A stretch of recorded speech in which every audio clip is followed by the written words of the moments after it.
money. That's what I want. That's what I want. That's what I want. That's what I want. Bum, bum, bum, bum, bum, bum, bum.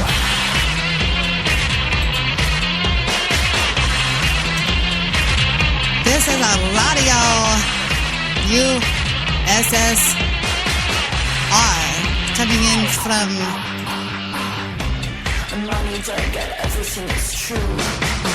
What it don't get I can't use. I want that money. I want to do. Hello, this is Boris. What you wanting? This is Natasha. I want money. That's what I want. No, you get nothing from me. Your money won't pay my... never mind. I said that wrong.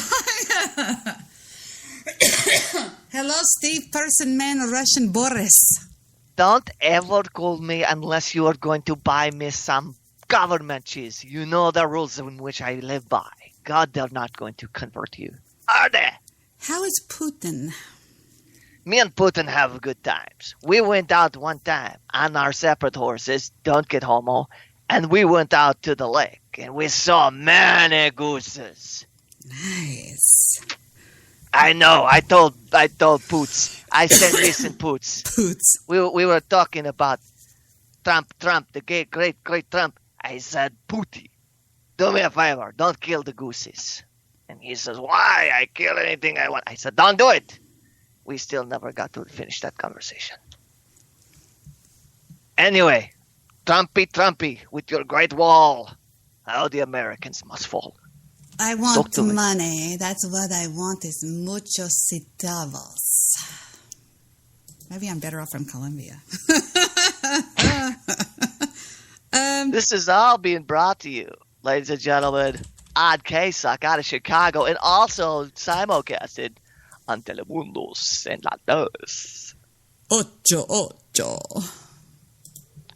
Anes. How you doing? I don't know. I think I'm okay. I'm doing okay. I'm doing fucking awesome. Things could be worse. Anytime there's any day on this side of the grass is a good one for me, is what I'm thinking. I use that line a lot, actually. I didn't know anybody else used that. My dad's favorite line. Is it really? Dad used to say he would go to the doctor. The doctor he would go, well, what do you think? And the dad would go, well, don't buy any green bananas.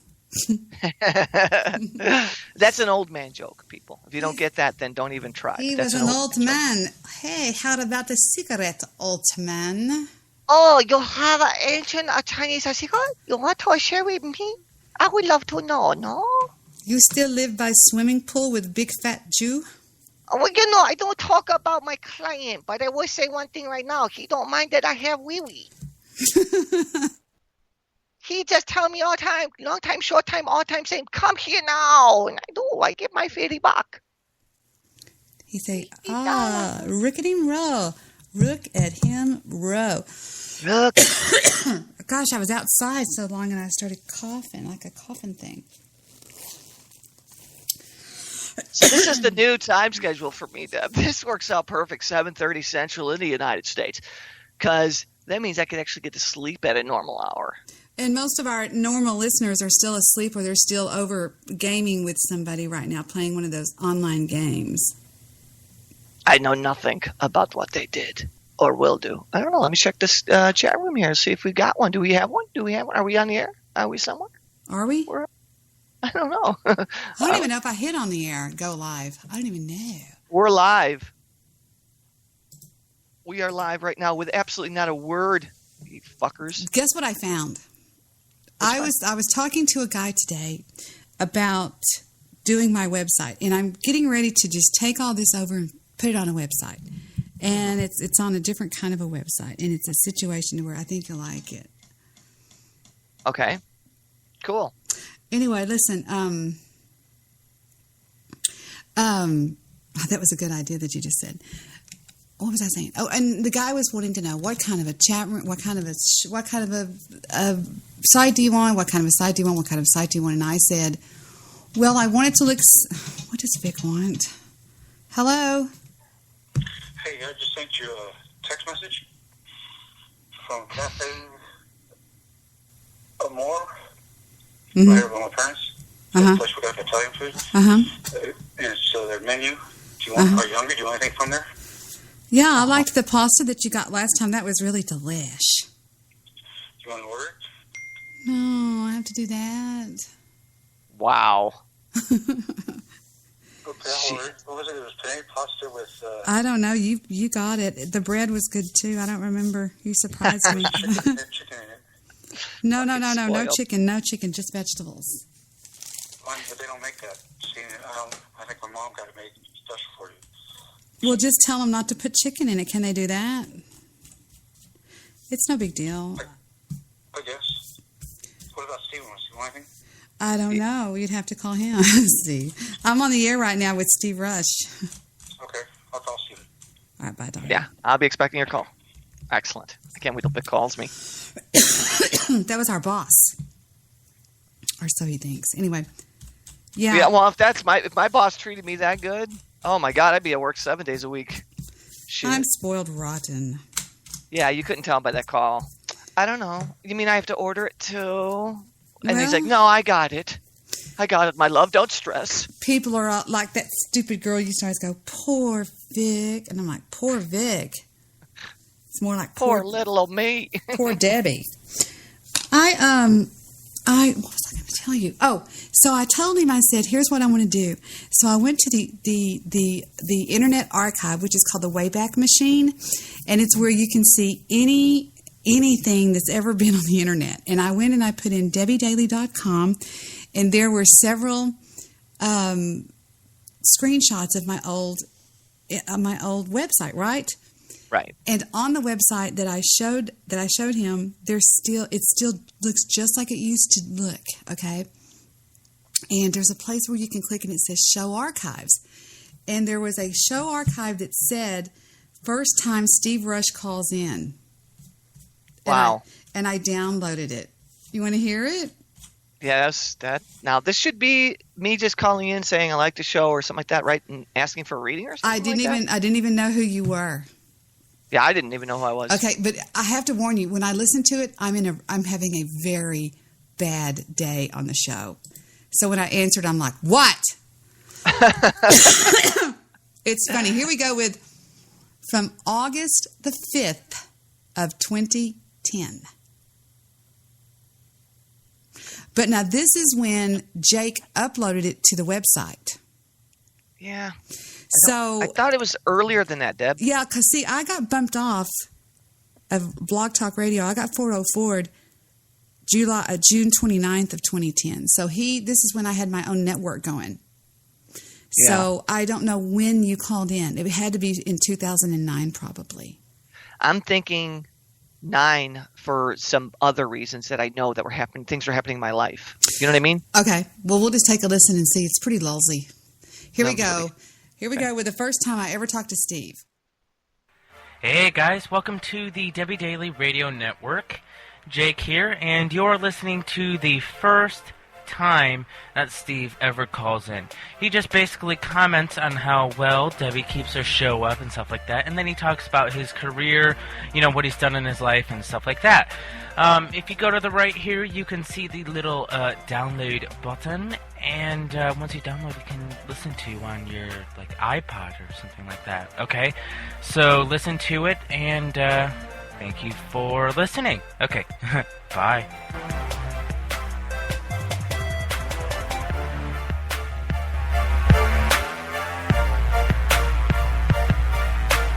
Back it up. Back it up. Area code 708. You're with Debi Daily. Hey, how are you tonight? I don't know. You know, hey, listen, I've been on hold for a little bit, but that's just to show that you do have a great show. Thank you. Over an hour and 25 minutes, but it totally is worth it. I was listening to your show several nights now, and I this is absolutely the best one out here. And I want to thank you for that. I want to be quick because I know other people are still on hold. I was listening to a comment that you made last night about the Catholic Church, and I feel exactly the same way. Mm-hmm. And it brought me back to a lyric in a song that, heaven doesn't wait for only those who congregate. Mm-hmm. and I found that very, very profound the way you had put it. And so Church that's people not my scare me. question. Yeah, that's exactly right. Me too. Me too. And it's the richest. What is it? One of the richest institutions in the entire world, the Catholic Church. I don't even want to get started. I just believe. I know. That, I believe that spirituality. I believe religion is just some people saying you're going to do this, this, this, and this. This is our rules. You want to be a part, or what is it? It's like, I don't know. I'm very, very, very funny about it. But no, I agree. I concur 100%. I do have something I want to ask you, and I've never done this before in my life. Ever asked anyone to look at something for me in a psychic way. I'm a little bit hesitant about it, how real it is and all that, and forgive me for that, but maybe it's ignorance. But I have an opportunity I have my own studio. I'm a photographer, and I have an opportunity to change that and move on and join another company that has started up. And they want me to join really, really bad. And everything on paper looks right. Everything feels right about it.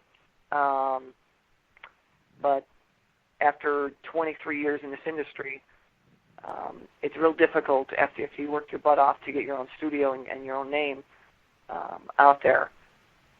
Do I take a chance at 43 years old to go with a company that's doing phenomenal and doing 10 times better than my company? How do you feel about that? I feel very strongly about it. Here's what I think. Go with the company. I think it's a very wise move, and maintain your private practice, so to speak. Practice, you know what I mean? Your private studio. Right. Maintain it. Push it. Market it over the internet. I can help you out, whatever you want to do. I love photography. But, just do that. Go with the company. Are they going to contract you or what? I am one of the photographers, and in fact, I have one of my shows out here on Blog Talk. It's about photography and music, and I'd love for you to listen to it. I don't know if plug I'm it. saying Go ahead and give us a big plug. When does it come on, and who are you and all that? My name's Steve Ogle. It's called RuSsIaN Roll, Monday through Thursday at 11 o'clock Central. We talk about photography and music. I'm a musician as well. Wonderful. Fun. Drummer, vocalist. I heard your song. You did pretty good. You did really good. I was giggling as I was on hold. I was loving it that you were that into it. That was awesome. Anyway, go ahead. It's good that you could have fun with it, and that's awesome. And you did, and that's why it worked. Thank you, I guess. It's just being goofy, but go ahead. No, but you were profound yesterday, and I thank you for that. And I think you're right. I think my wife is telling me keep the company. You worked your butt off for it for so many years to have it, and even if you don't do weddings with it, at least you could do the portrait side. Wow. And where are you located at? Where are you? In Chicagoland area, right outside of Chicago in Oakland, Illinois. Wow. I was in the bridal business in Dallas, Texas for years. I owned 3 different bridal stores. And, boy, could I give you the hookups down here. I'm already doing 200 weddings a year as it is. And I know that sounds really vain and stuff, but I don't want any more weddings. Let's say it together. We hate brides.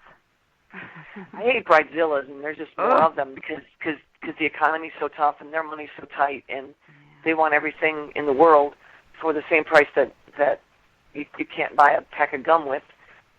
Yep. And let's be real, the cameras that I use start at $5,000 a piece without any lenses. And I believe that photographers, and I believe this from the bottom, and I have dealt with so many of them. There's some photographers down here in Dallas. There's a fellow named Shipley that I think is absolutely God-gifted in what he does. And I think that photography is a gift. It is something that it's a gift that you're given. And if you are worth your weight and this company's wanting to put you on, I think that I would love to see some of your work. If you don't mind, drop something in the chat room. And also, I believe that. And you have to ask yourself, what is your gift worth? What is it worth?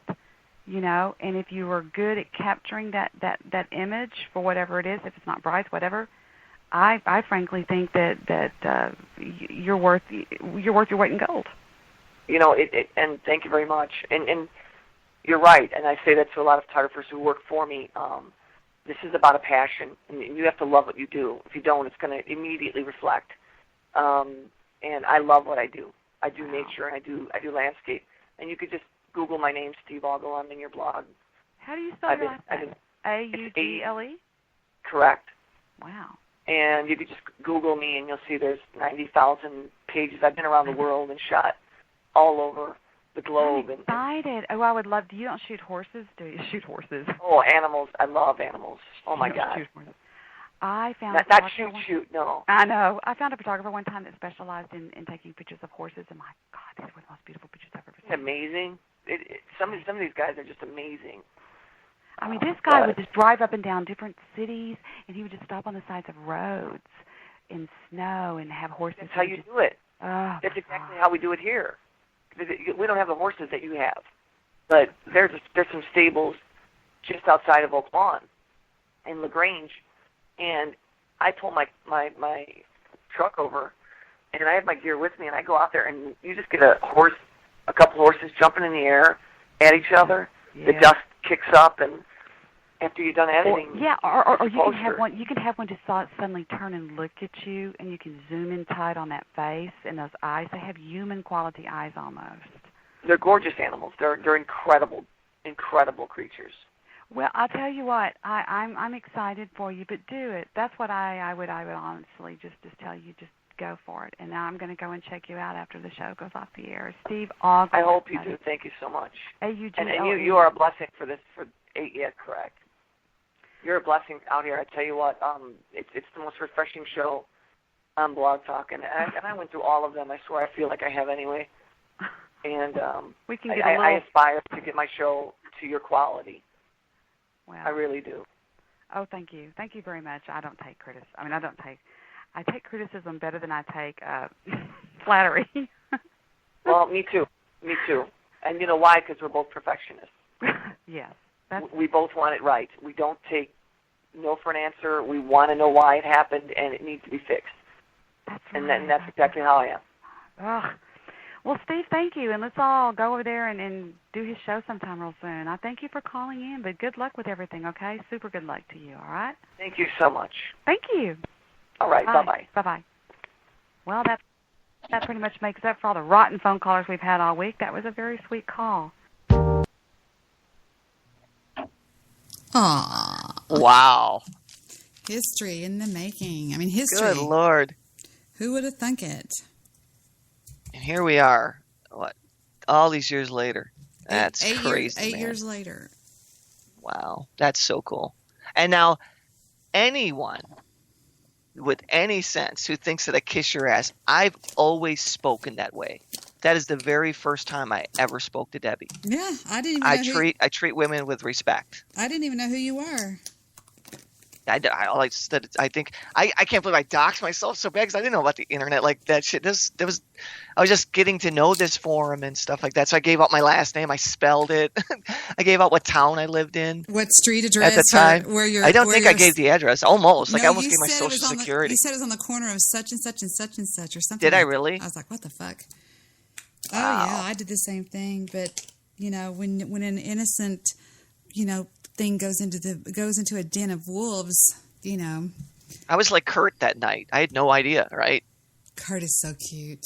Yeah, Kurt is like, well, my mama Brown on this side, she was born in 1946 on the corner of Jenny Ray Brown, and they lived in Folk Point at Slide and 88th. I'll honestly say I never thought I'd hear that audio again. Yeah, it's on the Wayback Machine. Wow, that's pretty cool. And Jake just did segments, huh? He did several of them, and the funny thing about it is I downloaded yours, but I couldn't get any of the other ones to download for some reason. I don't know why. I was getting a 302 number, whatever the fuck that means. I don't know what that means. Don't know what that is giving for me. You should never know what you got before you're giving too many things for yourself on a Wednesday. You say things too talking, and I'm not 27. Flowers can't grow inside of your wallet. An elastic comb is approaching 2 prongs. I love July. I love July. You cracked me up on that. It's only on my phone. We did this stupid freaking show that's only on that app, the Debi Daily Radio app. Yeah. And it's on there as some sort of an archive on my phone. But I lost all my stuff when my last computer crashed. I was so sad. Well, what are you going to do? It's out there somewhere in Cyberland. Yeah, it's on yeah, that's right. I never thought about that. Hey, you just found the very first show. What, 8 years ago? You just found that. You could find anything on the internet. Well, anything you record eventually goes somewhere. Right? Exactly. Yep. You can maybe there's no demand for it, but that doesn't mean it doesn't exist. I have a new song I want to sing sometime. I'm trying to work on it. Do it. It's so funny. It's a funny song I heard on a movie I was watching, and I thought, oh my God, I have to have that song. I have to record that song sometime, just to be dumb about it, you know? Yeah. Absolutely. Have fun. Well, because it's a funny song is what I'm saying. It would be fun to sing if you had the right music, the right effects on your voice and stuff. It would be funny, and it goes a little something like this. I think it was going to play. Let me see.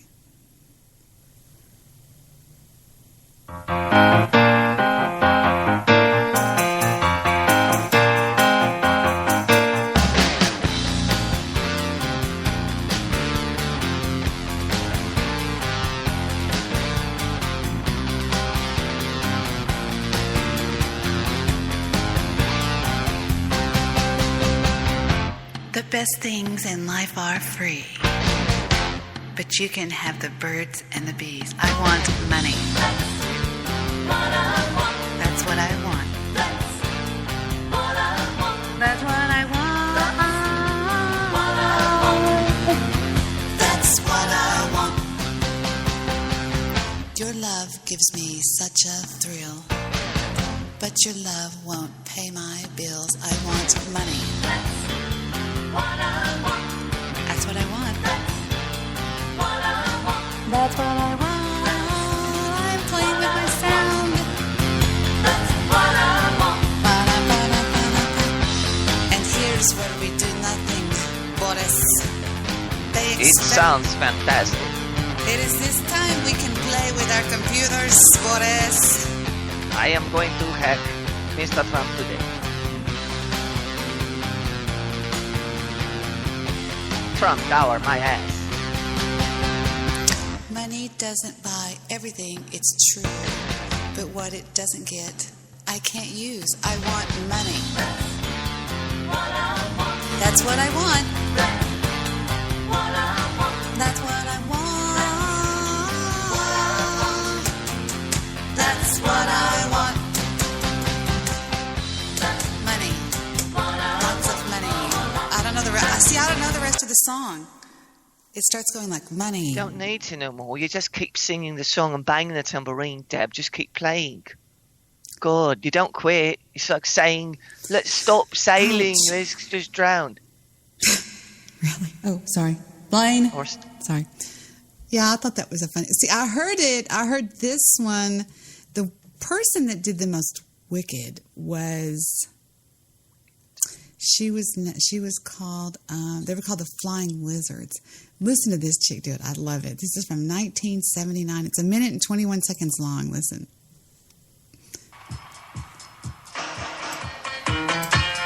It's funny.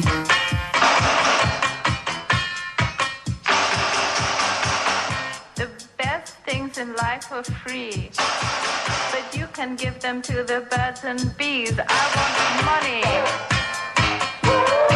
That's what I want. That's what I want. That's what I want. Your love gives me such a thrill, but your love won't pay my bills. I want money. That's what I want. That's what I want.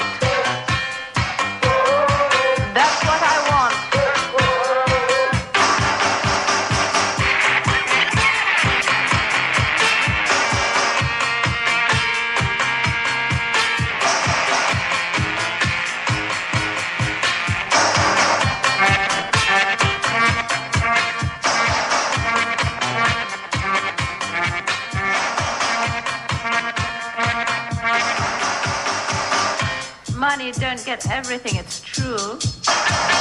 What it don't get, I can't use. I want money.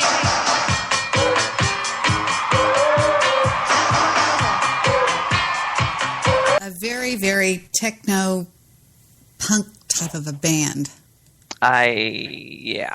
called the Flying Lizards. Flying Lizards. That's on PeSkY. Once a week they do a little, they come in the studio, don't they, Deb? They say hi to us, don't they? Oh, absolutely. No, You better believe that's a it. lie.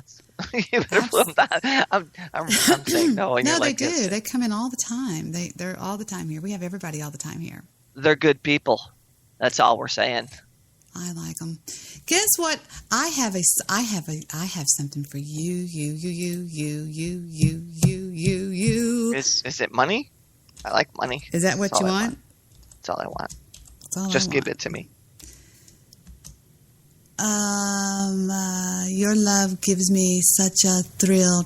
Now. But your love won't pay my bills. I want money. I love that line. It reminds me of Zsa Zsa Gabor in Green Acres a little bit. You know, Yeah. where she's just so right to the point. Yeah, exactly. Exactly. No, you're right. I never thought about it like that. But I guess Zsa Zsa Gabor or Ava Gabor was the very first gold digger that we knew of, really.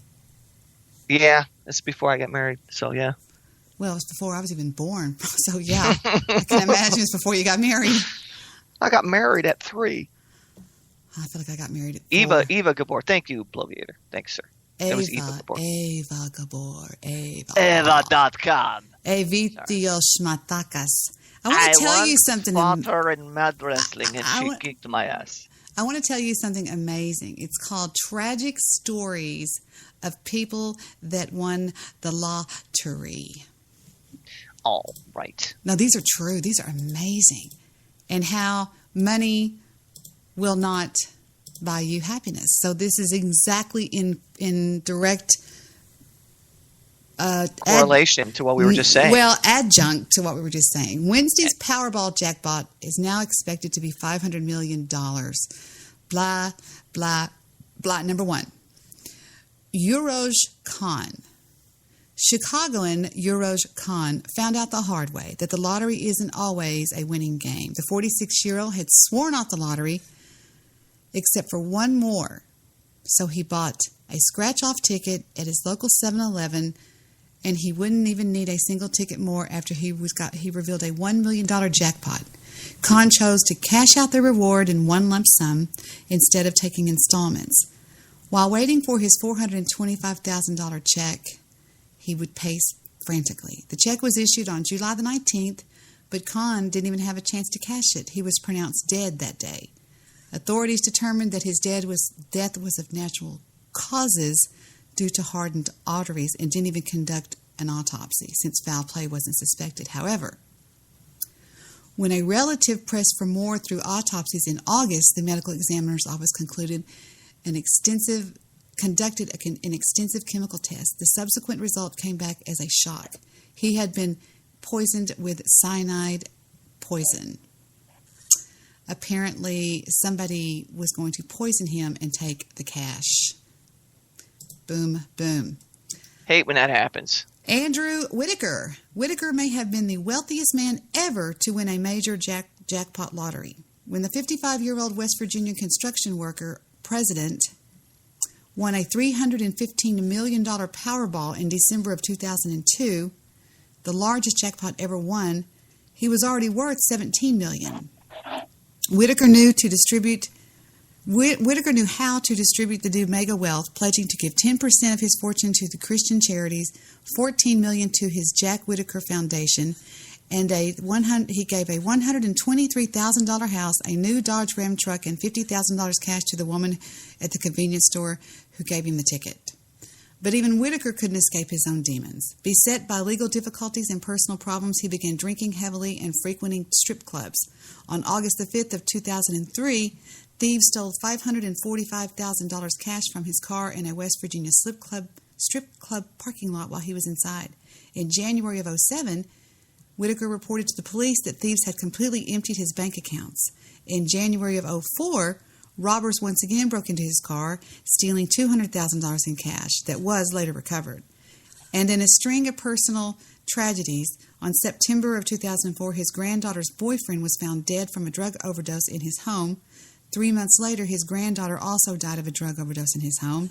Wow. His mother, Ginger Bragg, died 5 years later on July of 2009, and Whitaker himself is alleged to be broke, claiming that he, as early as 2007, he made a claim for failing to pay a woman who successfully sued him. He's also being sued by Caesars Atlantic City for bouncing a $1.5 million check to cover his gambling losses. He said, "I wish I had torn that ticket up at his daughter's funeral." Wow. But how do you know that? You know what I mean? Yeah. How in God's name do you know that? And how the fuck do you push that kind of money away? Nobody does. Yeah, maybe. Listen to this one. Billy Bob Harrell. Billy Bob Harrell thought his problems were over when he won a $35 million Texas Lotto jackpot in June of '97. Nearly broke, excuse me, and having to constantly move his family between low-paying jobs with his wife and 3 children to support. The first installment of $1.24 million payout seemed like light at the end of the tunnel. Instead, it was the beginning of the annus horribilis for the 47-year-old Texan. It started out joyful. He quit his job at Home Depot. He took his family to a trip to Hawaii. He donated tens of thousands of dollars to his church. He bought cars and houses for his friends and family. And he even donated 480 turkeys to the poor on Thanksgiving.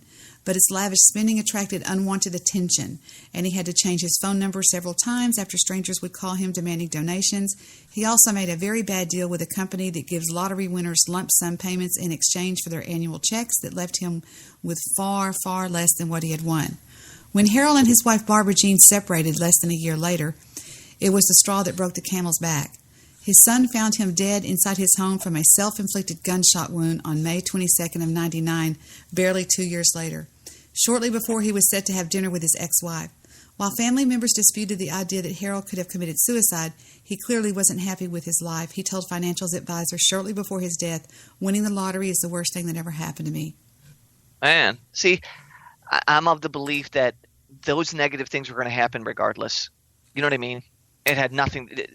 One thing cannot cause that many horrors in your life. You want the money. Not anymore. Now I want to go broke. I'm going to live on the street where it's homelessness. William Post III proved notorious B.I.G.'s adage was true. The more money, the more problems. After he won the $16.2 million Pennsylvania lottery in 1988, he fell victim to crime, bankruptcy, tragedy, and poor spending habits. In the first 2 weeks after he received his first annual payment of $500,000, he had already blown 2/3 of it, purchasing a restaurant, a used car lot, and an airplane. His reckless spending continued. Within 3 months, he was in $500,000 debt. But numbers weren't the least of his problems. Post's brother was arrested for hiring a hitman to kill him, and his sixth wife... Sixth? I don't feel so bad. His sixth wife and his relatives convinced him to invest in a worthless business venture, and his landlady duped him into handing over 1/3 of the cash. He ultimately filed for bankruptcy and faced a stint in jail for firing a gun at a bill collector. You know, he says, everybody dreams of winning money, but nobody realizes the nightmare that comes with it.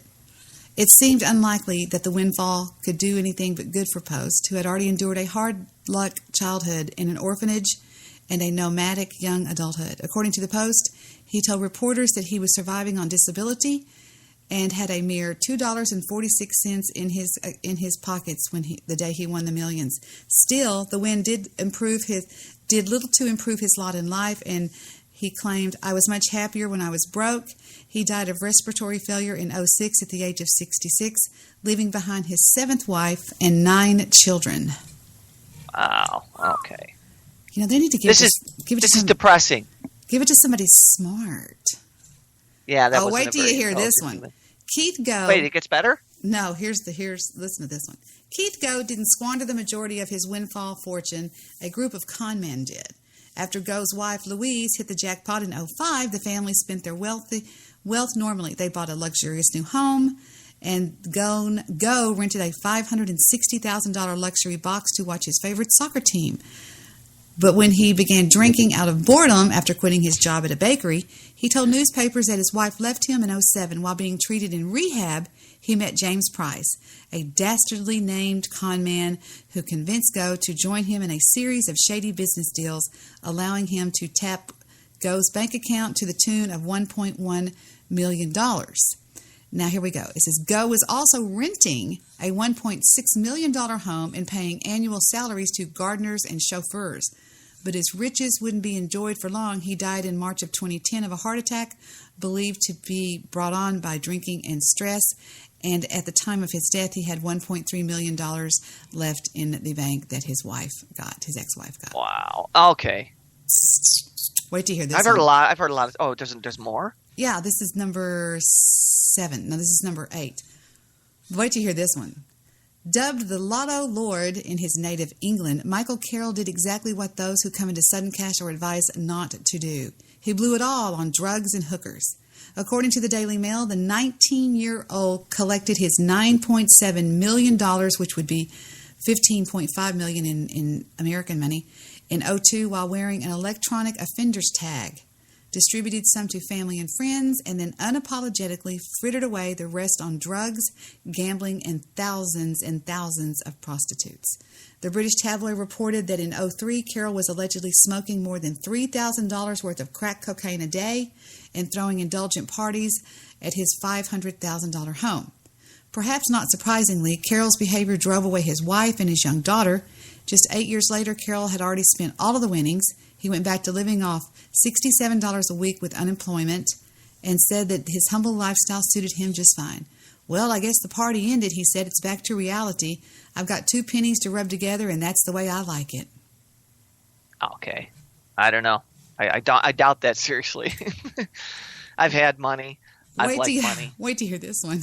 I have too. Janet Lee was a rare lottery winner who chose to spend her brand new wealth on someone other than herself. An immigrant from South Korea was working at a wig shop when she hit the Illinois lottery in '93. After moving her family into a multi-million-dollar gated community in St. Louis, she spent most of her $620,000 a year on philanthropic efforts. Her political contributions found her dining with Bill Clinton and Al Gore, and her educational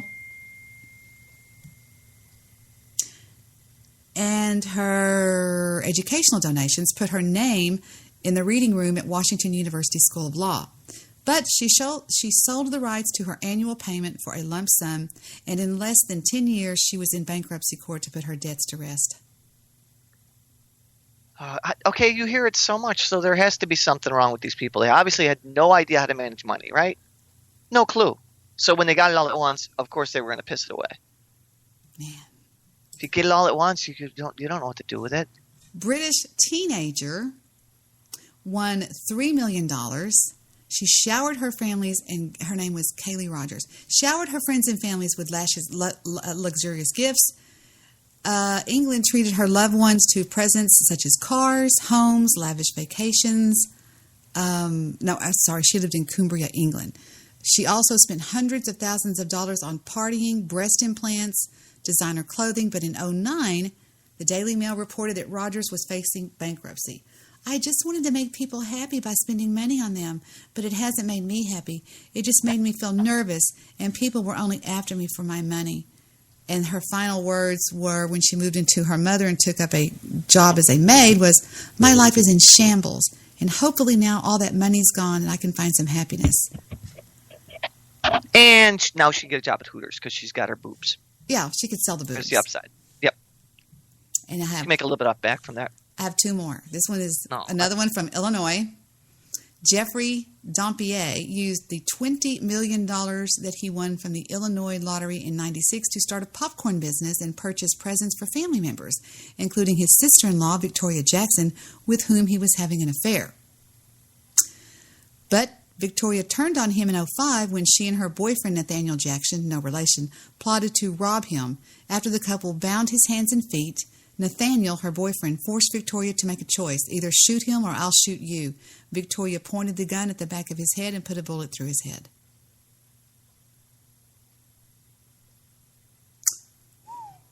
That's not good. And last but not least, Evelyn Base Whore. Come on. At least give them real names, Deb. Basehore, Base Whore. That's a base whore.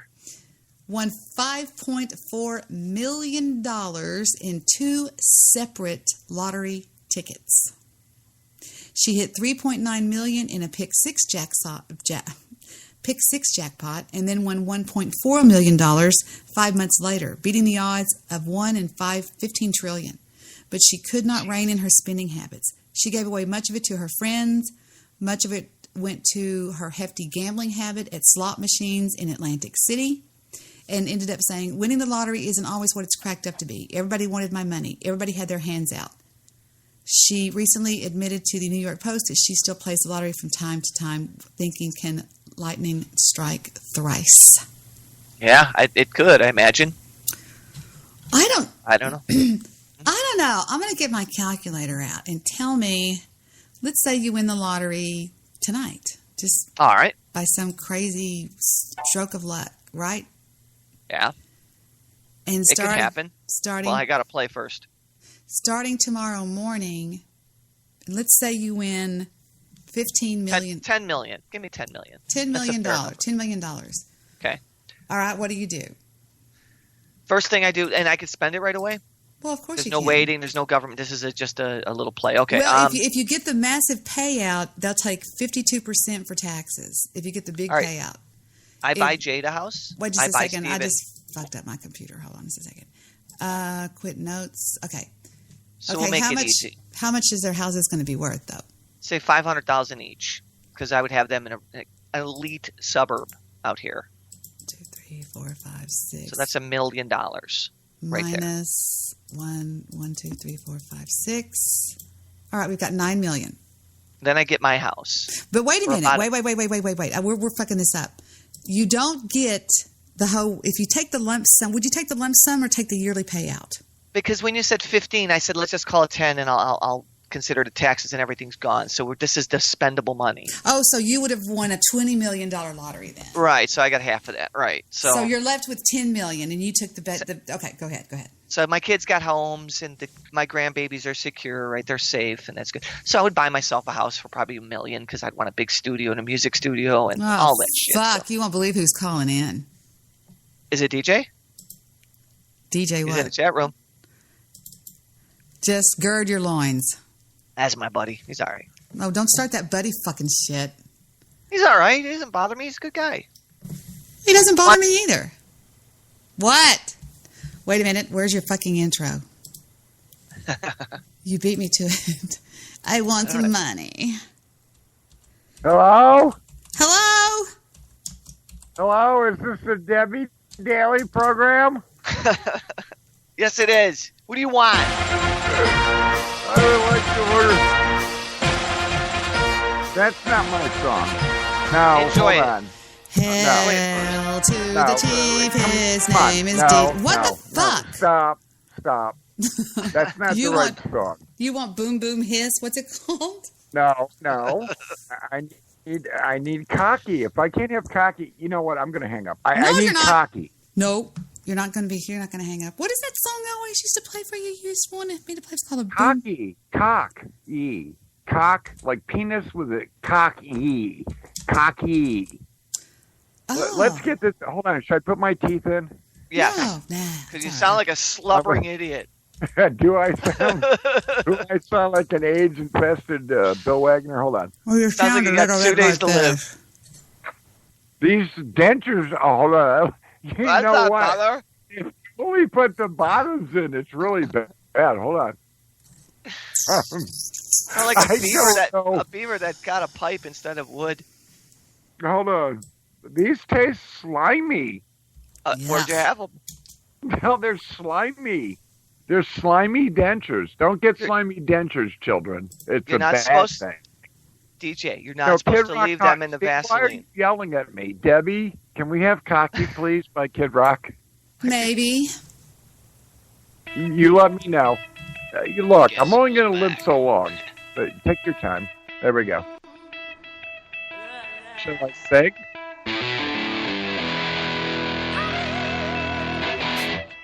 I used to be broke, confused,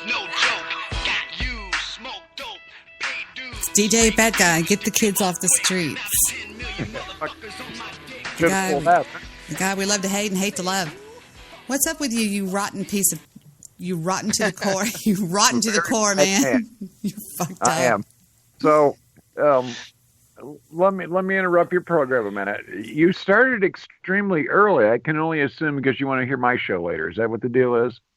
Of course, it's about you. You know me. You know me so well. I do. I should spam my program, but I don't need to because my aura charms itself. Now, I want to make something clear.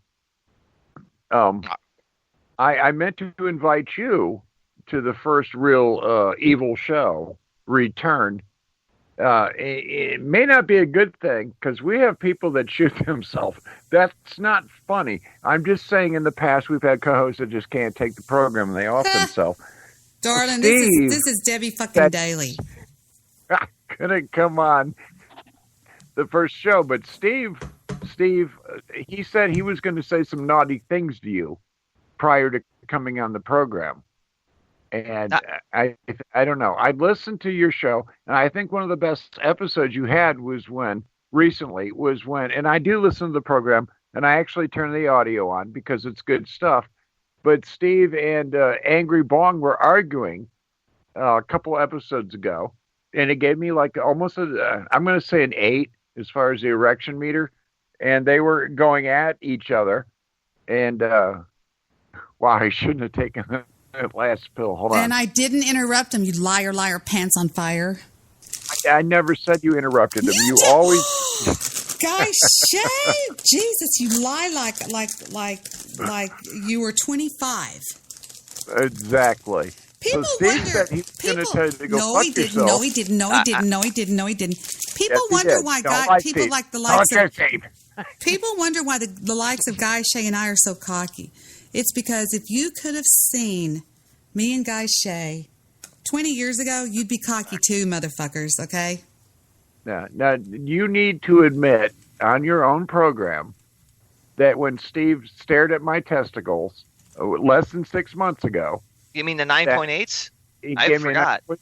Because he's a liar, and it was a 9.8, and you did peek at my testicles. No, I didn't. No, I didn't. Debbie. No. She literally evaluated you. No, I never am on Skype. Tell him, Steve, I don't stay there. I bounce around on the internet trying to get content. No. Steve was trying to look in the corner, but he peeked. He couldn't help it. I looked over and I wait. Can I tell you what I saw? I looked over and I thought I saw a horse. That's all I'm saying. I'm like, what's a saddlebag doing on my screen? A worn leather saddlebag, and I'm like, that doesn't make any sense. And then I just graded it. I thought he did fair. I got to tell you, my daughter-in-law is back in jail. No, she's back in jail. I'm gonna share the picture. What did she do now? What she always does, shoplifting. The fuck? So she's got a 3-month vacation. Oh my God. That's all you have to do to get a vacation? Fuck, I'm in. You go to Belk. I'm going to share the video. I don't want people to think I'm lying. She shoplifted at Belk, and there's a video of the security guard. No. Please, I'll pay you for that. Where is it? I want to see it. I swear to God, I'm going to release it. It's epic. It was just a matter of time. I have a video of Steven running a red light like a bitch. I mean, he barreled my son. No, my son Steve barreling right through a fucking red light. Just boom. Yeah, well, that's a traffic thing. But when they put you in a chokehold at Belk, it's probably not a good thing. For those who don't know, what is a Belk? It's a store where you buy clothes and stuff and different clothing things. Store? Nordstrom's and Okay. It's not Dollar General. They say that kleptomania is a personality disorder. That you have to really get help for that shit. That you just can't help yourself. Yeah, there's rich people that still do it. It's an addiction. People get the thrill of taking something that they could otherwise purchase, and but they don't even need if they can get away with it. Yeah. I wonder why I do it. Well, I've heard that when you were 15, you got charged with prostitution in the trailer park. Spent some time in and juvie. Of course, they expunged your record, but we have access to all these things. And it's understandable once a female is charged with prostitution at 15 to get out of the trailer park. It's not necessarily something that you should be ashamed of. I'm not. I'm proud of the dick I sucked for money. I'm sorry. Well, yes, it's a capitalistic society. Damn right. And you know what? As long as you don't end up at one of, what is it called? What are these truck stops, Steve? You probably know. Spraker? No. Yes, Spreaker truck stop. Thank you for speaking. Yes, Spreaker truck stop. And there's been a lot of females that have been, let's say, trying to make $1 as lot lizards. And I'm not going to say who they are, Angela. But a lot of these people, they need a few extra bucks because their trailers were burned down. Now, I need to get to this. Angela Utley, you're very familiar with her, I assume. Mm. She made an accusation that you may have burned down her camper in Oklahoma. Are you and kidding? She sent me, I'm not kidding, I wish I was. She sent me pictures of her smoldering clothing in her camper, and she said she thought maybe that the Debi Day cadre had something to do with the arson of her camper and her smoldering clothing in Oklahoma. It's not funny because fire is a very, very dangerous thing, kids. Listen to me. Smokey does not approve of arson, but He doesn't. Angela's smoldering clothing. So I want to get to the bottom of this. I'm going to ask you directly because this is a very epic moment. Did you burn down Angela Utley's camper in Oklahoma? And it's not funny. It's a serious question. It's not funny. I did not know it burned down. No, So it's I can definitely honestly burned say, out. I can honestly answer that with no, I did not burn it down. Do you know who burned down Angela's camper down by the river in Oklahoma? You know, I read an article. I looked that up in Tulsa, wherever she lives, and it was a dumpster that caught on fire. So I'm wondering if she set me on fire, is what I'm thinking. You know what I'm All saying? right, so let's clarify. She set you on fire in Oklahoma. This is very confusing. Now, I want to mention this because you're familiar with Bill Wagner. Correct. And Bill has recently, and for folks out there listening, Bill Wagner is called the hashtag Spam King. People are very familiar with his Spam King things. And he actually blocked me recently on Skype, which upset me horribly because I was going to have Bill as a guest on my program, but he got very butthurt and his jimmies rustled. So I'm wondering, have you heard from William lately?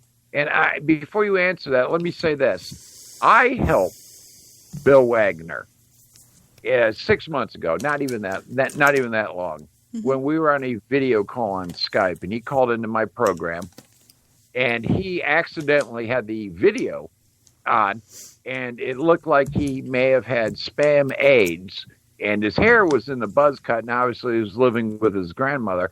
But I told Bill that his actual video was on, and Bill thanked me profusely because he was in a Victorian chair that had stains on it, so I assumed it could only be at his grandmother's house.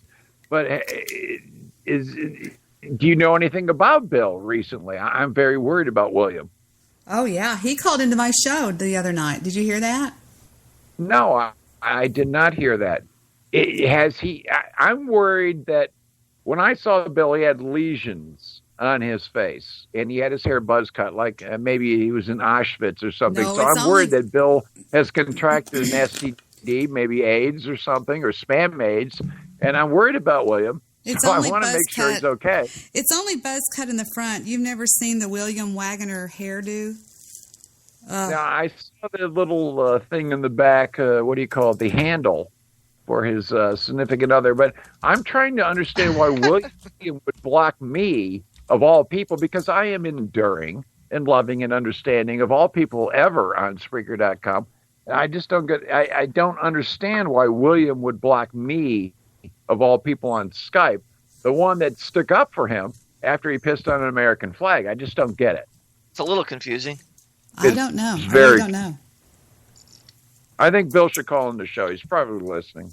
He's probably listening. Bill, call on in. I don't know if he will or Let's not. get to the bottom of this. I mean, we got Trump out there on Twitter talking about sticking his fingers like a bowling ball in vaginas. And I'm thinking that pleased me somehow. And finally, I have arrived. This is my time. And Debbie, this is your time. But I think you should admit to people that with your nipple-sized areolas, that you did actually peek on Skype on DJ Bad Guy's penis. Let's just get to the bottom of this. I don't want CNN to get involved. I truly don't. No, I did not. But Liar. I'll take a look Tell the now. truth. I'll take a look now and give my opinion. All right. You know he'll do it, right? You do Don't understand do it. that? Don't do it, Guy. I was I joking. will Don't absolutely do put it. this camera. Hold on. I'm Don't. God putting on damn the- it. Fuck. No. Deb, I can't believe you can't challenge this man to that. Fuck. The video's coming on. I was joking, Guy. Oh, my God. I was fucking joking. Don't do it. Don't do it. Don't do it. Don't you fuck. I swear. Oh, my. Stop. Turn it off. Oh, my She God. did.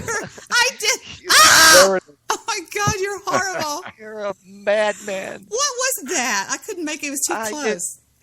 You're You're going to have to ask Vic what those are. But yeah, those were DJ Bad Guy testicles. I could Oh, never my unsee God. that. Oh, It happened, people. It happened.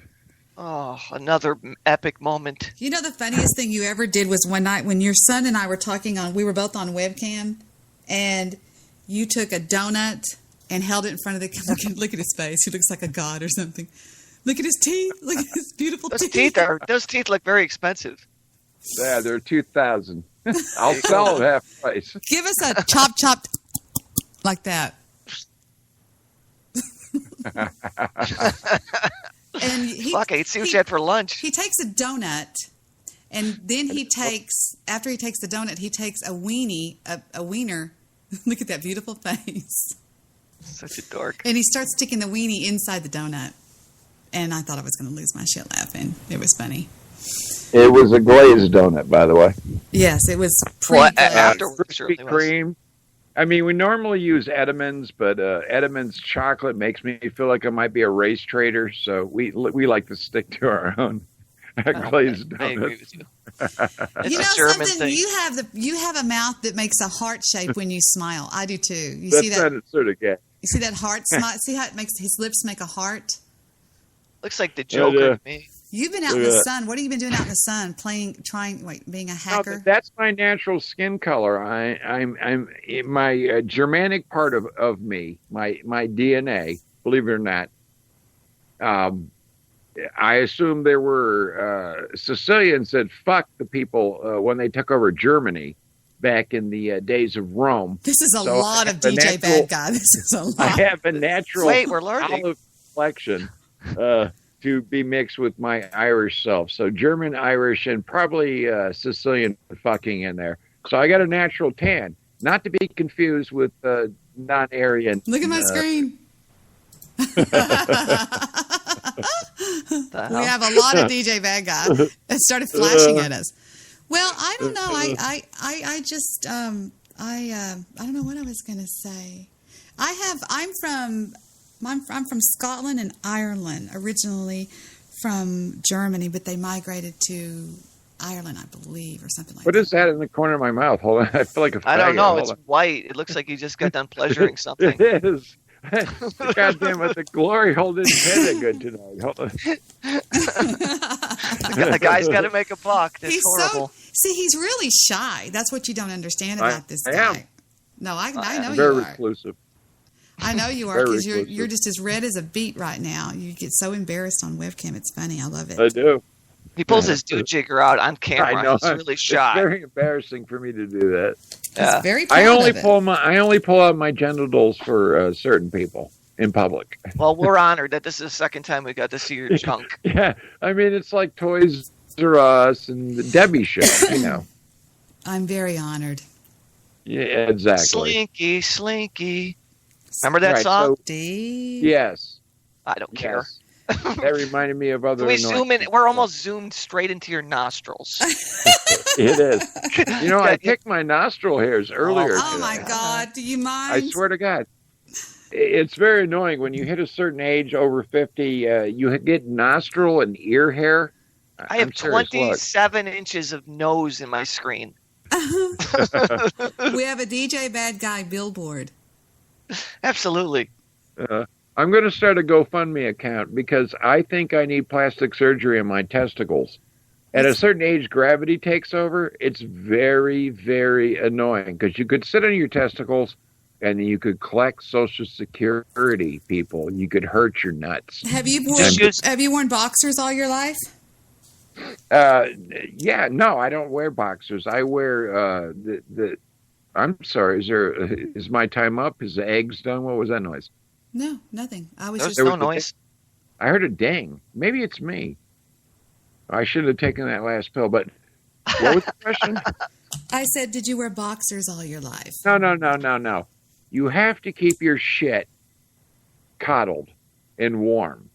Because the warmer your testicles are, the less opportunity there are for unwanted children. So you need to wear briefs, people. Wear tighty whities. It's very important. I mean, you can go to Walmart if you need to with those tragic people. Be careful because they probably have STDs there.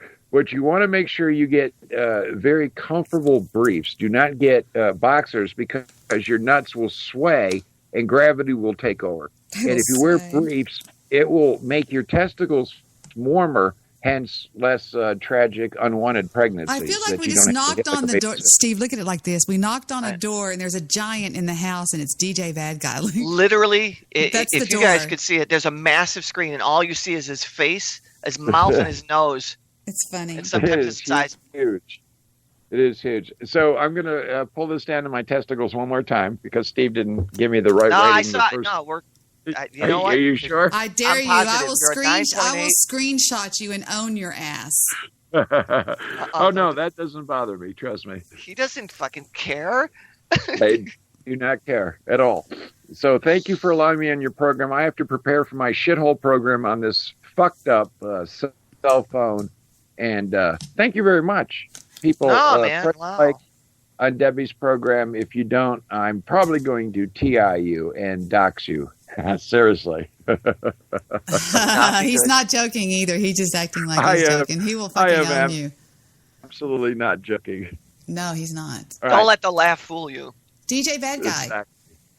on the Ciao, show, Pete. on the Debbie show. All right, here. buddy. Have a good night. Guess who's back? And that's all we get of his intro. Hey, you know what?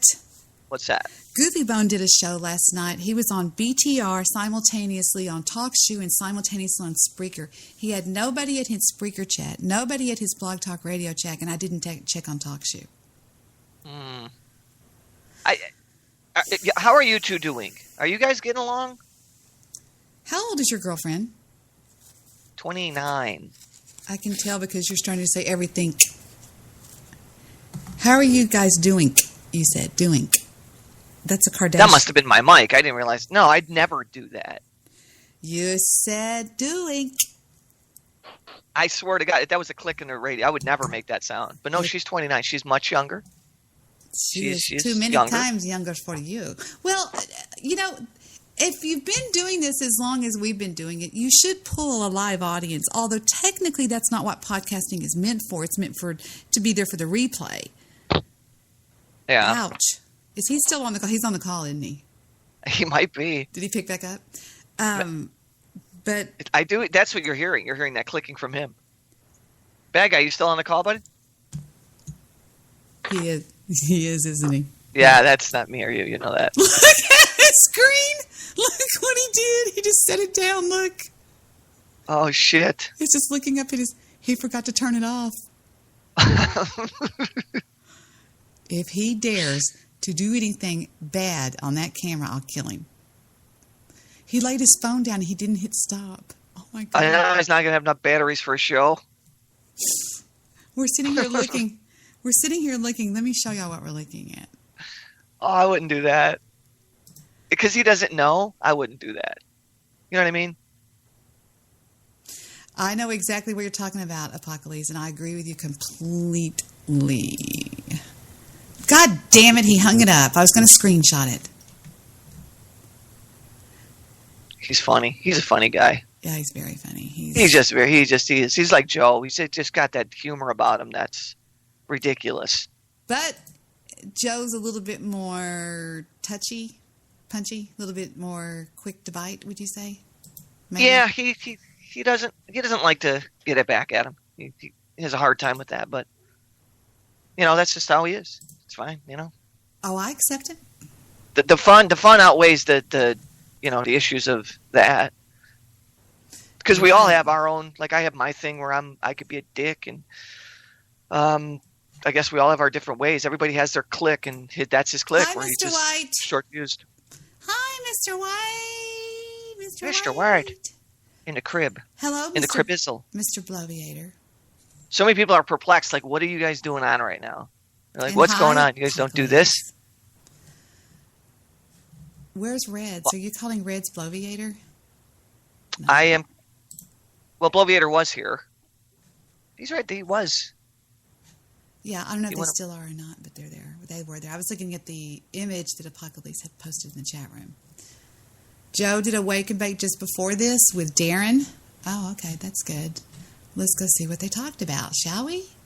Let's go to the show. Let's see. What would they be called? BJ Productions? Is that the one he did it on, you think? I don't know. Wake and bake. I said it. Well, it says 6 hours ago, so that's not just before the show. Well, if it was a wake and bake, it had to be in the morning, right? Or early. Yeah. I'm here. Bloviator's here.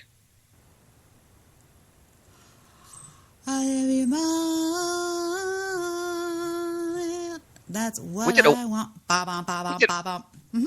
Remember we did a wake and bake, about a year ago? Yes, Something like that. Funny.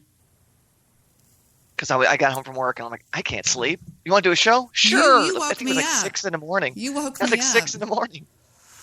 You woke me up. It was funny. Like, hell yeah. And you were cool about it. I'm like, oh, fucking right on. Because I don't want to go to bed. It was funny. It was funny. I remember when you woke me up and I was like going, oh my God, what the fuck? Blovier said the show was on at around 6 this morning, so. Well, it says 6 hours ago, so that would be about 3:30 in the afternoon, my time. Huh. I don't trust any of that. It's ran by the government. Yeah, you're probably right. They manipulate. They're time trickers. I pissed Stabby off this afternoon. I said in my chat room, I said, well, me and Joe settled it behind the scenes, so you're just going to have to twist in the wind, Stabby. He's like, damn it.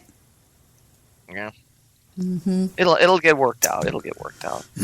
I certainly hope so. And I'm glad that he's okay. By the way, I did listen to that portion of it that he got a clean bill from the doctor, so that's important. Yeah, he's okay. He's a good guy. He'll be fine. Everything will be all right.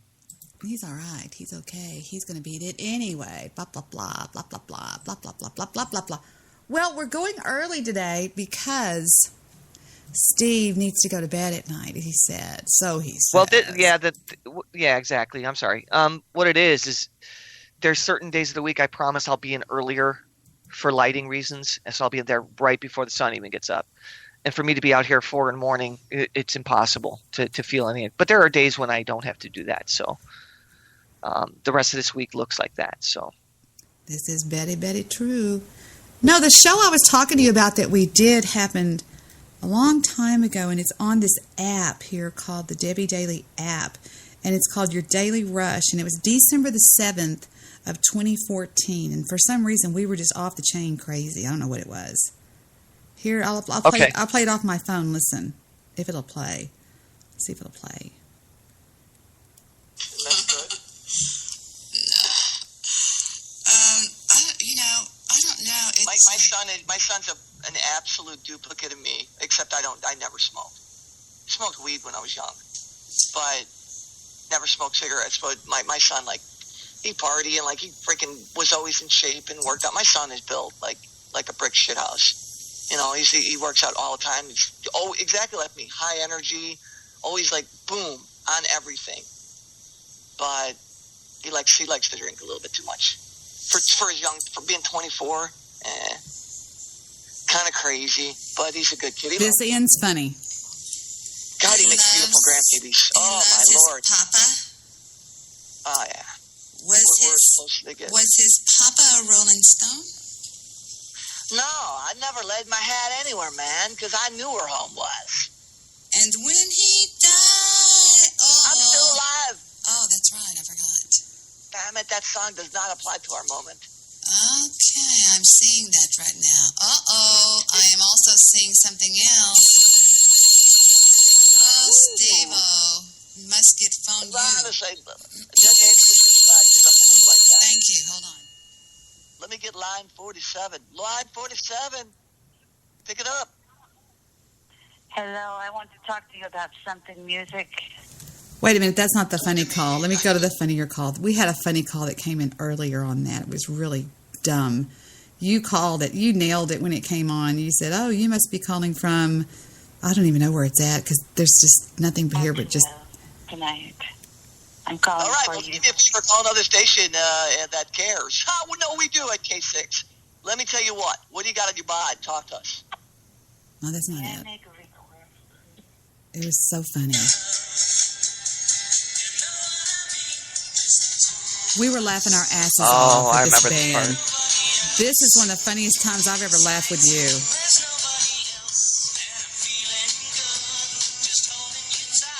We were sharing my screen. Yep. We start to make fun of the way they look. Oh my God, they looked hysterically horrible. It must be after like this he's song. wearing a. Oh yeah. Yeah, it must sofa. be after this song. I can't go forward though. The only sound that...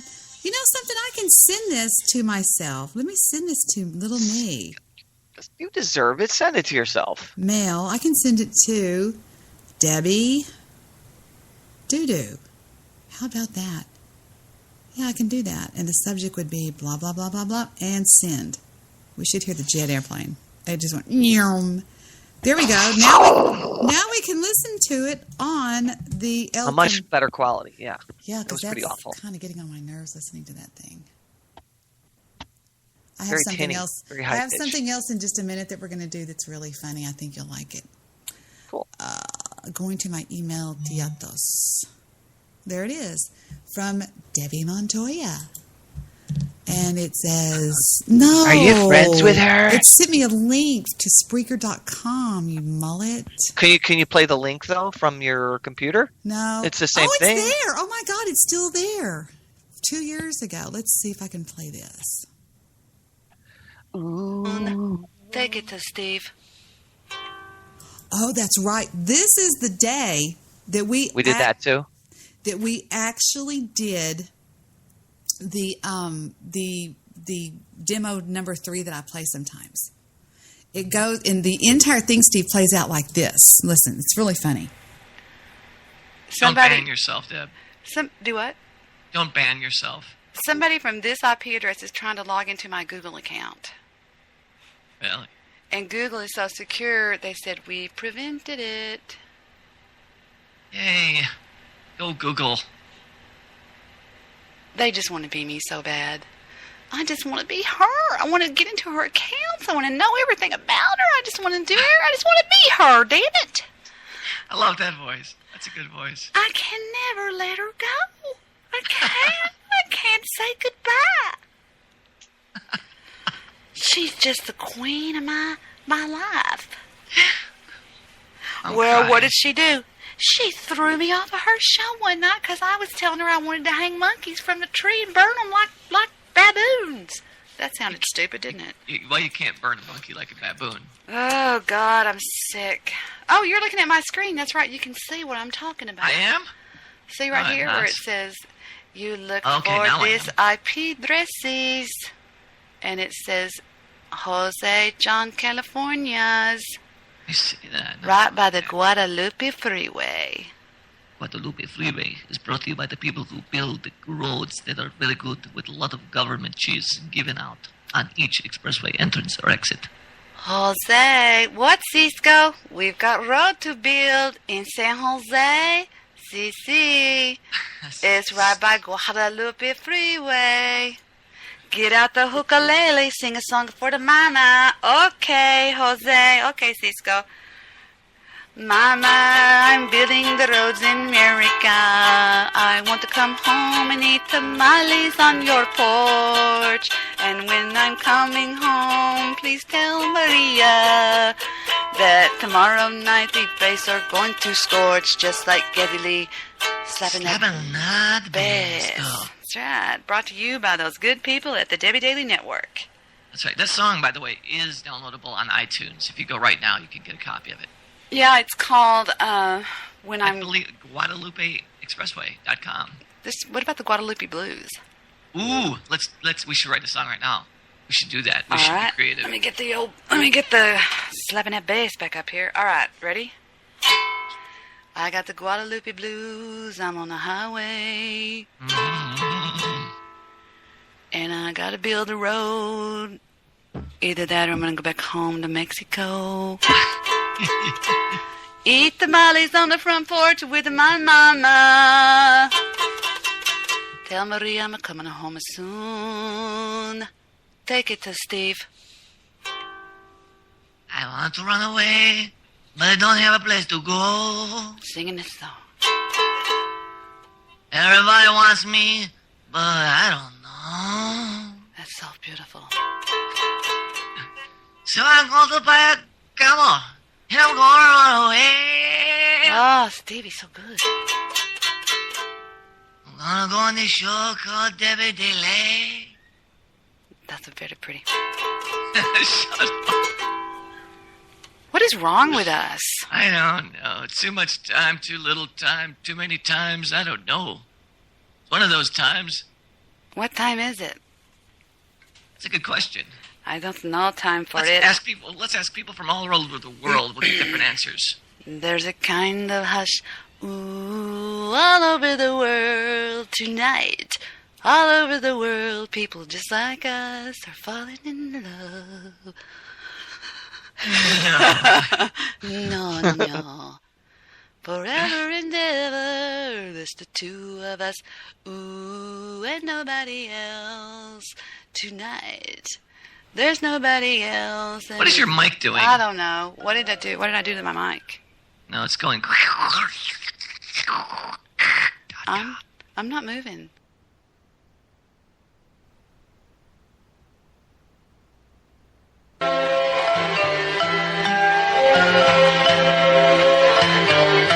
There's a kind of hush all over the world tonight, all over the world.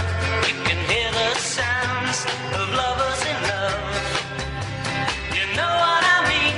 Just the two of us and nobody else in sight. There's nobody else, and I'm feeling good, just holding you tight.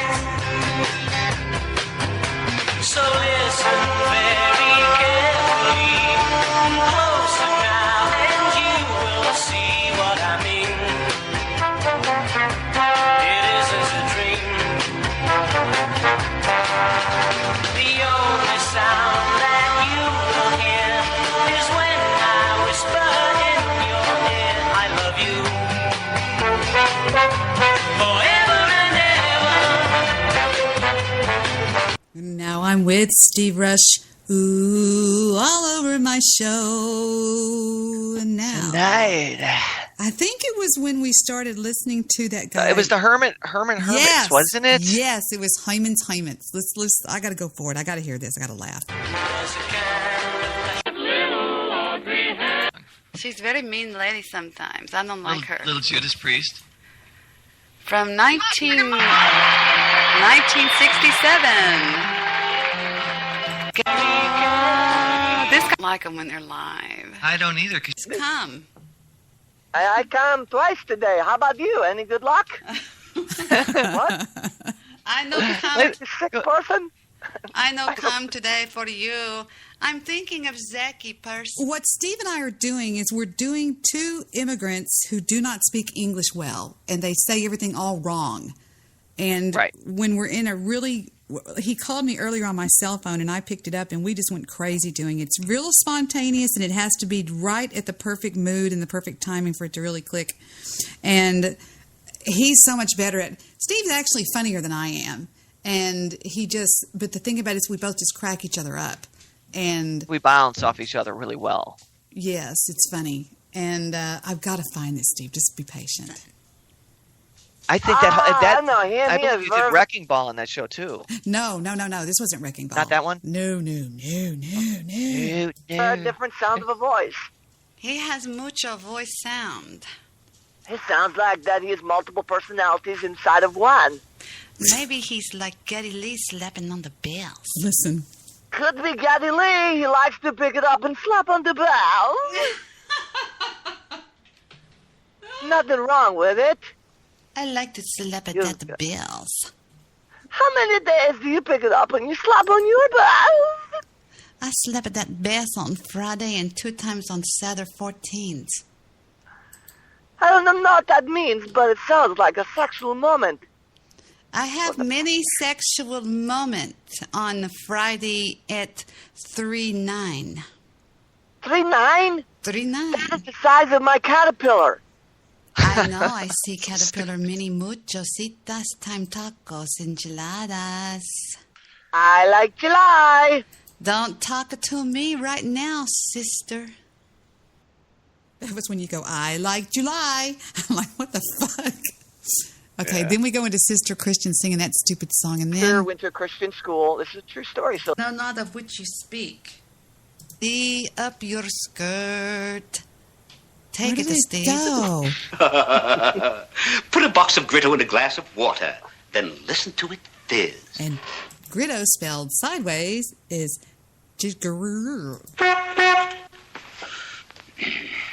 Dopes. Remember, Gritto spelled sideways is Atragg. And now Gritto's own story of Sandra Sandpile in Here's Mud in Your Eye. Music. Hark, who is that stepping off the boulevard down by the chicken house? 'Tis she. I shall seize her and tie her to the tracks and she...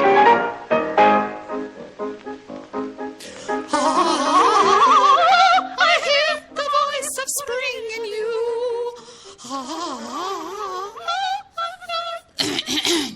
Let me just make the following announcement. If you've come to this show wanting information, wanting the latest news, if you want to talk about today's topics, you've come to the wrong place. We're here for the nasty stuff, all right? That's what Eddie and the Cruiser said. You know, you've got your full dress balls, your ivory walls, and we've got the Cruisers for the nasty stuff. We're here just to act stupid and have fun and laugh our little butakis off. If you don't like it, turn around and leave. The same door that you walked in, the same door you should leave out of because we don't want any bullshit from you. No trouble, nothing. Why was Skype jumping? I don't know. It had hiccups. But it's fixed. I fixed it. I think he just called again at 8:07. No, that was when he called before. I don't see anybody that buzzed me on Skype, but Skype was jumping up and down like a jumping up and down caterpillar or something. Okay. I got to get to when we see that stupid song. House to shit. I think that is... Hey, let's, for those, because I don't understand, I'd like to know. When you say short, I thought they were all the same length. Sitting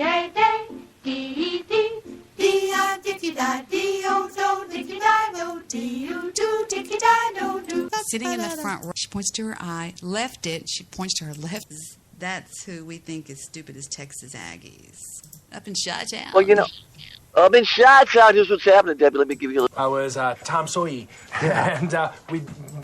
There you go. There it is. So there's no Dirk and Rush. So Bisley. Where is that song? I don't know. James Blunt. Something about, what does he say about brilliant? He goes, my... But very judgmental and mean. Yeah, we... Hey! Stop it! The dogs are fighting outside my door. They're having like a wrestling match. Can you hear them? They're playing, yeah. I'm so mad. I've got to find that. Now I'm bizarre. Why is it just that? Wait a minute. It was when I said Zeki because I was tuning my ukulele. Need the hammer, and she goes... Really quickly, how many people are going to be able to listen back in 20 years and God damn it. Ukulele now, on the ukulele now. Okay, I tune it. Play this damn thing. I tune it and I play Olole or something like that. I play Zeki. you know too much. And I sat in the storage unit. Now, For being 24. I don't know. I can't find it. I'm over here just going click, click, click, click, click, click. I can't find it anywhere. I heard it today because I wasn't there listening to it. I was up doing stuff. And I was cleaning and moving around, and I had the baby, and I was doing all kinds of stuff. But it was playing in the background. And I thought, oh, my God, that is one of the funniest moments on this show. And I wanted to play it for the people out there, or at least get it back on record here. We start playing a song by Mrs. Brown, you've got a lovely daughter. And I say, Zeki sounds just like this guy, you know. And Dopes. Remember? That's the Three Stooges. Is what That's the Three Stooges. Ready? Play something. I'm not on the radio right Oh, now. this is cute. The baby starts playing. A little guitar pick on there. I said, who's on my show with me? He goes, Steve Wush. Mm-hmm. Anyway, here we What go. are you doing, Tinky? He said, what? Guess who's on the show with me? Who? What's his name? Steve Bush. Oh, did you hear that? He Hey, gave- Chad. How you doing, buddy? Can you hear me? No, he gave me my phone today, and he goes, Mika, here's your phone because Steve Wush might call. Oh, that's sweet. Isn't that the What a weirdest kid. thing that he would say that? And I did. Why do I hear my ukulele? Little baby. Let him play it. Let him play it. Little baby, come out here and play it for us. Give him the hook, Vico. Okay, ready? What song? That's where I got Vico from. You. Come out here and He's better than sing. you already. Ready? Play something. I'm not on the radio right now. A little guitar pick on there. Oh, he dropped it. So anyway, we are just here. Oh, listen to you. My Bonnie lies over the ocean. My Bonnie lies over the sea. My Bonnie lies over the ocean. Oh, bring back my Bonnie to me. Okay, thank you, little baby. Anyway. Now, wait a second. Real quickly. How many people are going to be able to listen back in 20 years and say, I sang along while my grandbaby played the ukulele on the air? The angel of my life. I've been trying There to you learn go. chords on this slapping that bill. Oh, look at you. It's right after this, Deb, I think. Is that you? That's me. Yeah, that's you. Yeah, you're doing a solo. I want to sing to you, Steve, on the ukulele now, on the ukulele now. I need to learn how to play this damn thing, you know? I think you're tearing it up. I think you're underestimating how quality you are. You just You really keep rocking think it. I am? You're just saying that because you're jealous of me. Call him Izzy. His name is Israel. It's seriously... It literally has jumped off the page. I cannot frickin' find it. I'm out of my mind here. It was. I heard me a little Find while it. ago when I clicked on it and I heard me say Zeki. Need the hammer. And she goes, They were always making fun of them. song for universities is the Longhorns. Now we go into by- that. Slapping on the back. Why does that crack me up? I can't stick. 454. He requested I don't know. I can't find it. I'm driving myself nuts. Where the hell trying- did it go? I don't know. I'm losing my mind trying to find it because it was. I even heard it earlier when I said Zeki. I heard me say the word Zeki. Yeah. Quiet, numbskulls. I'm broadcasting. I don't. God, I mean. It's bizarre. It's not here. The house do shit. I think that I'm just clicking and clicking. It's like it's gone. It's weird. It's like so weird. If you so can't find it, I would never be able to find it. You find audio that I didn't even think existed, so fuck, Let I'd me be look. lost. Oh, Rizzo, this is Dallas. Ladies and gentlemen, Midnight Madness is Sister Christian. Last song on the second side. I'm not. I'm just. I ruined that with a I am the fact. kind of person He that looks so good. I just don't stop. Okay, my son doesn't, and he does for his young, for being 24. God You damn do it it. at different. Where is it? It disappeared. Maybe in all the shows I've been on. Wait a minute. Let's do this. I'm going to go to the board. I'm going to play something off the board, and then I'll find it while we're on the board, I guess you could say. Right? Does All that right. make sense? Sure. That makes sense. Not at all. Go ahead. I'll play. What do you want to hear? Give me a number between 1, 2, 3, 4, 1, 2, 3, 112. Be careful. There it goes. 7. 1, 2, 3, 4, 5, 6, 7. Here we go. Oh, this is such a gay song. All right, here we go with number 7 on the board. We'll be right back, boys and girls. Don't leave, or I'll kill you all.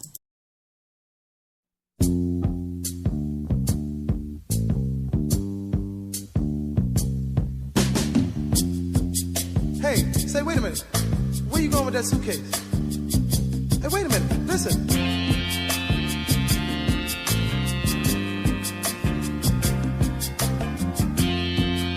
All right, well, you don't have to answer. Just listen. I don't mind when you say that you're going away. I just don't want to be lonely. And I don't care if we share only moments a day. I just don't want to be lonely. I'd rather be loved and needed, depended on to give a love I can't give when you're gone. When you're gone, I just don't want to be lonely. I'd rather be loved.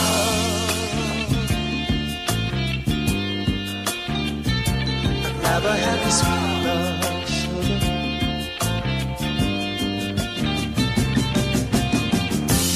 I don't mind if the tide sets the sun to the moon.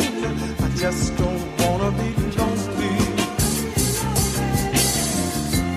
Let the stare find you there. Way down at the end of the room. I just don't wanna be lonely. I'd rather be loved and needed, depended on to give a love I can't give when you're gone. When you're gone, I don't wanna be lonely. I just wanna be loved, sugar. Come on. I just wanna be loved, yeah, yeah, yeah, baby. Ooh, Lord, have mercy.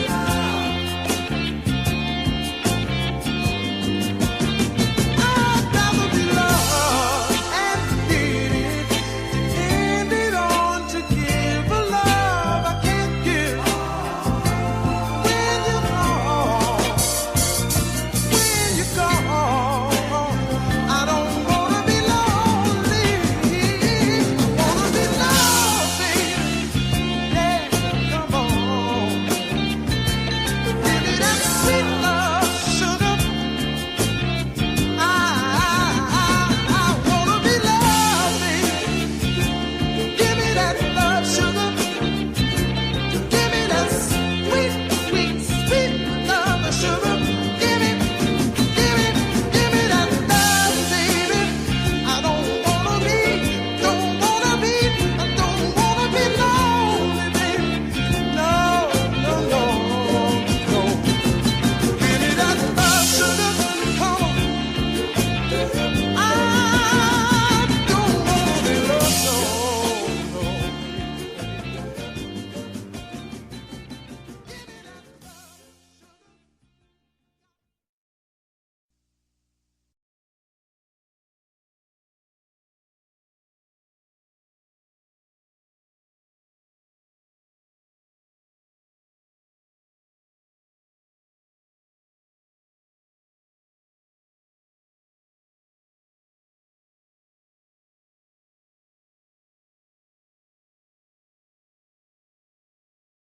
Oh, my God, we're back. How long have y'all had dead air? We're back. Sorry. We took a nap. Back. Okay. Oh, I feel so refreshed. We think we found it. And it goes. We were listening to some music. We were taking requests on the request line, and this happens. It's really stupid. She's a very mean lady sometimes. I don't like her. Little Judas Priest. At 4 o'clock in the morning.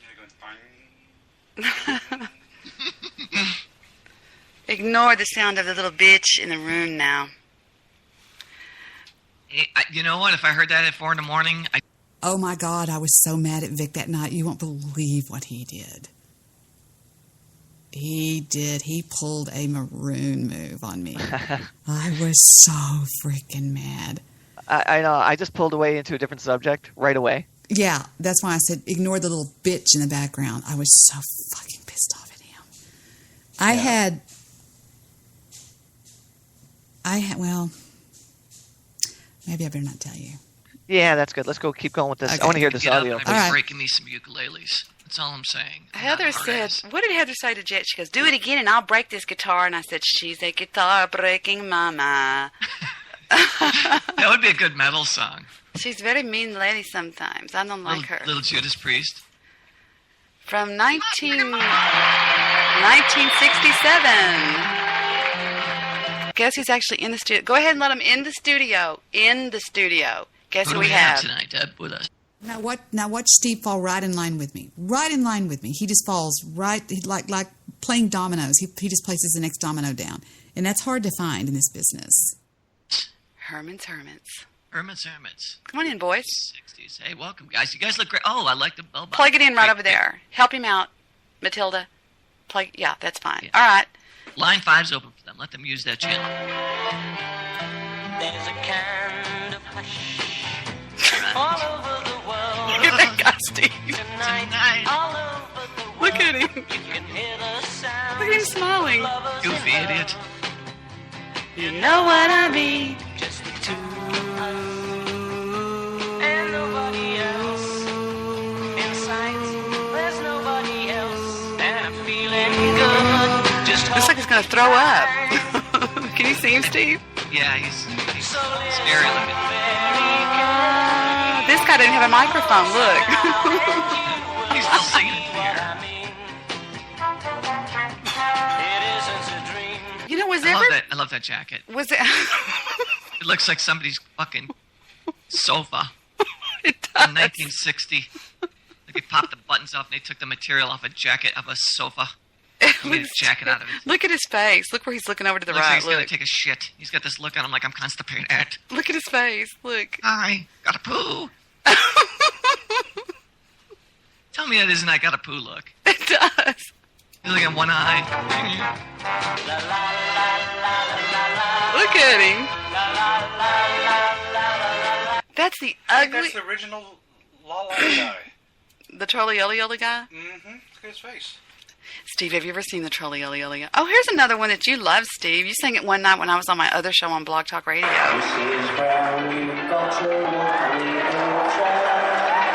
I don't like them when they're live. I don't either, because you can't hear anything other than the audience going, I know, you just hear these mullets screaming like banshees. Bastards. Oh, I can play that. It's a ukulele, but... Oh, I want to hear this. Mrs. Brown, you've got a lovely daughter. You do have a lovely daughter. Zeki sounds just like this man that sings. I can tell she doesn't love me now. She isn't coming now. I don't know the words anymore. She wants to return those things I bought her. She's an idiot. She should take the loot and run. Hello, I'm calling for Steve. Steve, how did I just do that? I was going to ask you. How did I fucking do that? It's like you dubbed over yourself. But how did I do that? I don't know. When I heard that before, I was asking myself, how the fuck did you do that? Unless she's doing it right now live while she's playing the play. No. I'll turn on my webcam. I'm sitting here just watching the screen. No. I've heard it before, and it perplexed me. I'm like, how does that even happen? Let's try that again. How did that happen? Listen, guys. One that you love, Steve. You sang it one night when I was on Let's go on mute. I'm going on mute. Here I go. I'm on mute. my other show on Blog Talk Radio.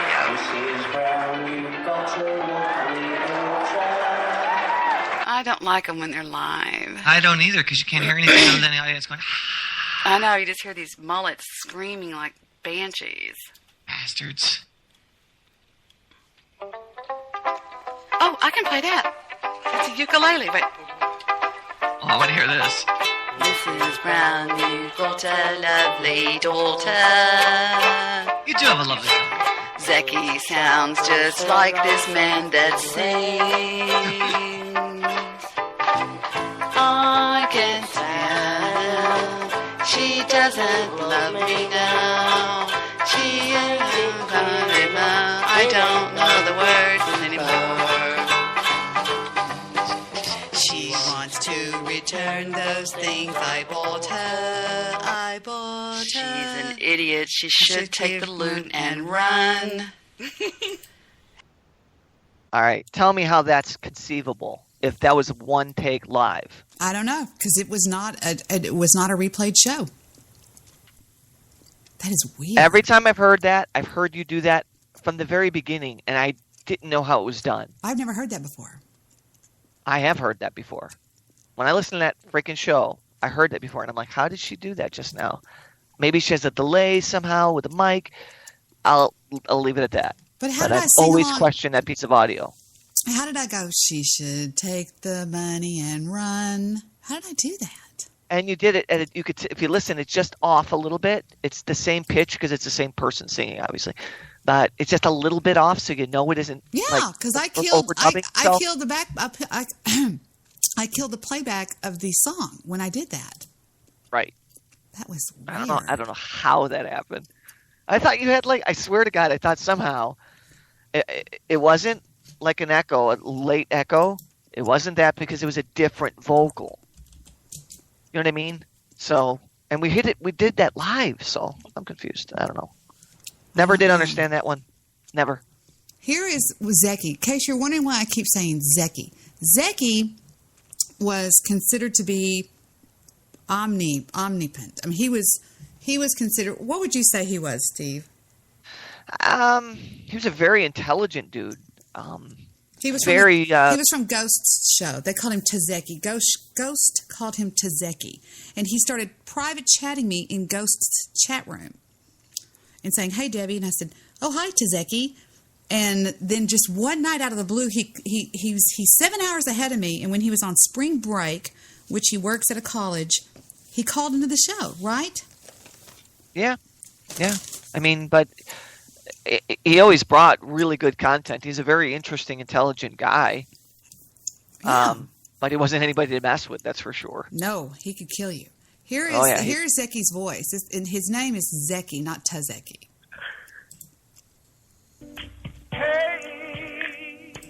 So much fucking testosterone. Ed?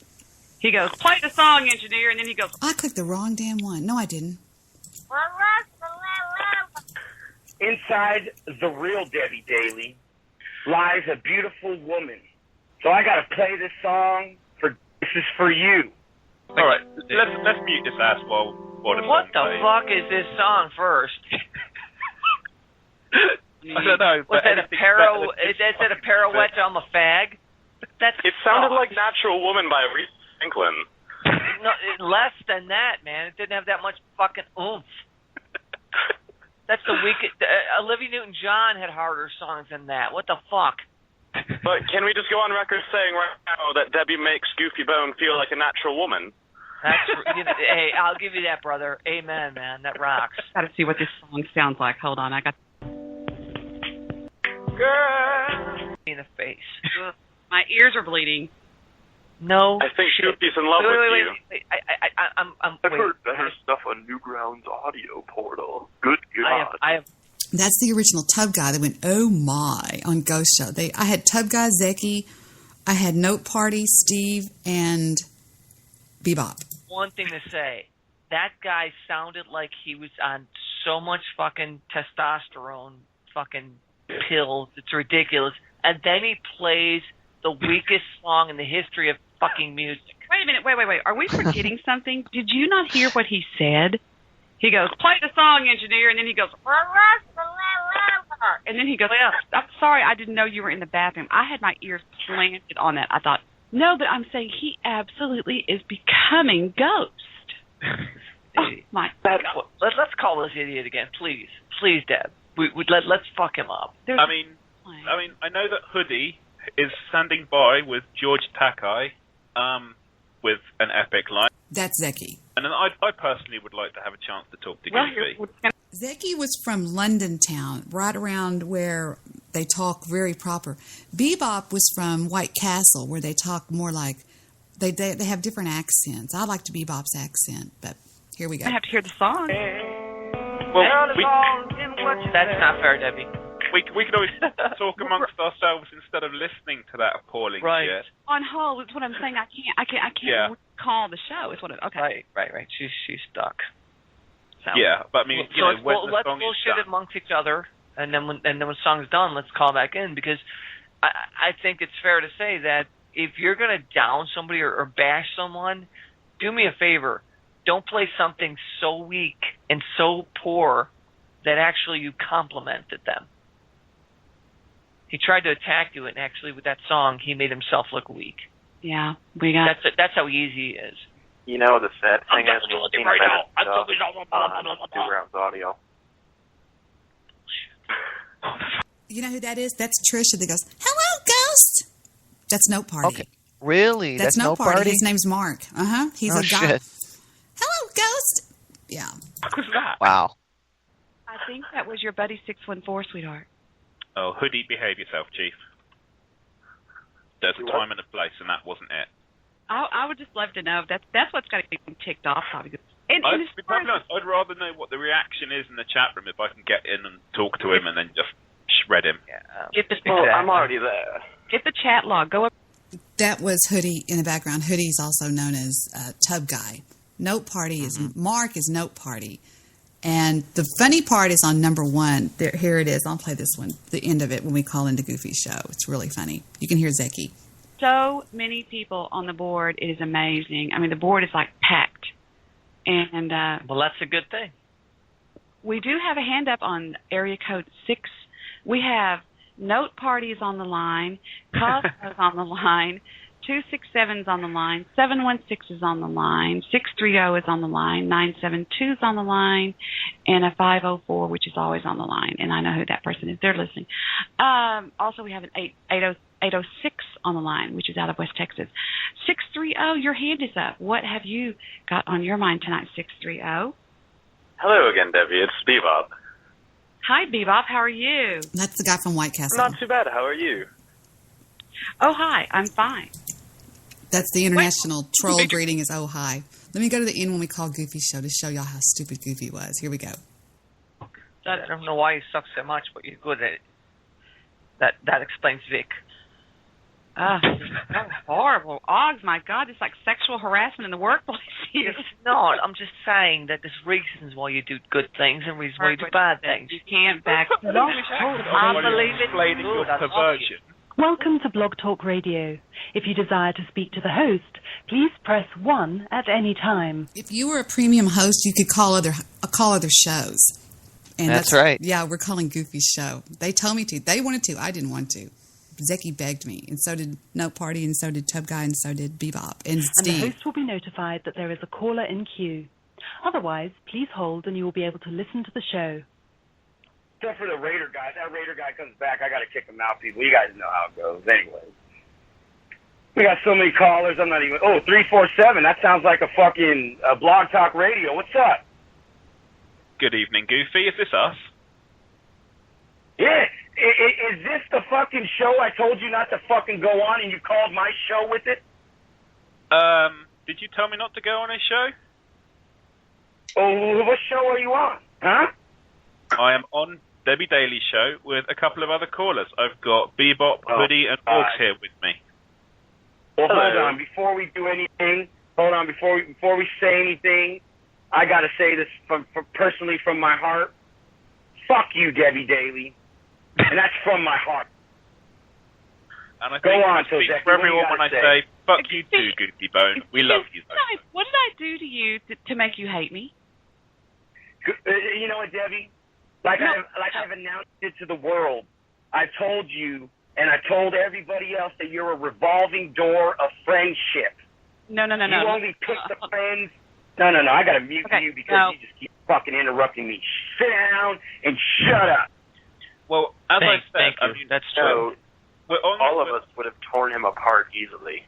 Yeah. We'll call back. I mean, Debbie, you don't even have to say a word. Blog Talk Radio. I got it. Great. Welcome to Blog Talk Radio. If you desire to speak to the host, please press 1 at any time, and the host will be notified that there is a caller in queue. Otherwise, please hold and you will be able to listen to the show. So I decided to call the show, and Debbie Daly decides to put me on the fucking, why did you do a troll show? Trying to turn the table. He's explaining to you what I've tried to tell you people for years. The reason Goofy hated me is because I put him on hold. He's explaining it. And he stops himself short of saying that he got put on hold. He says, so I decided to call the show. And Debbie puts me on, and he stops himself. And he starts going, like that. Listen to him again. This validates what I've said to you idiots for years. Take a listen. To the show. So I decided to call the show, and Debbie Daly decides to put me on the fucking, why did you do a troll show? Trying to turn the tables on me? Sorry, Debbie. You know what I'm saying? You go over there. You know what? All you trolls in my chat room, go to fucking Debbie Daly's show. Because she will tolerate you guys. I will fucking not. Listen to this, God. Where's my beer? Engineer? Where are you, engineer? Oh, my God. Turn him up here. Oh, God, he's copying. Did not understand you, but fuck, I didn't know you went to the bathroom. Anyways, we're going to go ahead and play a song. God. Dedicated to Debbie Daly. Good God, how unoriginal. Why am I going to play this song dedicated to Debbie Daly? And that was the end of that. And then it goes to another section of it. But that's Zeki. That's who we're talking about when we're, Guys, that's a piece of Spreaker, a Blog Talk history right there. That's how all that shit started. And here's the funny part. He told everybody on Spreaker that the reason he hated Debbie Daly was what? Because I was the reason that he got 404'd from Blog Talk Radio. Goofy hated me before that. The reason Goofy hated me, I'll tell you again. He called into my show one night, and he was making too much noise, and he got put on hold. See, on Blog Talk Radio, you could put anybody on hold if I wanted to. Just go click, click, click, click, click. I could click Steve. Everybody was on a different... Individually, not just like the whole panel at once. You could take like just one number and pause it. Everybody came in on a different trunk. Everybody's on a separate... Right. Everybody's on a separate trunk. And it's completely different here. So. I put him on hold. And he didn't like that. He was like, well, fuck. And from that moment on, he hated my freaking guts. Because when you're on hold, you can hear everybody else talking, but you could be talking, they can't hear you.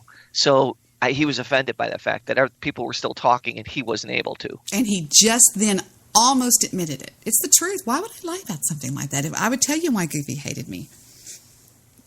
You have to have a reason to lie if you lie. You know what I mean? Unless you're a bathtub girl, you just lie because you're crazy. But, so there you go. He almost said, she put me on... And he stopped himself in mid-sentence because he knew that I had deleted that or that. I don't know if that shows in the archive or not. It may be in the archive. I'm not sure. But anyway. Well, we're finding out that these episodes are somewhere. You know what I mean? Yeah. Exactly. Somewhere in the world, these episodes are somewhere. True. Very true. He used to call into my show all the time because nobody listened to Goofy. Nobody did, ever before or after. And he would call in and he would say, hey, Debbie, it's me, Goofy. He called in and he'd say, look, trolls, come over to my show. Get out of Debbie's chat room. Because I had so many people at my chat room. And he would tell them to come over to his chat room. He called in with the explicit reason to pump his show up. Mm-hmm. And that was his little bit of fame. He had about 15 minutes of fame there. And then he got 404'd. And I don't know why. I think he got 404'd for putting a picture... Or no, he always wanted to be number one in his genre. And he went into the children's genre just to try to become number one because there was nobody in that genre. And he put a picture of Travion Martin. It's Trayvon Martin. Travion is Jet's friend. Trayvon Martin, and it said something really tacky, like something really bad, and it was that day that they 404'd him. Yeah, they did. Absolutely no tolerance for that. That was a different school of thought there, the way they ran Blog Talk. Steve, they paid people to monitor shows. Oh, yeah.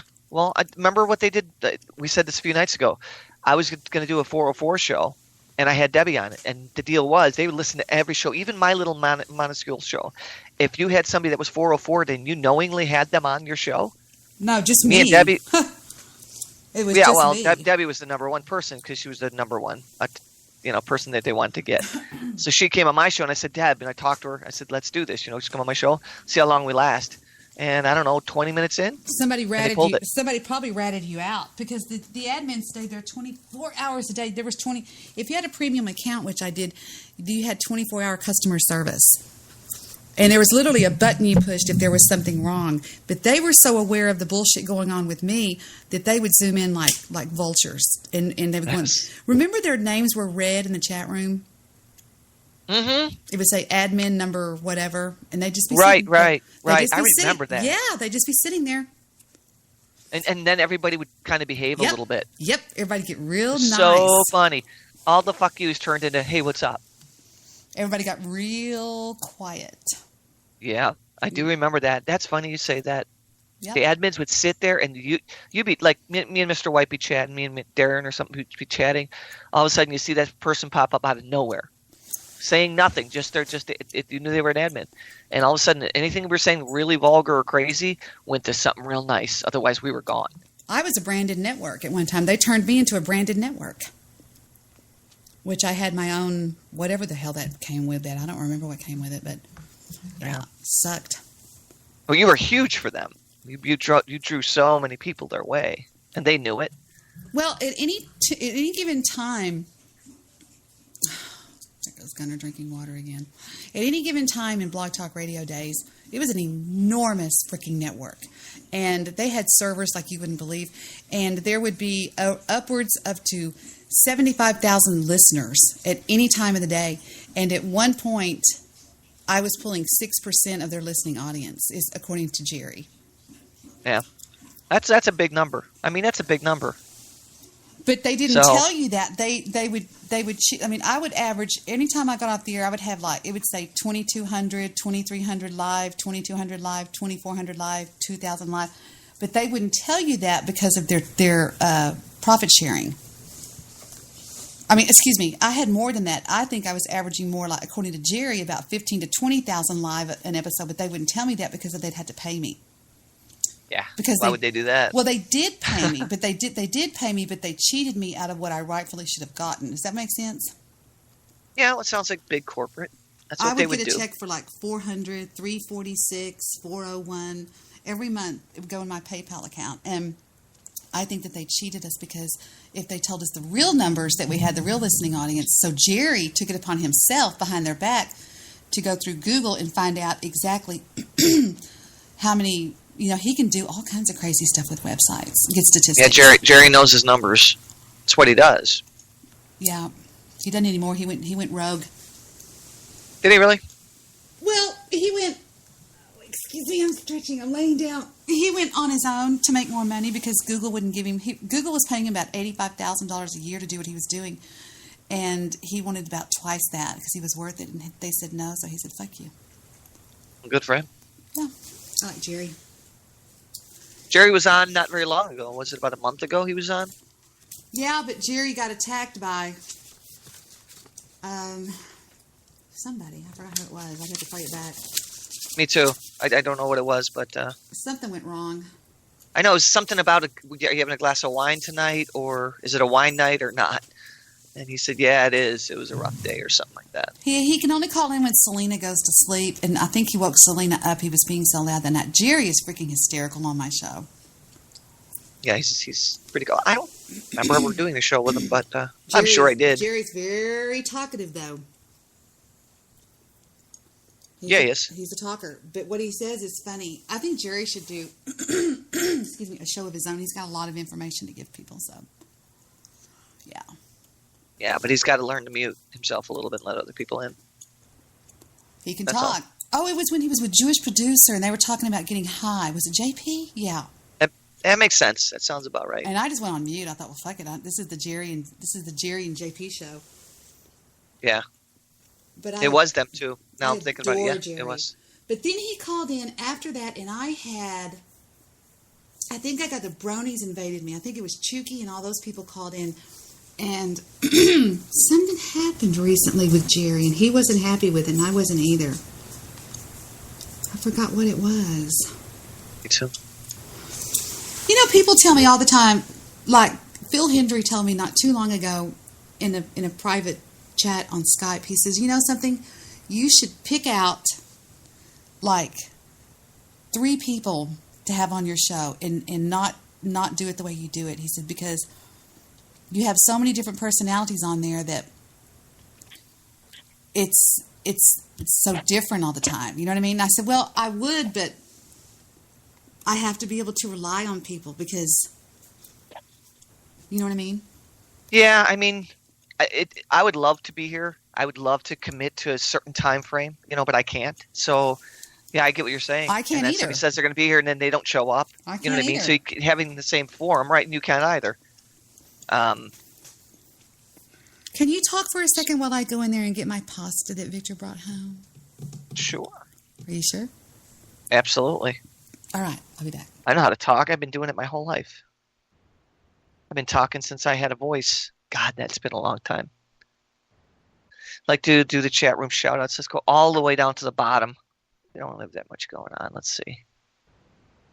Mr. White, how you doing, brother? Good to see. I see that. I say brother a lot. Don't know where I've got that from. I say it at work a lot. I don't say it to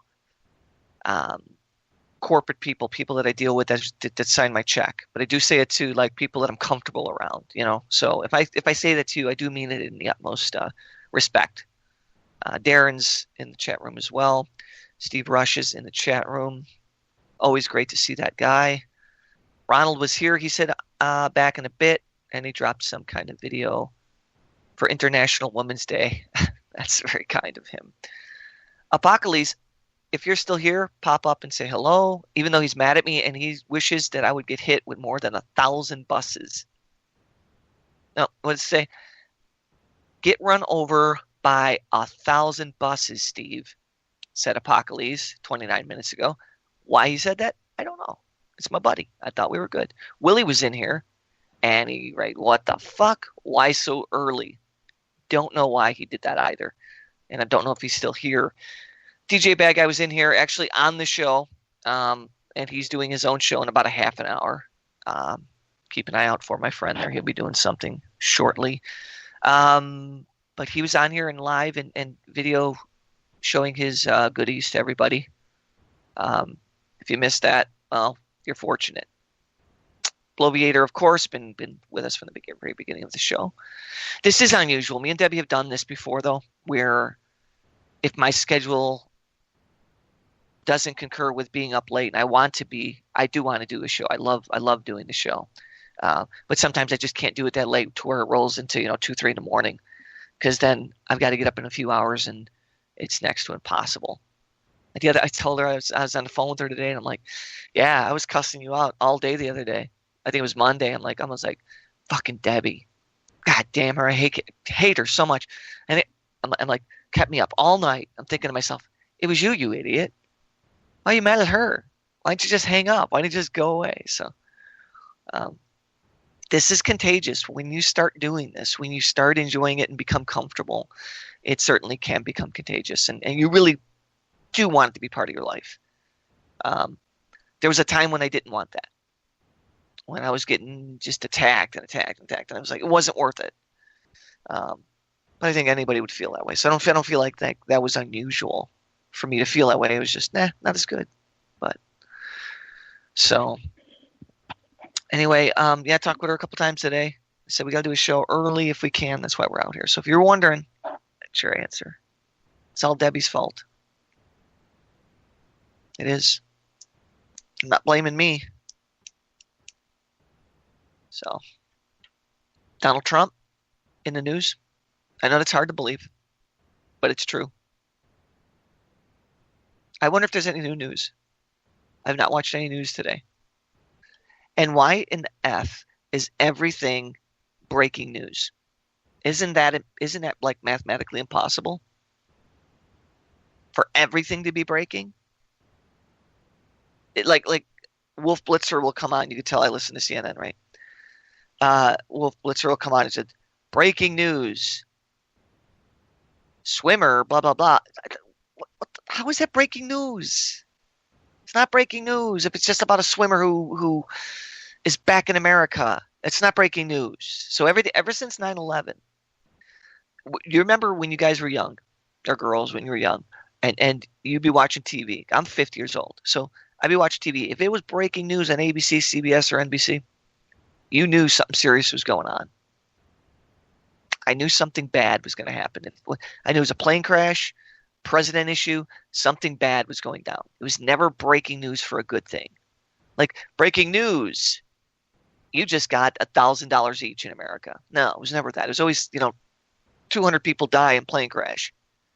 But now every single thing is breaking, so it's lost all of its merit to me. Now, if it happens when you're watching mainstream TV like CBS, NBC, and we interrupt this program to bring you breaking news, usually it's something pretty substantial. So Mr. White loves the show. Mr. White, we were playing some of your music again last night, as you know, and it did go into a second show, which I could not do, man. Was that last night? No, it was the night before. Really, really a good album. Can you still get it? Like, if I wanted to get it, could I just order it? Because I could order my albums from my band. I could order at least 2 of them. I think it's called some weird spelling. I'd have to go open up my browser to find it. But and they find the albums for me if I want more. If I say I want to listen to a copy of an old album or an album that I was on. Do I have a chance to get yours? I sent Debbie a link to some songs, but the actual album, can you get that? A physical copy of it. There's the delay, so. But my album, it's insane. Okay, I have all my songs as well on YouTube, but if I wanted to buy the album, some people try to sell it to me for $100. $99 for my album. That when we couldn't even give it away after we recorded it. 10 tracks, $8,000 to record it, $8 to $10,000 to record it, and had we sold a few copies in our neighborhood and in New York where we toured a lot, but Chicago did well for us, New York did well for us, nowhere else. So now I'm paying $99 for something that I was giving away out of my trunk. So you did not have an album. So you just did recordings in your own studio? Not only digital. I don't know if you're asking me or Mr. White that, but Darren asked only digital. Ironically, the album that you could listen to of mine, The Soft Singers, which is, I didn't name that band. The name of that band was Aftermath, and it got changed at the last minute by Louis. It was all analog. So when you listen to it, you hear the crackles because they played the vinyl and recorded it to digital, but never put a noise canceller on there. So you could still hear it, which I think is best. Some of my songs are from the 80s and 90s, Mr. White says. And some recent. He just posted. We'd love to hear something new from you, man. Would love to hear something. You play a lot of guitar. So you do your own bass lines. You play your own guitar, obviously. And your own leads. You are great. You play really, really great guitar. I heard your solo. Really, really nice stuff. Very, very clean. You play your guitar very clean. I don't hear too many effects at all. Maybe a wah-wah, possibly a flanger effect, but I don't hear any distortion for your music. Why would there be? So I have a jam on my profile here. What does that mean? We'll get together. We should do it. Have you ever done? I've been asked to do a couple of Rush covers with bands from people on Facebook that are all over the United States in different parts of the United States, where I play the drum part, they bring me the guitar part, and then you record your section, and then somebody mixes it all together. I use no effects, just reverb. Okay, that's what it sounded like. Very, very clean. What guitar is that? Because it sounds like a Gibson. And then I listen to it and I'm saying, well, maybe a Telecaster. It might be a Fender Telecaster. I'm not sure. But I don't think I'm far off when I say Telecaster, am I? And I'm waiting for this. Oh, there you dropped a link in there, guys. If you're listening and you're listening live, or if you catch us on, it is a Telecaster. See, you know why I knew that sound so well? Because the band that I really loved and was in and played a lot of shows with and thought was the best band I was ever in. My lead guitarist, Danny, played a Fender Telecaster and just loved it because he was a big fan of the Stones. So anything that had to do with the Stones, he even played like them. He felt it like them, and that's why we got the name Aftermath. Was from the Stones album Aftermath. I played the Telecaster. And he even had the movements like them, and I didn't. I played very. I was a melodic player, but a progressive player, which complimented him because he could then be pushed a little bit from mainstream into a little bit more complex music. So it was an interesting play off of his style against my style. And then we had a female bass player, Bonita, who was amazing, like completely, but she was like punk. So you had rock, progressive, and punk in the same band, and we fused that together. And I really think that Aftermath was the best band that I had ever been in. And I've been in like 14. But by far, I loved them. Loved being with those guys. And unfortunately, some things changed, and I got married and recorded a couple albums with other bands, and that was it. Now I just practice. So Mr. White says he's been playing the Telecaster for 29 years now. That's a long time, man. Is it black? Because that seems to be a popular color for Telecasters. Black with gold trim. The higher ends ones, I think they look good. It's a nice looking guitar. It's a great sounding guitar. It's an extremely clean guitar, but it can take like any other guitar. It could take any effect, but it takes it very, very well. But overall, you've been playing for 50 years. That's pretty awesome, man. Yeah, I've got 41 years. I started playing when I was 9. Percussion. And then I got into the vocals because I never had anybody that could sing. So being a drummer that could sing, everybody wanted me to play with them because either they were too shy, because we were young, we were kids. Either they were too shy, and I was never shy, to sing, or they couldn't play drums and sing at the same time. Well, I could do both because that's when you learn something, as you know, Mr. White. If you learn to start it that way, it's much easier for you. It was much easier for me to do a drum solo and then right after the drum solo go right into a song and be the lead vocalist and not be winded because I practiced so much. I'm back. All right. This pasta is delicious. It's crazy delicious. What kind of? Oh, is that what Vic picked you up? It's just vegetable pasta. It's got tons of vegetables in it. It's got everything in it. I don't like vegetables in my pasta, Deb. I try to separate them, actually. I have broccoli. There's broccoli, cauliflower. There's carrots. There's mushrooms. There's this squash, and it's everything. So obviously that's what kind of dressing you got? Oil? Mm-hmm. Yeah, good. I was just reading some of the chat from Mr. White. He's such a good guy. What a good guy. You want to see what he looks like? Watch your Skype screen. I'll show you. Look. Here he is playing this song. Watch. I love the look on his face. He looks at everybody like, fuck you guys in the chat room. I don't need you. Mm-mm. I've seen this. Look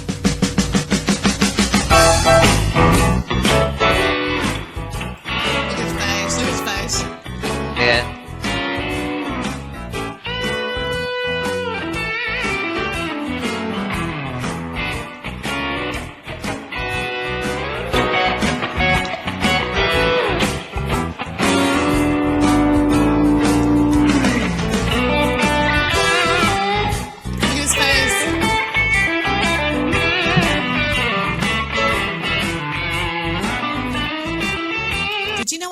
listeners one night that this was Stevie Ray Vaughan? I would absolutely believe it. They believed Sounds it. very much like that. I came on the air, and after I was on the air for a few minutes, I said, "Hey guys, I found a recording of me sitting in on a jam session of Stevie Ray Vaughan and his band." They're like, "Really?" And I said, "I found it today on my old computer, and I'm going to play it for you." And I hit this.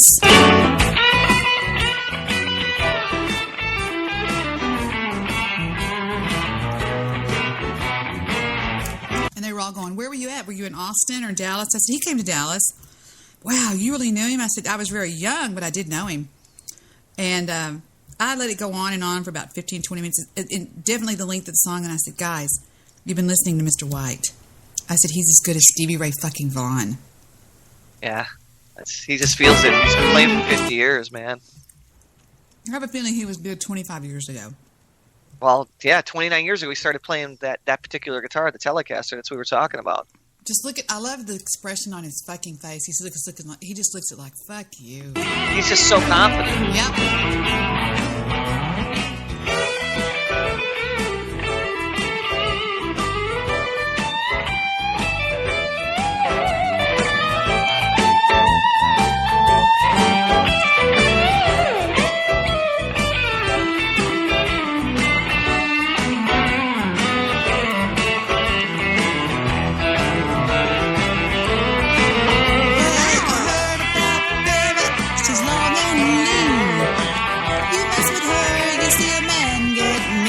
She's my sweet little babe. She's my pride and joy. She's my sweet little baby. I'm her little lover boy. Ooh, look at that face. I could listen to him play all night long. Yeah, that's what you call feeling it. He totally feels what he's doing. He's good. And any musician, this could, when you feel it, it's just real. It's you're all out. You make the weirdest faces. Like as a drummer, when I feel like I'm in the groove, I'm in that pocket where I should be, and I just throw those fills in there. Man, exact same thing. Like almost cocky, but it's just confidence, really. You know what I mean? You just feel so confident that no matter what, like I am like Michael Jordan, I'm throwing down threes. No matter what's going on, I could do this right now. Mm-hmm. Whatever that bass line throws at me or the guitarist wants to do, wherever they want to go, I could go with them. I could build that bridge and fucking play right with them. It's a good feeling. Here's Stevie Ray Vaughan doing what I think just as good as Mr. White. I mean, I don't see any real big difference, you know?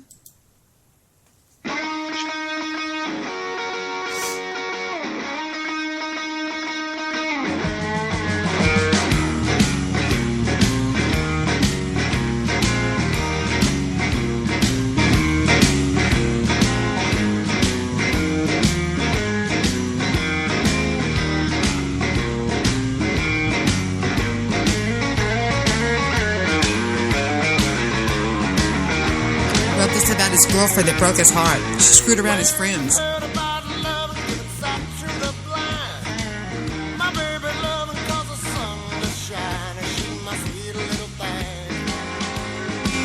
She's my pride and joy.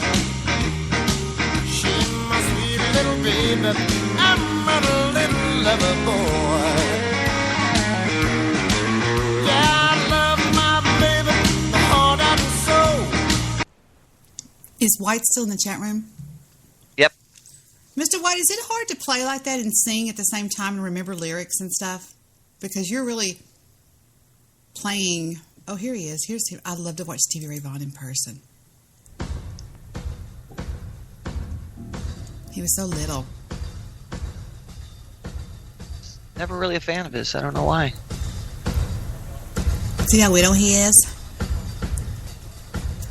Yeah. What does that mean? That means nothing. He's so talented. God, yeah. You know who's an incredible guitarist who was a little guy, too? I mean, really small? Yes, I do. His name is Buster... What was his name? Who were you going to say? Because I know who I was going to say. Well, I'm thinking of Ozzy Osbourne. No. This is just What was this guy's name? His name was, I went and saw him one time in Dallas in a small little tiny club. His name was something like Buster or Bumper or Buddy Guy? No.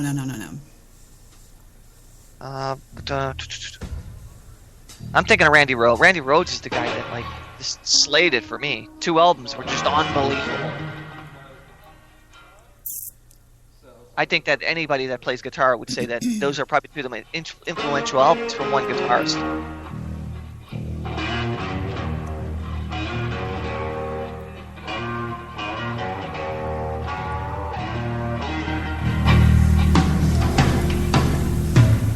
When his girlfriend broke up with him, he was shattered. Yeah.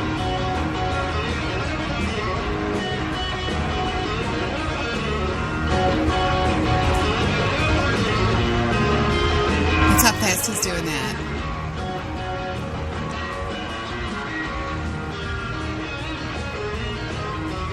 This is just a sound check. There's nobody there. Yeah, they're just jamming.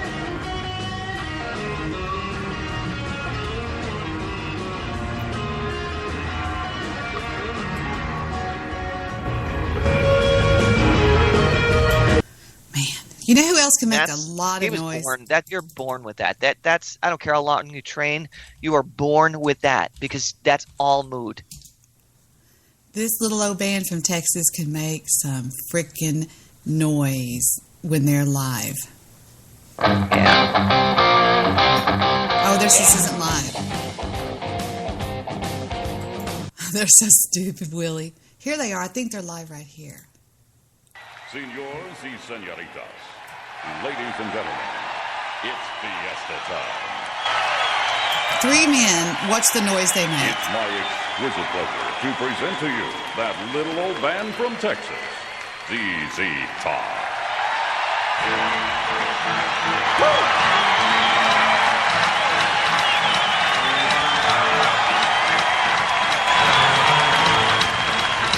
I will swing around in that Texas town, about that shack outside the Grange. You know what I'm talking about. Just let me know if you wanna go. Wait till he starts slapping this bill. To that home out on the range. They got a lot of nice girls there.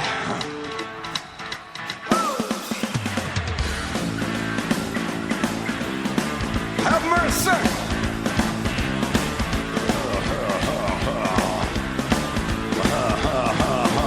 I hear it's fine. Willie doesn't like the sound of his guitar.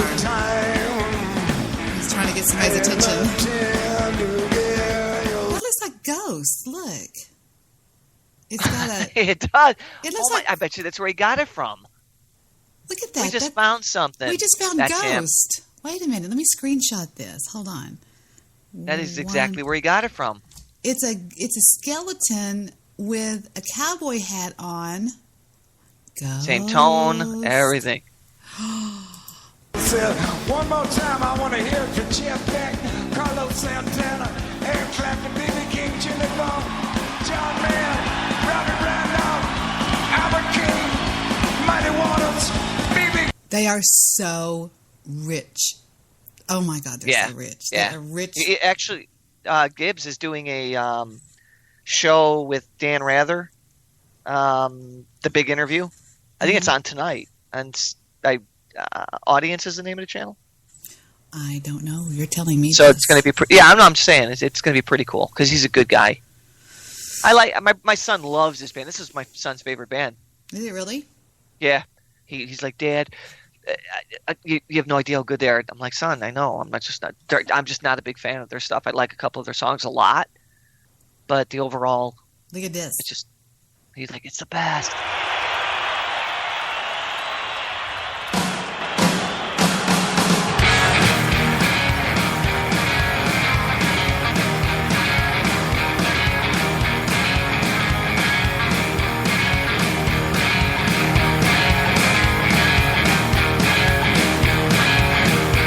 Those fucking people, Steve. Hell yeah. Can you see them? Yeah.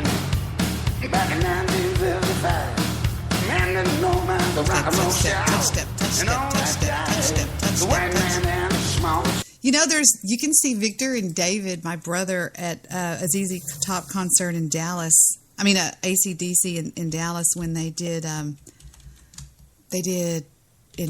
Dallas, Texas. You can see them right here. Just had some good seats. Yeah.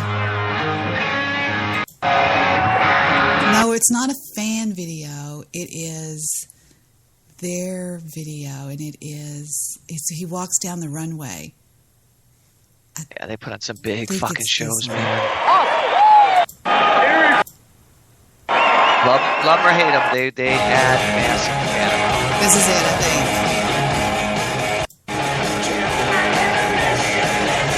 No, it's their video that they did. They had a professional videographer doing it, and they had a production crew. You can actually see David and Vic in the video. It's so funny. I don't know where their real video is that they did. I mean, see, this is a fan video. That's a fan video. That sucks. Anyway, I won't be able You got to get whoever produced their shit. Of course, I won't be able to find it, of course. Another fan video. Yeah, that pisses me off when I'm at a show and you got everybody with their cameras out. I'm like, wait. You're at the show. You're watching one of the greatest bands in the world and you're fucking videotaping it instead of being part of it. I know. It's pretty dumb. It's pretty stupid. You're there. You're living a dream. You know, they may never play again. You may never see them again. And all you'll remember is looking through your fucking viewfinder or your monitor. Really? You're an idiot. I was at this. Okay, right here, like. Okay, David and Vic are right here, and we're on the other side, so you won't be able to see us.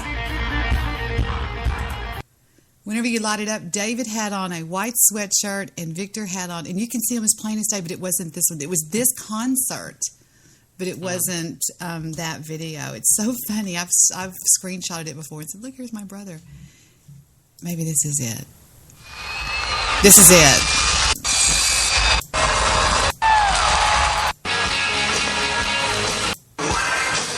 Okay, watch. This is it. Okay, you can see them.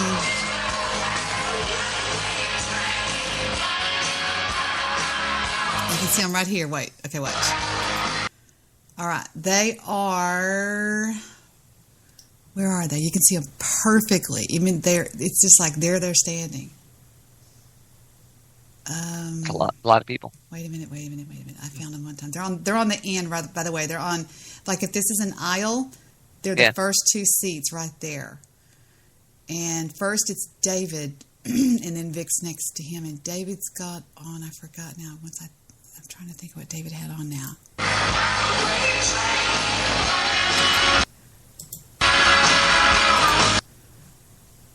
I think it's unbelievable, though. You can see them perfectly. And Dave and my nephew, were on the other side, but we were front row. We were right there on the very bottom. They came right by us. It was excellent. Yeah, so there you go. Yeah, those tickets aren't cheap, though. Good Lord. Yeah, I have a friend I went to high school with, and he always gives me...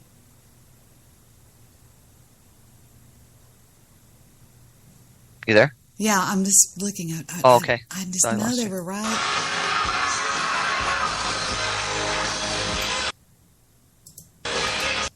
There's David.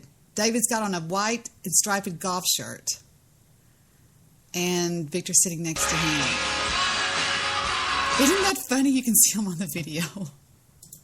Yeah. So much for that idea, but yeah. That's cool. Man, it's cool. They draw a big. I've never. You don't like You don't like AC/DC that much, or it's ZZ Top? I do. I enjoy AC/DC for all my life. They're good, man. I think that their music is very simple, which should be. I mean, simple rock and roll. They never tried to make it what it wasn't. They always kept it real, and I appreciate them for that. Yeah, they. I like the way I love the fuck out of AC/DC. How do you not like AC/DC? Like that's one of the questions I'd have for somebody if they say they don't like rock and roll. Like, at least AC/DC, come on. And it wasn't like they put out 2 albums. They had so many fucking albums. They had 2 different vocalists that were both equally amazing. So how many bands number 1 in history have done that other than Van Halen? I think they're the only 2 bands ever to have different lead vocalists and still be hugely successful. Haven't they gone into retirement now? Yeah, they should be done, but unfortunately, they probably won't be. I think they officially have, is what I heard. I could be wrong about that. I don't bring up Rush very often, but I will tonight, only for the simple reason that I read an article in Rolling Stone, Alex Lifeson gave, that they may be putting out another album. That they've no extended tour stuff, none of that. They did not retire, by the way. They never said they were retiring. But it's possible that another album will happen. So I'm got my fingers crossed. I don't know. What do you think? I mean, would you be excited about a new album by Rush, or would it just be best Absolutely. Their last album, Deb, 2012, was Clockwork Angels, and I thought it was some of their best work ever. As far as their playing ability, they were at the top of their game, in my opinion. Mm-hmm. And I've been watching them forever. I've seen everything they've ever done. And then, as far as musically, they could play like beast. Vocally, that's a real big challenge to go out and do it live. In the studio, you could probably do it. Geddy could do it. But as long as he doesn't try to soar over those notes that he once hit, 40 years ago, you can't do what you did 42 years ago when this band started. Did I hit the mother load, or did I hit the mother load on 1980s quizzes? I found these today. I accidentally found these today. You want to take one?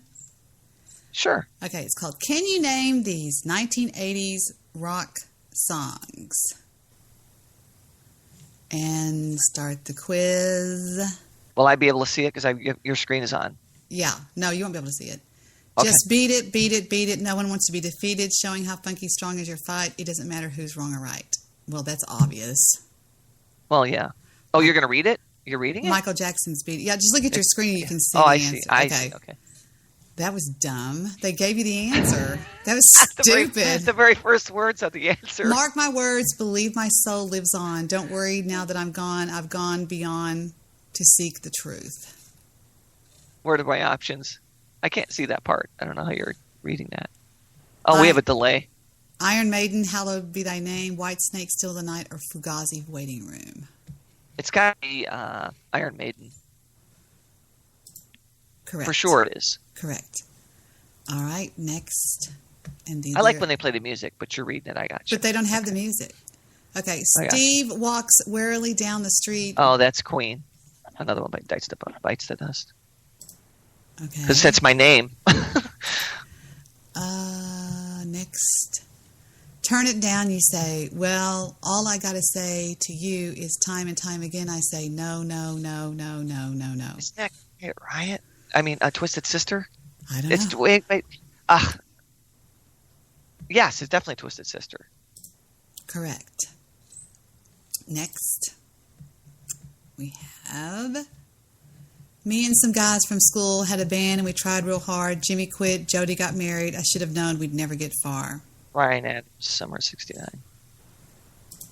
All right. That was correct. Coming next. That one guitar felt so good in his hands. Didn't take long to understand. Just Foreigner. One guitar slung way down low was one-way ticket. Only one way to go. Foreigner, Jukebox Hero. All right, correct. Next. Darkness, imprisoning me, all that I see, absolute horror, I cannot live, I cannot die, trapped in myself, body, my holding cell. That would be none other than Metallica 1. I love that. Greatest video, too. Correct. So good. And here we have, you don't say want diamonds on a ring of gold, your story to remain untold, your love not to grow cold.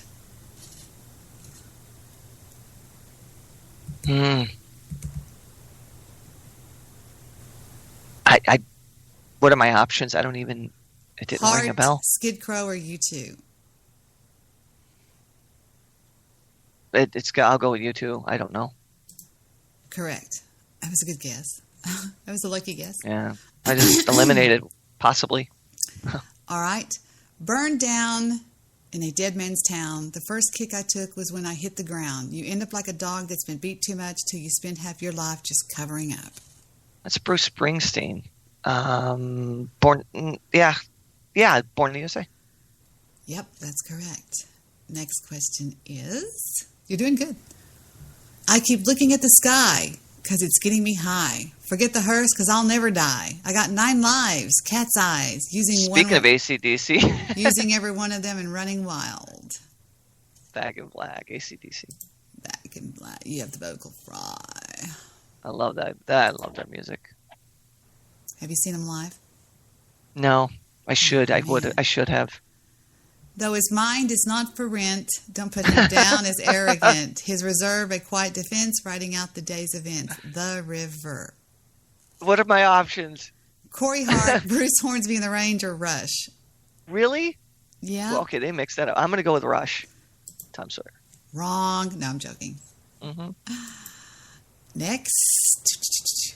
Now and then, when I see her face, she takes me away to that special place. And if I stared too long, I'd probably break down and cry.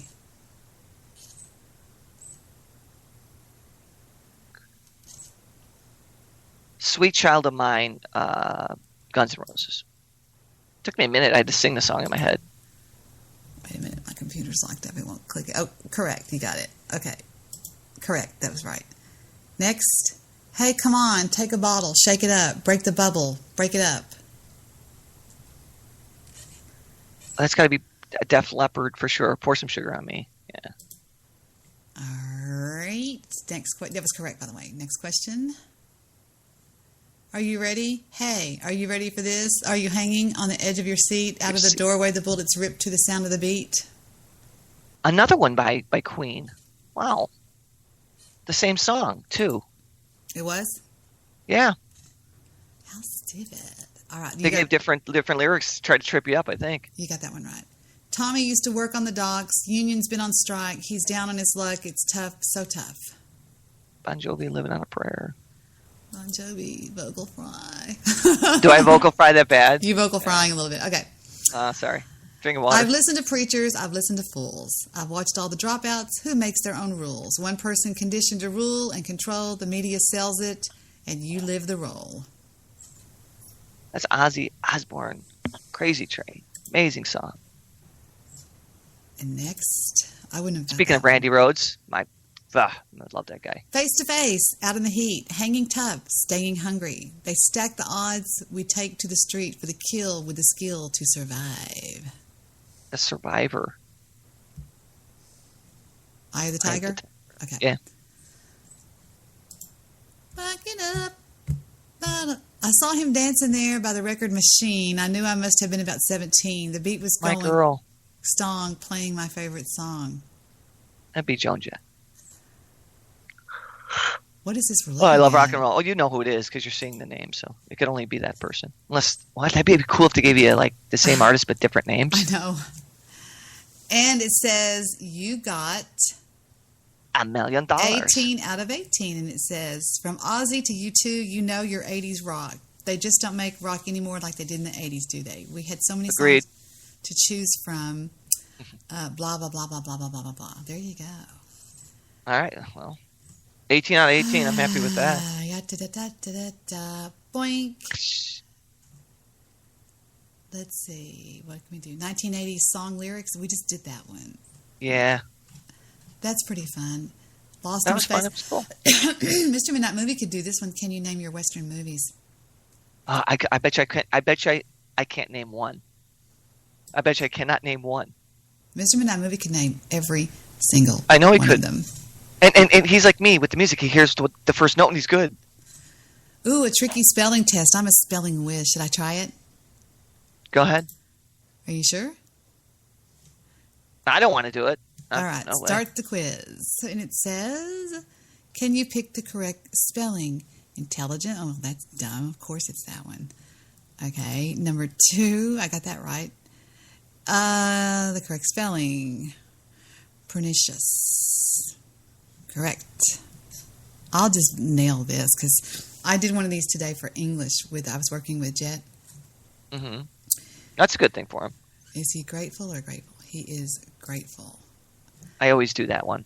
Yeah. I'll get all these right. This is boring for people. For those of you in the chat room who you can't see, there's two spellings, obviously, and she's clicking on the one she's cultivate, of course, showing it appropriate. I had to do. There'd be a lot of people that wouldn't get this, Deb. Really? Yeah, with the extra I in there, that's tricky. Is there an extra I in cultivate? No, there is not. Philanthropic. There's only one L. Yep. Very good. Very well done. That's exactly right. Interject. Duh. That one's easier. I say after you get it. That was easy. Yeah. That's how I'm going to work it. What is that word? Banal. What? Just being lackadaisical, tired, banal. It's like exhausted. I've never seen bored. that word before. I just guessed because you never use two N's together unless you're doing like running or something like that. Expunge. Ooh, wait a minute. Wait. If you don't know it, let me guess. No, I got it. You got it. I got it. She gets it. She knows what she's doing, kids. Embarrass.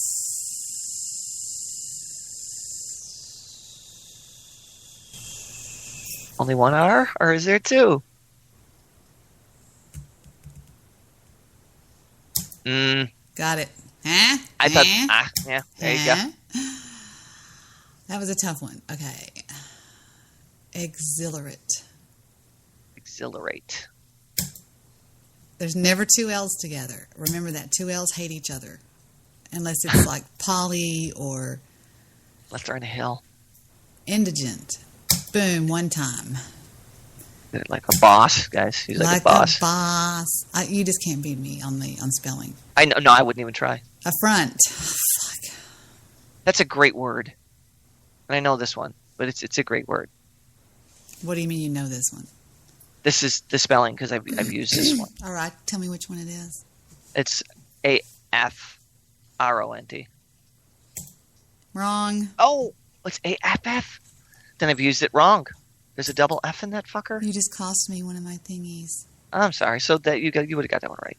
Conscience. It's always conscience. Remember that. Okay. And two F's never go together. See, you have to realize the power of... It's euphoric right there. The power of two consonants together has to really be almost to where you can divide the word right down the middle. Okay. Committed. Makes sense. Committed. Committed. Committed. See? Right there? It's not mit. Right. It's committed. Anyway. No, shouldn't bother giving you an English language. I mean, a test. Instigate. It's instigate. Always.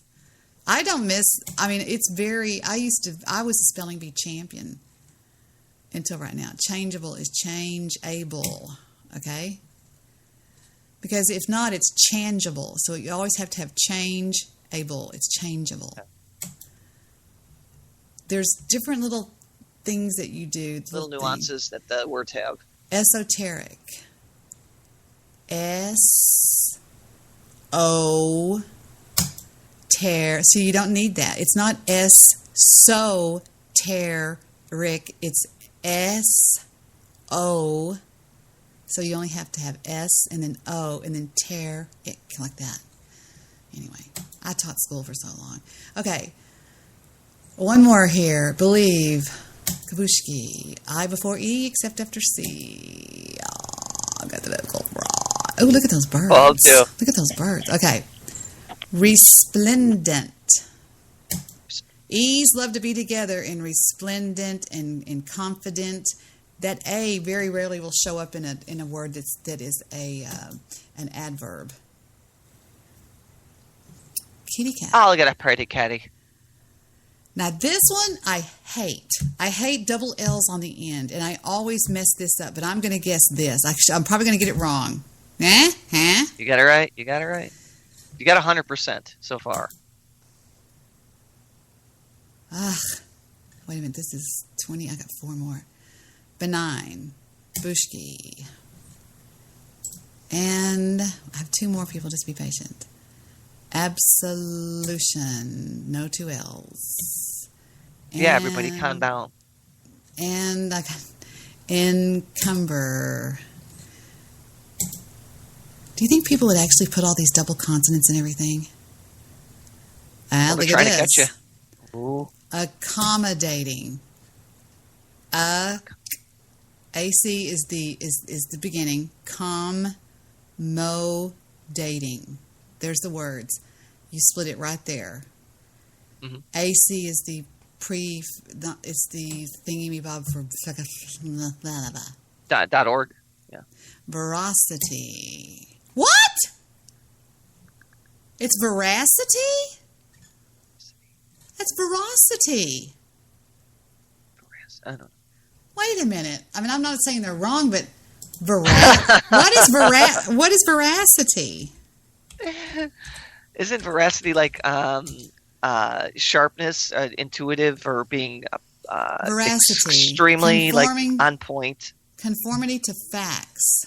Yeah. Well, I was thinking of velocity.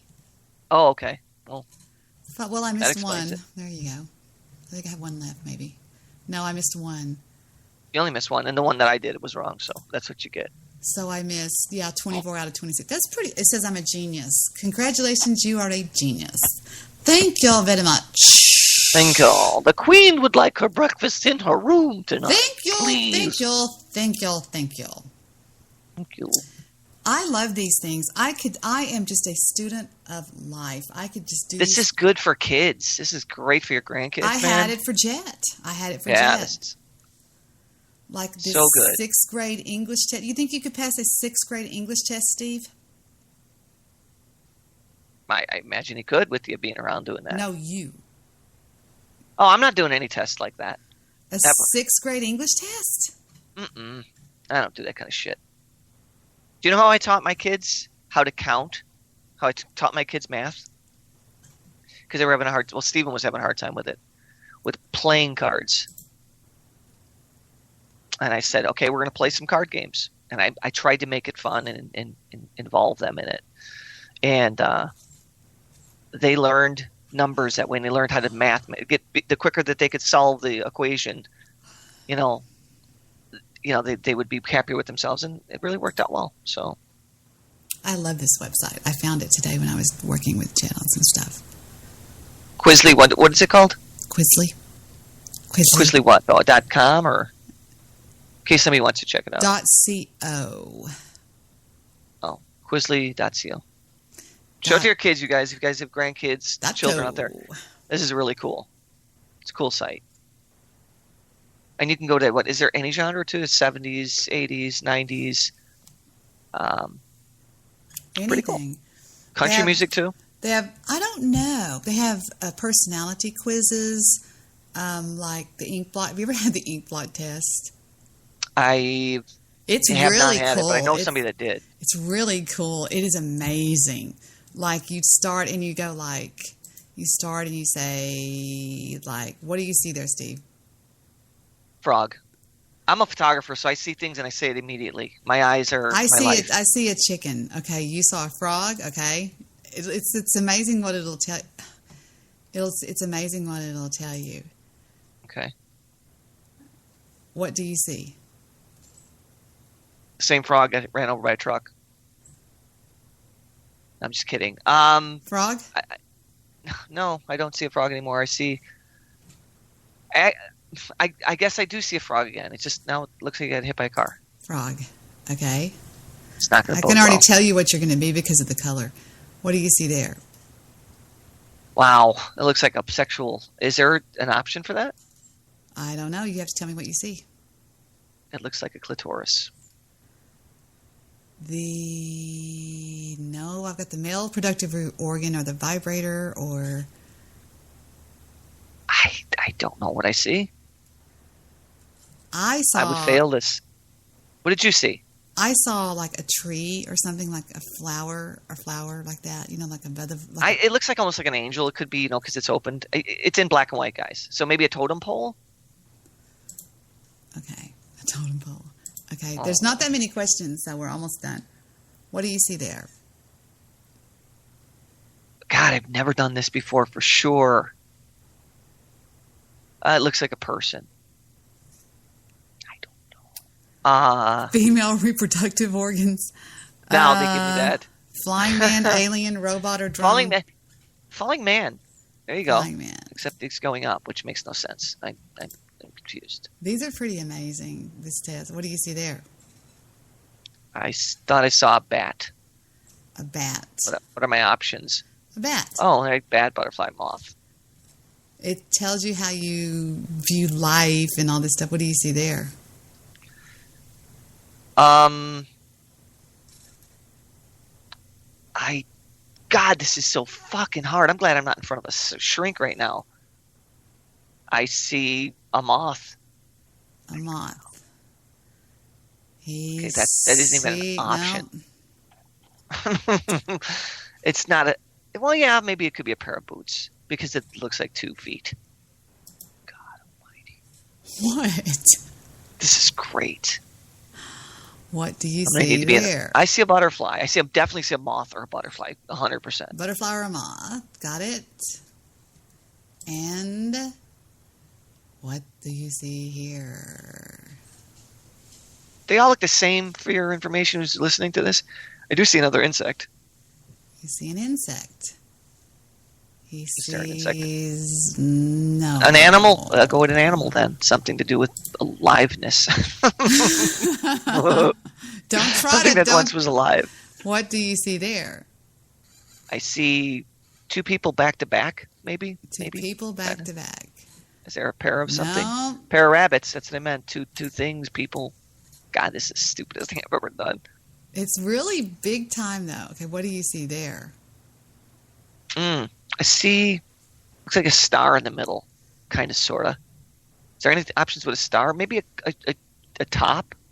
Somebody's clothing? Is there anything with that? Nope. Yeah, a woman's wardrobe. Clothing. What? It's a woman's womb. Oh. Do you ever say something so much that when you read it, you still say it? Oh, it's hysterical. Fuck. It's not a cow. Let me go back down to my options because I need them. It's not a demon's face. It's not a human's face. You don't see a cow. Look at the eye right there and the eye right there. And look at the big cow. Well, then the cow is split in half, so it's wrong. Okay. Am I supposed to only be looking at half of it? No, you're supposed to look at the whole thing. Give me a woman's womb. So I said first. Okay, and coming up next is... What do you see, Steve? I see kind of some people that belong in Inglewood in my neighborhood. Now don't don't split it down the middle. Just look at it as a whole. What do you see? Barack Obama. It looks like a black man. A tribal mask, maybe? Certainly tribal mask. Wilson from Castaway. Okay. Barack Obama should have been an option, I'm just saying. What do you see there? I see a praying mantis. No. Octopus or squid. Where do you see an octopus at? The 2 eyes. See if you put them. These 2 little eyes right here? Yeah. Seemed like he was looking at me like saying, "What's up, Steve? What up, motherfucker?" Octopus. All right. We're almost there. We have... 17 more to go. We have this one and I think one more. What do you see there? Okay, this is much better. I see a dragon. A dragon. I see smoke. I see fire. What about... Here's your other options. What about a demon's face? Do you see? I do not see anything evil. So no. Go down again. Let me see what I see. It's not a human. An animal's head, possibly. I would go with an animal's head if that's the only option I have. All right. And I think this is your last one. Prepare. What is this? Oh, that's a horrible accident. I see two ducks giving each other high fives after they got. I don't know. What are my options? I see what you're saying. I see like two Chinese ladies like in kimonos that are touching their hands together. But anyway, yeah. You see two people. All right. No, you said two ducks. Yeah. Well, two people. Mm-hmm. Sure. And here we go. This tells me I'm going to a special hospital for a long stay. This is the last one. What do you see there, sweetie? Oh my God! Those are two women making Obama's breakfast. Two women's bodies. There you go. All right, and your answer No, is... two women's bodies. There wasn't that choice. Okay, here we go. It says... Yes, there was. You are optimistic. The things you saw in the test card show that you have an optimistic personality. You're outgoing. You're happy most of the time and have a healthy and a strong mind. You like to play things by ear and have always been a carefree person. You're all about achieving balance and living life to the fullest. You're relaxed. You take things as they come. And you always aspire to live a life full of happiness. When you face a problem in life, you tend to focus on the positive side of things, even if sometimes this might seem hard. You're very courageous and you're active and easily dive into new challenges rather than hide, avoid, or run from them. Your capacity to adapt to new situations is high above the average, which makes you an easygoing person, always surrounded by lots of people and good friends, good for you. Oh, wow. I thought they were going to send me up for a 6-month stay in some kind of whack bin. No shit. Right? I don't know. I just love these things. Deb, I've never did that before in my life. I heard of the ink test. And I know that psychiatrists do get a lot from that. But Yep.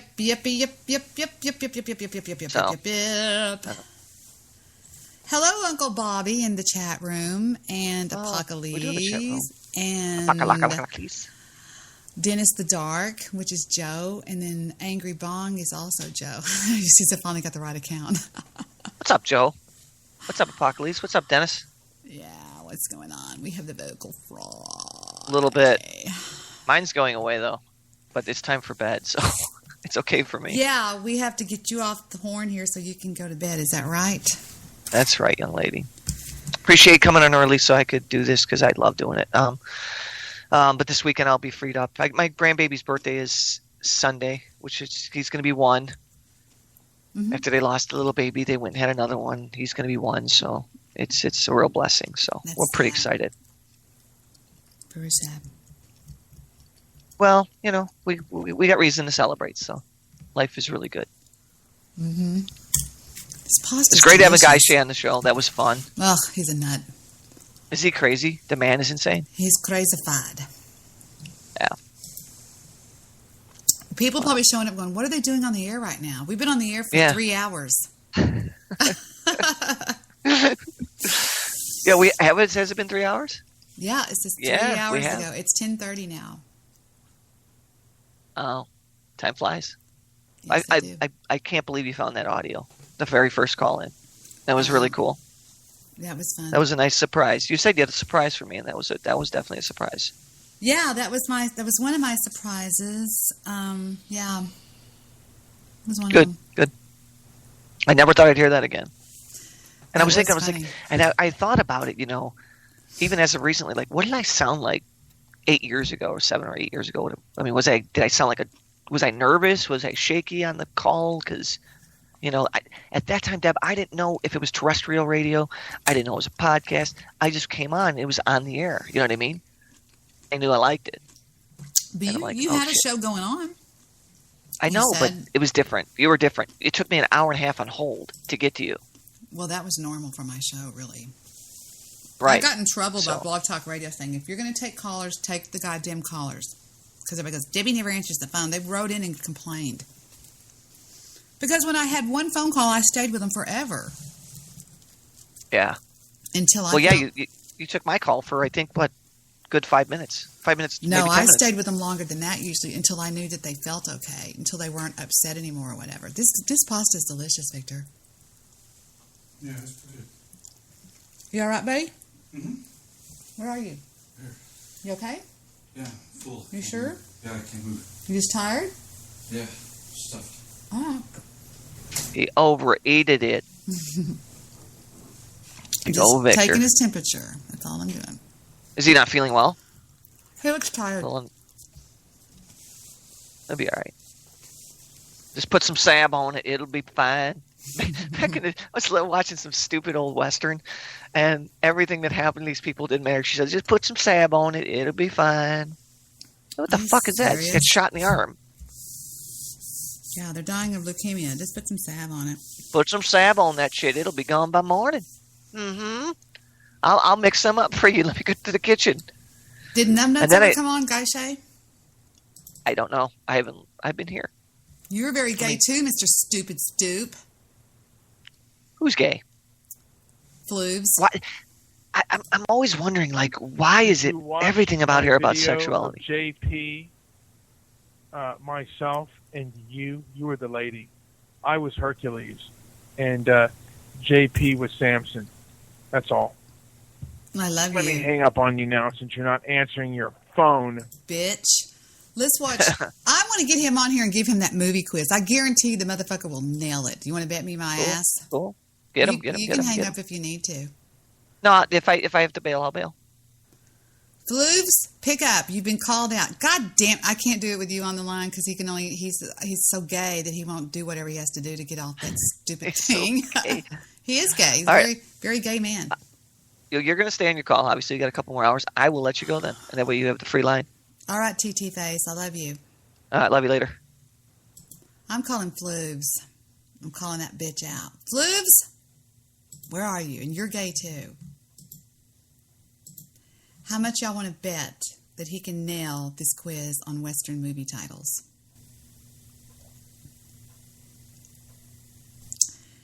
Floobs.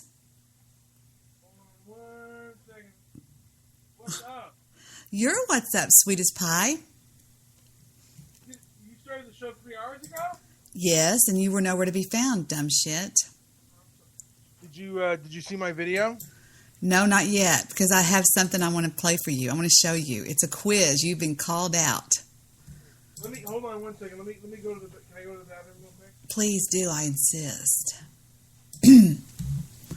Bumpity bumpity bump bump bump. We're going to show everybody how much the Floobs knows about movies. He will kill you. He will kill you. He knows everything about movies. Movies. Especially vintage, classic movies and stuff. That's what I'm thinking he's going to nail. Where did that go? It was... Where did it go? It was... Let's see. Can you name these Oscar-winning movies? Yeah, he's going to nail this. This is crazy. I found the mother lode of quizzes on movies. I was playing around with Jet today, and I found this quiz site, Floobs. It's unbelievable. So we'll start out with, Debi, have you seen Logan yet? I didn't get to go. Did you? Oh, no. Oh, so neither one of us went. Okay. All right, here we go with can you name these Oscar-winning movies? You ready? Let's go. You know you're going to nail this. All right, starting with can you name this Academy Award-winning film? You have to look at the picture on your screen, Angel.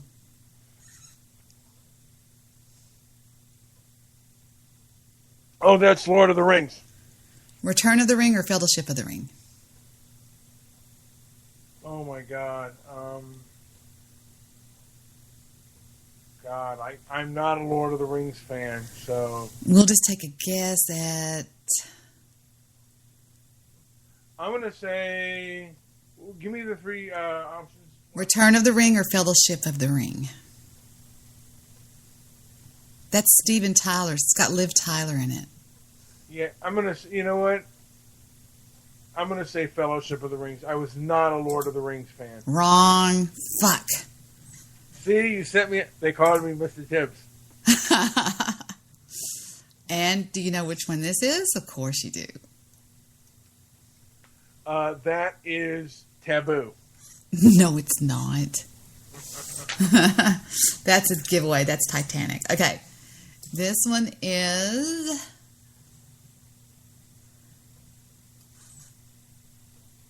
Load, will you? Oh, where's your Moses now? Where's your Moses now? Wait, that's not. Wait. Is that? Wait, no, it's been her. Yeah, Ben-Hur. I thought you would say that. Okay, where's your Moses now? Okay, do you know what this one is? West Side Story. Are you serious? Yeah. Show me West Side Story. Ding, ding, ding, ding, ding, ding, ding. 11 Academy Awards, and it got Best Picture and won 10 of them. Damn. And moving on, we have this one.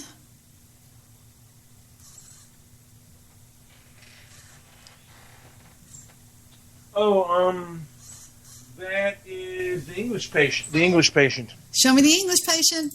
Ding, ding, ding, ding, ding, ding, ding, ding, ding, ding, ding, ding, ding. Ba, ba, da, ba, ba, da, ba, ba, ba, ba, ba, ba. Okay, what is this?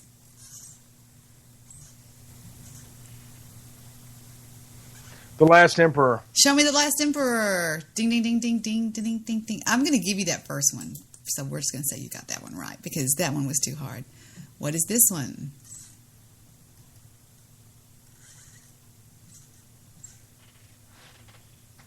That is Gigi. Show me Gigi. Ding, ding, ding, ding, ding, ding, ding, ding, ding, ding, ding, ding, ding, ding. And what is this one? Standing by a Train. Oh, that is Slumdog Millionaire. I hope to be one someday. Wow, I would have never got that right. I did. You didn't see it? I loved it. I didn't see that. Why didn't I see that? What is this one?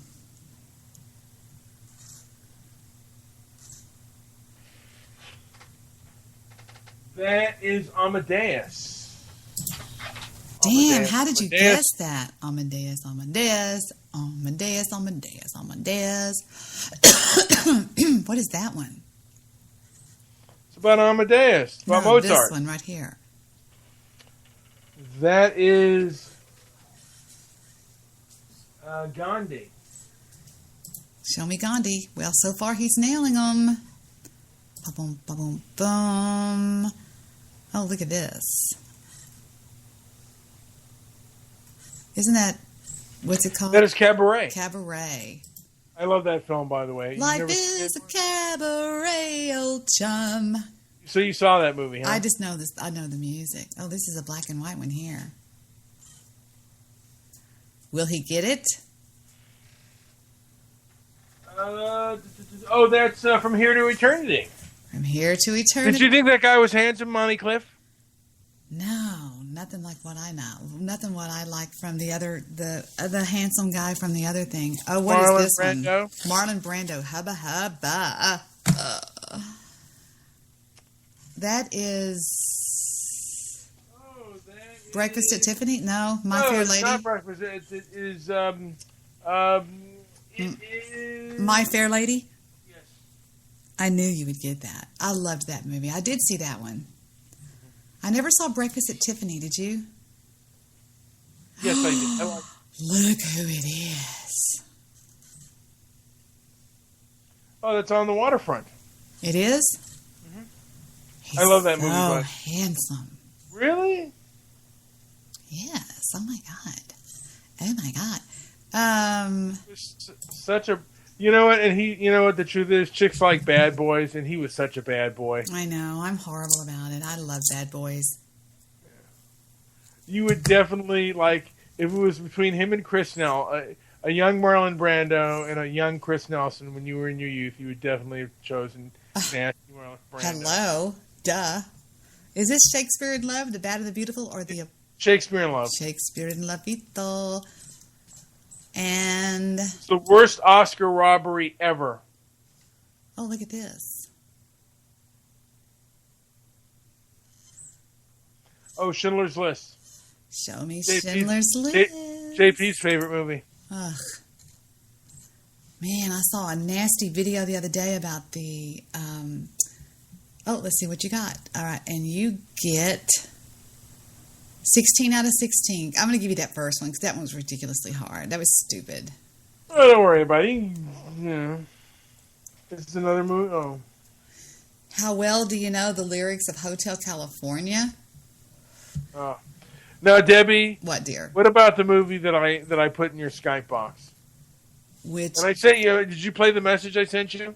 I haven't seen it yet. Why didn't you answer the phone when I called you? What happened? I was on the air with Steve Roshitos. Oh. Let me see. The movie is Hercules versus Samson. Yeah, this would be like me, you, and JP if we were doing movies. Oh no. This ought to be good. And tell me which one is you and which one's JP? I'm Hercules. And I am Ulysses. You're Ulysses, and JP is Samson. He's the Jew. Looks funny. Take a look at that film. Yes. Is that me? He's dragging. Yes. That's JP. Yes. How Wait, yeah. That's no way to treat a lady. Look at that uniform. He may be in these rooms. He'll be watching. If you hear anything at all, watch out. His weapons hit suddenly.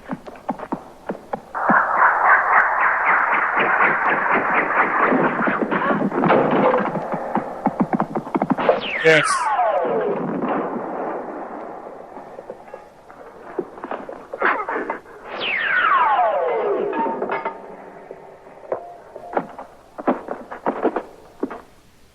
Yes. That body.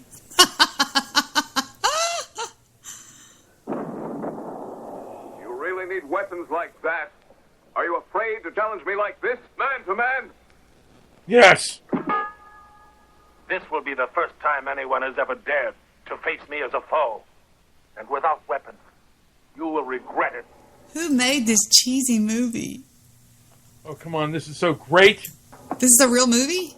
It is. Who is this guy? It's not Christopher Reeve. It's not Steve Reeves. Look at that. Oh, my God. What a... Spy.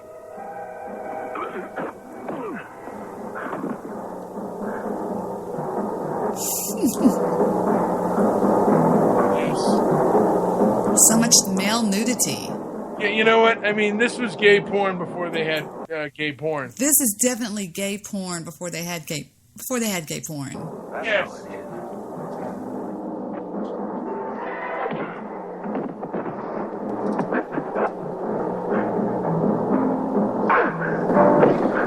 He was almost hit by a styrofoam block.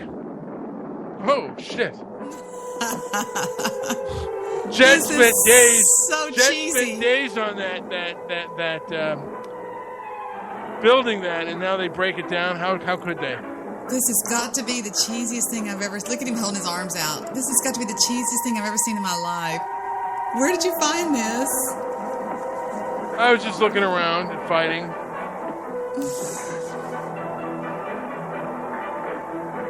This is so fake.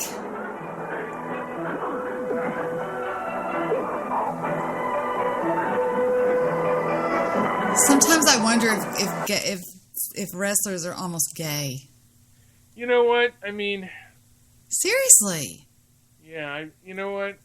Yeah, I'm not a big fan of that wrestling. Well, I mean, they get into these poses where they're just locked up, their bodies are all locked up together, and they stay like that until the guy comes along and says, "All right, get off of him here." So she gets on the horse and runs away.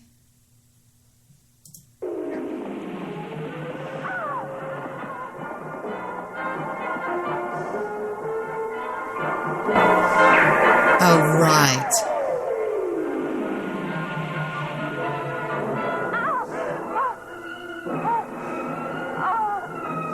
So they both want her? Look at her kicking her legs. So what, do they join forces against this person? I guess against the rival... Why did you have to run away? You might have to watch it all together. I've never seen this movie, by the way. Oh my God, this is so gay. What movie is that? It's from Hercules, Samson, and Ulysses. How funny. Oh my God, that's horrible. I was watching a couple of Hercules scenes. Hercules. Yeah, that's really funny. That's horrible. Far Cry Primal full movie. People actually make this stuff, these movies. They pay to have these movies made. Somebody just says, what's the name of this film? Films, even in the 60s, had a long, there wasn't much, we only had 3 channels on television. Uh-huh. So movies had a little bit of a longer shelf life than they do today. And DVDs and VCR, kind of brought back, cheap, cheesy stuff too. Now that's kind of dead. Now that so much is free on the internet, but yeah, I remember Jaws and all those things stayed like for 6 and 8 and 10 and 12 and 100 weeks sometimes in the theaters. Remember? Yeah. Oh yeah. They'd stay forever. Sometimes. Hockey was out for a long time. Grease was out for a long time, it seemed like, and that's also why fads, why they came and went so quick, because a movie about something would come and it would be out for so long that people would just get sick of it. Well, John Travolta, his 2 movies basically changed the way people saw the world. It was like Urban Cowboy made everybody start being cowboys, and then Saturday Night Fever made everybody start being like disco people. Did that come before the disco era? Saturday Night Fever? Saturday Night Fever came out, and then Urban Cowboy came out. I know, but did Saturday Night Fever preclude the era of what they call disco, or? You know what? When Saturday Night Fever came out, I don't remember. It was actually, the disco era was already kind of dead, and then, and actually they thought, the people at the studios were going to make that film as a tax write-off, and because they were banking on was that Mr. Goodbar? What was the name of that? Looking for Mr. Goodbar. They thought was going to be the big money maker, and Saturday Night Fever was going to be the big loser of, I think it was 77 or 78. Saturday Night Fever was actually kind of dark, wasn't it? It certainly was. No, it had suicide in it and all kinds of nasty stuff. Oh yeah. I thought. I love the film though. I thoroughly, and to me also,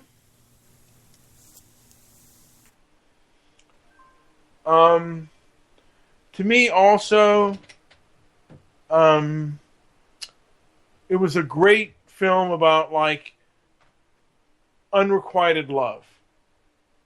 It was because there was a love triangle going on between a girl that he just wanted to bang and a girl he wanted to have a relationship with. Yeah, and remember what happened to the girl? She was being like a whore and stuff like that because he didn't want to be with her. That was really dark too, if you think about it. That was kind of weird.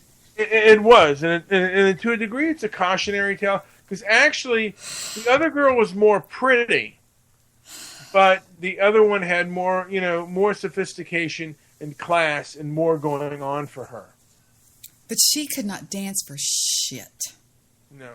She was probably the worst dancer they could have gotten for that role. I think that was intentional, that she wasn't as good of a dancer as, the other woman could dance, and she was much more, like she had more going for her. Yeah, she was like a ballet person and stuff, and he went for her because of her class. He was like a male gold digger almost. To a degree, and people will do that. They'll go for people that, are, and they make, and to a degree, they make them better. I've known a male gold digger in my life before. Yeah? Yeah, seriously. I'm dead serious. Did you meet Ross? I'm kidding. Did I meet who, Ross? I'm kidding. But, Boss Ross.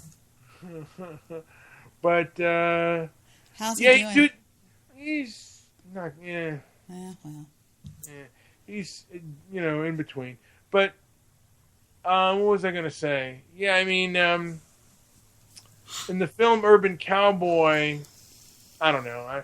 I was all into this train of thought about friendship and loss, and not, and then he kind of matures. It's, to a degree, it's similar to the movie Midnight Cowboy. Well, I think he wanted out from where he was. I think he hated where he was. He hated his home life. He hated what his father had became. He hated everything about his life, and he wanted out of there. He wanted something bigger and better.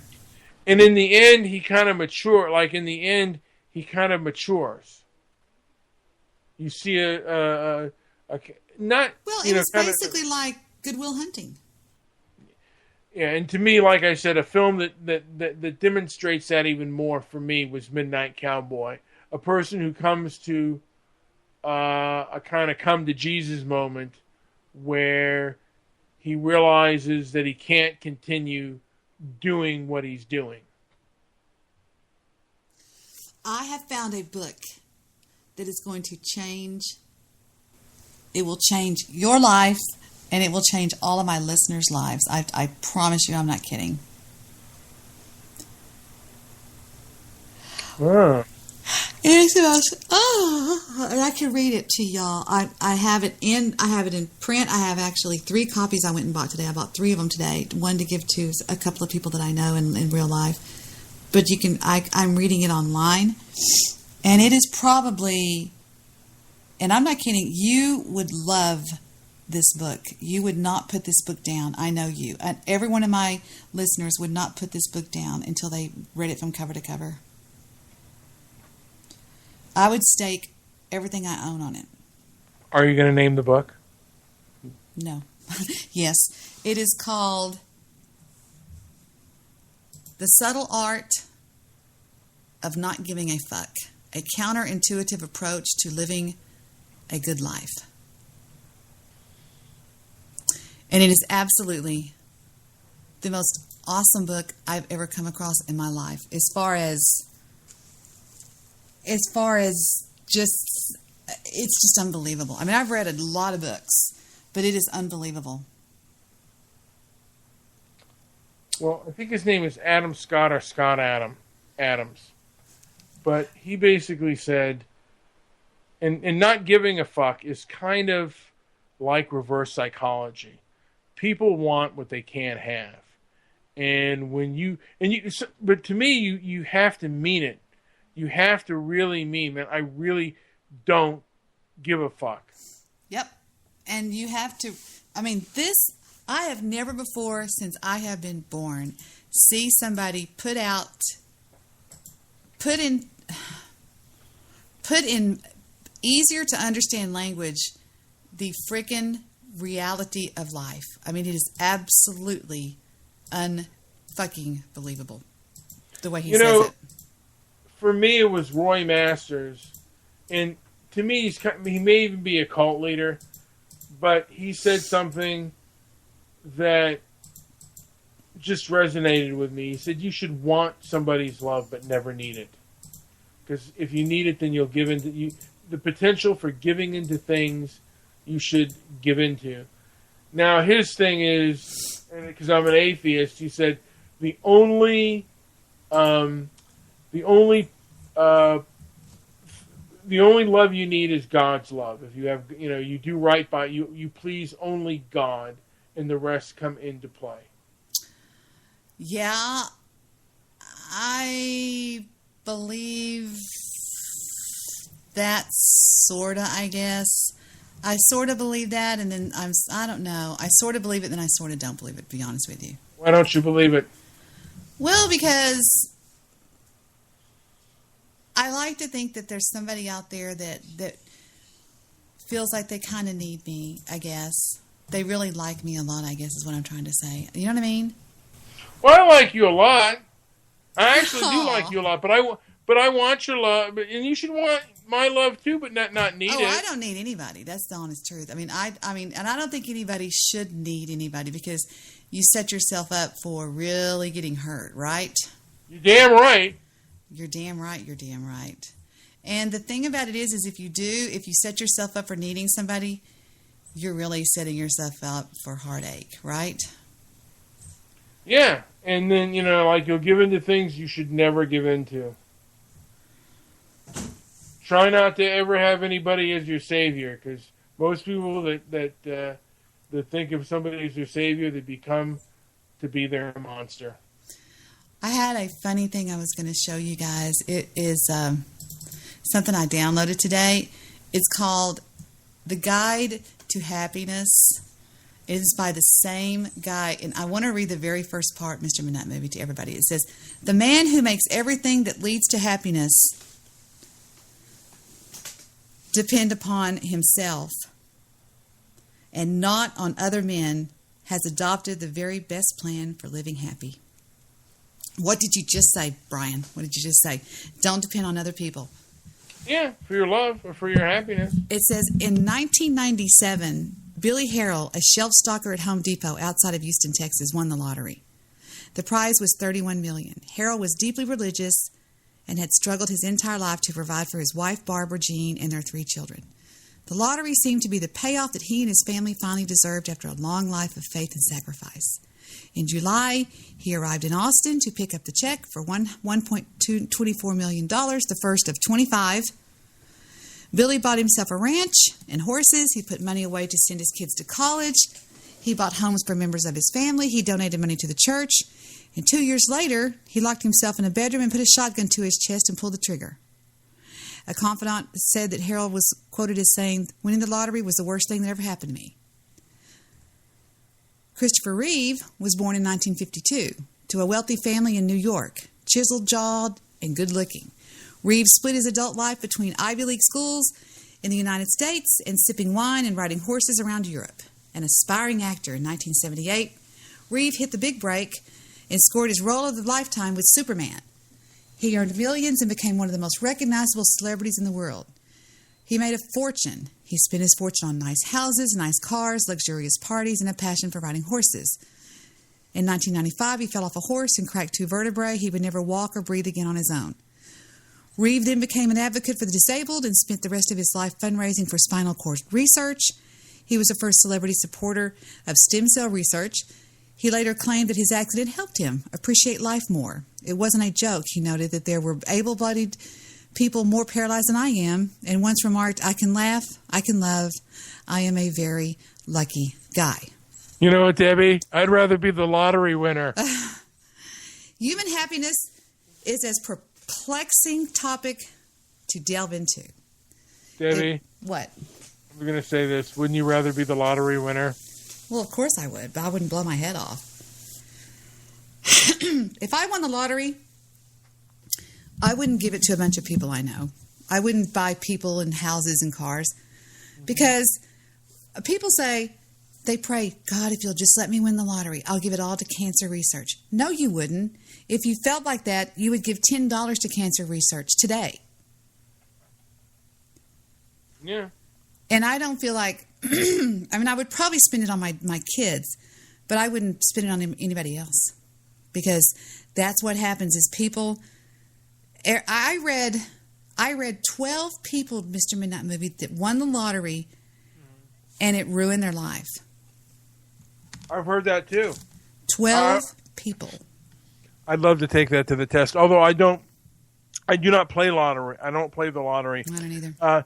You know what? After taking it was some kind of probability course, and when I took statistics, they had the like probabilities and stuff like that, and I realized right then and there, you're better off keeping that dollar in your pocket. You're damn right. And so my new song is, listen, Mr. Midnight Movie, this is my new song. I want to play it for you while you're here. You didn't play anything by the Hooters, by the way.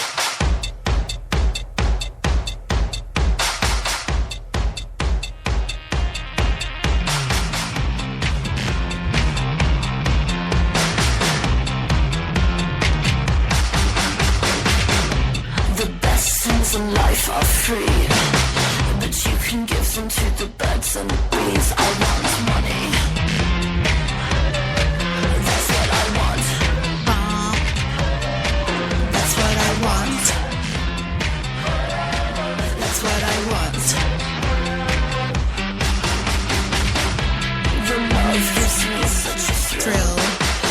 But your love can't pay my bills. I want money. This is not the best version of that song, by the way. Oh, I know. There's a lot of versions of this song. It's crazy, the versions of this song. I like Zsa Zsa Gabor's version the best. She did one too? Yes. I had no idea.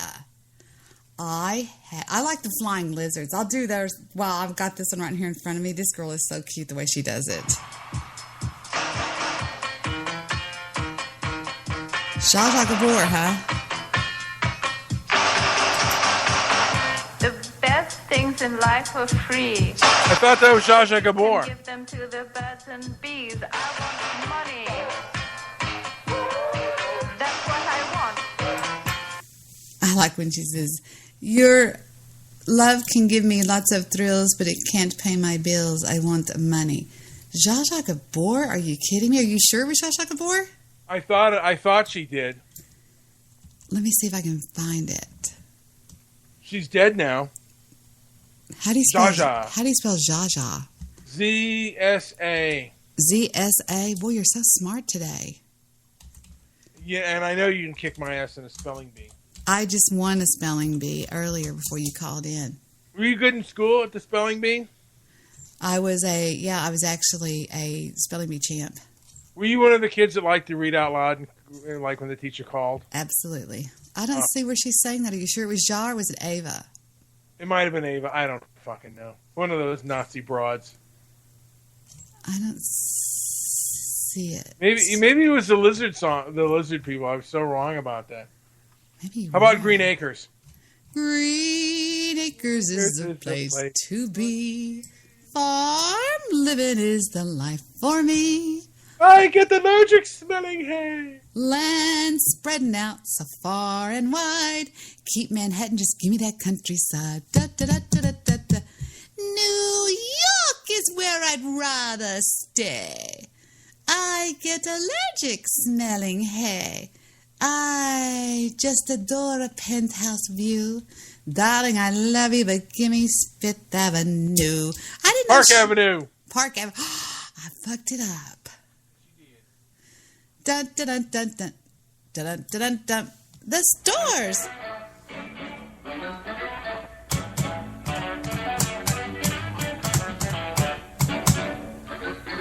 Oh, Dave.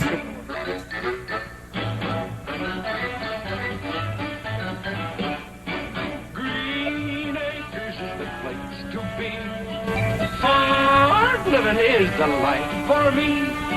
Land spreading out so far and wide. Keep Manhattan, just give me that countryside. New York is where I'd rather stay. I get allergic smelling hay. I just adore a penthouse view. Darling, I love you, but give me Park Avenue. The chores. The stores. Fresh air. Times Square. You are my wife. Goodbye, city life. Green Acres, we are there. Who was your favorite character on Green Acres? Was it Orville the pig? I don't even, I really was. Were you a fan of the show, Debbie? I've seen it many, many times. I loved it. I thought it was adorable. I'd have to look at it again. I hated Gilligan's Island. Hank Haney was like Bill Wagner. Here's Bill Wagner, guys. Listen. You got any idea when he will? I don't know. I hear he and his wife are staying at the Shady Rest Hotel the past 3 days. Come on, let's see if I left anything. I doubt it. He was a Mr. Dudley. Hi. Here he goes. Well, how are you, Mr. Dudley? Fine, just fine. Fine. Lisa, this is Mr. Haney. He's the man who sold me the farm. Why, Mr. Haney, how? Well, now, wait a minute, Mr. Douglas. Your husband was cold sober when he bought this place. He was a shyster. He was always being a shyster. I thought the painters were cute. The brother and the sister that were the painters. So, yeah. But I also thought that a cute intro was Petticoat Junction. Do you remember Petticoat Junction? Yeah, I do. Yeah, it was cute. Mr. Ed. Clint Eastwood meets Mr. Ed. Oh, look, there's Foo-Foo. Foofy Love. Granny. Ugh, these old things are so horrible. Do you remember Hee Haw, Debbie? My mom and dad would watch Hee Haw. I didn't ever sit down and watch it. I thought it was stupid. Now you can go back and relive what your parents loved. You know what I thought was really cute? It was called Laugh In. Do you remember Laugh In? Yes, I do. Whenever Goldie Hawn would dance in that little bikini. Sock it to me. Sock it to me. You're so cute. Sock it to me. They were cute. Goldie Hawn was adorable on that thing. When she would dance in that bikini, she was so hot. Do you remember that? Oh, yeah. She was hot. Hot, hot, hot. I remember Goldie Hawn dancing in that bikini. I mean, I've seen it since. I've watched it before. She was so hot in that bikini. And she played such a ditzoid, but she wasn't a ditzoid. She was very smart, right? Oh, yeah. Was John Wayne on Laugh In at one time? I remember they would say, different people would say, sock it to me, wouldn't they? Yeah. You know, although I remember Goldie Hawn one time, and she got flack from feminists when she said, I couldn't be a man if my life depended on it. Mm-hmm. What is that? Is that as far as it went? That? Yeah. Red Skelton and John Wayne. Wow. The best of John Wayne movie quotes. Do you think you could be a man? No. Really? I don't think I would want to be. They seem so empty. They do. Men seem so empty. I never... That's the first time I've ever heard that. They just don't seem like they're emotional enough. Or they don't feel enough or something. You know what I mean? Yeah. But... Here he is on it's 24 seconds long.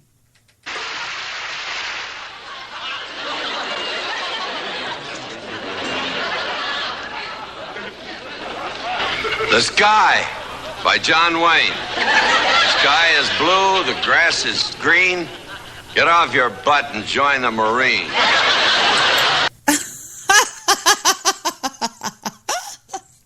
What did your old man think of John Wayne? I think he probably loved him.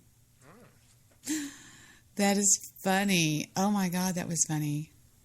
How would your old man react if someone was like trying to burn an American flag? Oh God, he would die. He wouldn't even let us. We had to go out when he would hang it up on all the different holidays, and if we even dared to look at it wrong, we'd get in trouble.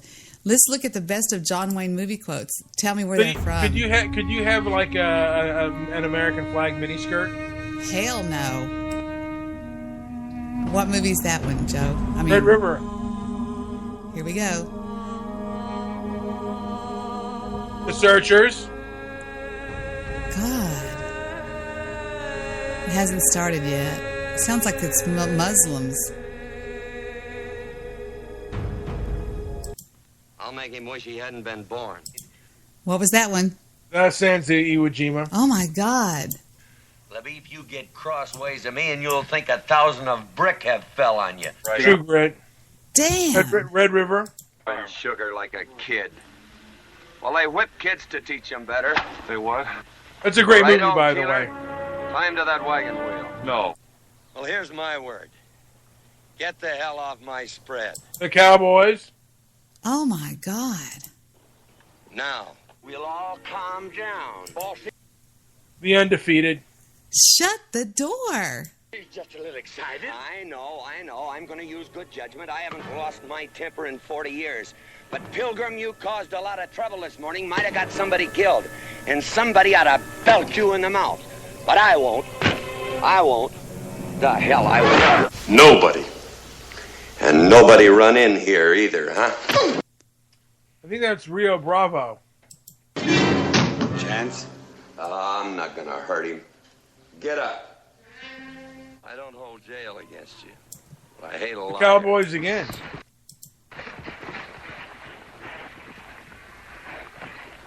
Get down off them horses. I don't favor looking up to the likes of you. Well? Red River. Oh, my gosh. I'll count 3. And if you're not out of the house by then... The Quiet Man. The Quiet Man? If you say 3, mister, you'll never hear the man count 10. No hard feelings. Big Jake. Are you serious? How do you know? Have you seen all these? Yeah. Sherry was right. You're soft. Red River again. You should have let him kill me, because I'm going to kill you. I'll catch up with you. I don't know when, but I'll catch up. Every time you turn around, expect to see me. There's one time you'll turn around and I'll be there. I'll kill you, man. You don't think Monty Cliff was dreamy back then? No. No. Learn to respect your elders. Big Jake. And you learn to respect your betters. You can call me Father. You can call me Jacob. You can call me Jake. You can call me a dirty son of a bitch. But if you ever call me Daddy again, I'll finish this fight. You goddamn mean dirty son of a bitch! I wouldn't make it a habit calling me that, son. The Cowboys. He reminds me of my grandfather. Anything goes wrong, anything at all. Your fault, my fault, nobody's fault. It don't matter. I'm gonna blow your head off. It's as simple as that. Slap some bacon on a biscuit and let's go. We're The Cowboys burning again. daylight. The men are beat. They've had a pretty tough day. I think in all I'll fairness. do the thinking. Keep him going. You want that gun? Pick it up. Golly, all he did was westerns. Rio Bravo, yeah? I wish you would. There'll be no locks or bolts between us, The Mary Quiet Kate. Man. Really? Except those... Well, how many movies? It seems like they're going around in circles. How many movies did he do? Oh, he did quite a few. John Wayne talks about tears apart liberals, feminists, white guilt, and Black Lives Matter. Really? I saw that. Yeah, it was pretty brutal. By I the way. haven't seen this. Shall we? Take a lookie. His patriotism has never wavered, but today he's a little disillusioned with modern America. We're being represented by men who are kowtowing to minorities where they can get votes. And I think it's bad for our country. And I am sad to see. Did your dad ever know him? My dad knew a lot of people who knew him. Minorities make so. Do what, I was Darren? going to say, actually, I guess he wrote a script that John Wayne had, and his company had read and stuff. Had he my heard? my old man, when I was a kid, used to fuck with me and go, clean up the house, John Wayne's coming over. Oh, did he really? Hey, man, I found a movie. That is you and your dad. I kid you not. We already went over this boy's life. No, not that movie. Anyway. So much of themselves as a hyphenated American. I wish they'd all get to thinking that they're Americans as they should, and as they have luckily been born here and couldn't be better off in any other place. There shouldn't be so much whining and bellyaching. In the late 60s and early 70s, there was a period of considerable change. Civil rights for blacks, equal rights for women. Has this made America a better place? I am saddened by the fact that although we were a matriarchy, I think we will not be any longer. I think opening doors and tipping your hat to ladies is probably a thing of the past. The forerunners of the women's liberation of today have taken that feeling away from the average American man. But what about the civil rights? I mean, it's necessary. What about the civil rights? Well, we have 20 million blacks on this continent. Right. It was necessary to extend rights to them that perhaps for the first 199 years were denied them in this free America. I guess that they've had a pretty tough break, but not quite as bad as you and your do-gooder friends would have them believe. They live as well here as they live in any other country over that 199 years. True, I think they do have a right to more rights, but it isn't a thing where the rest of the country should feel terribly guilty about anything because they have had a better life here and their fathers and mothers than they would have had any place else. and I want to see them have everything. I don't squawk and cry baby and say, geez, I had to go without meals when I was 16 and 17 years old. It's a terrible thing. I don't think that you should look back and whine and bellyache or try to hold somebody else guilty for everything you did. Wow, who was that lucky little twink? I'm serious. Shut up. Who was that lucky guy that got to interview him?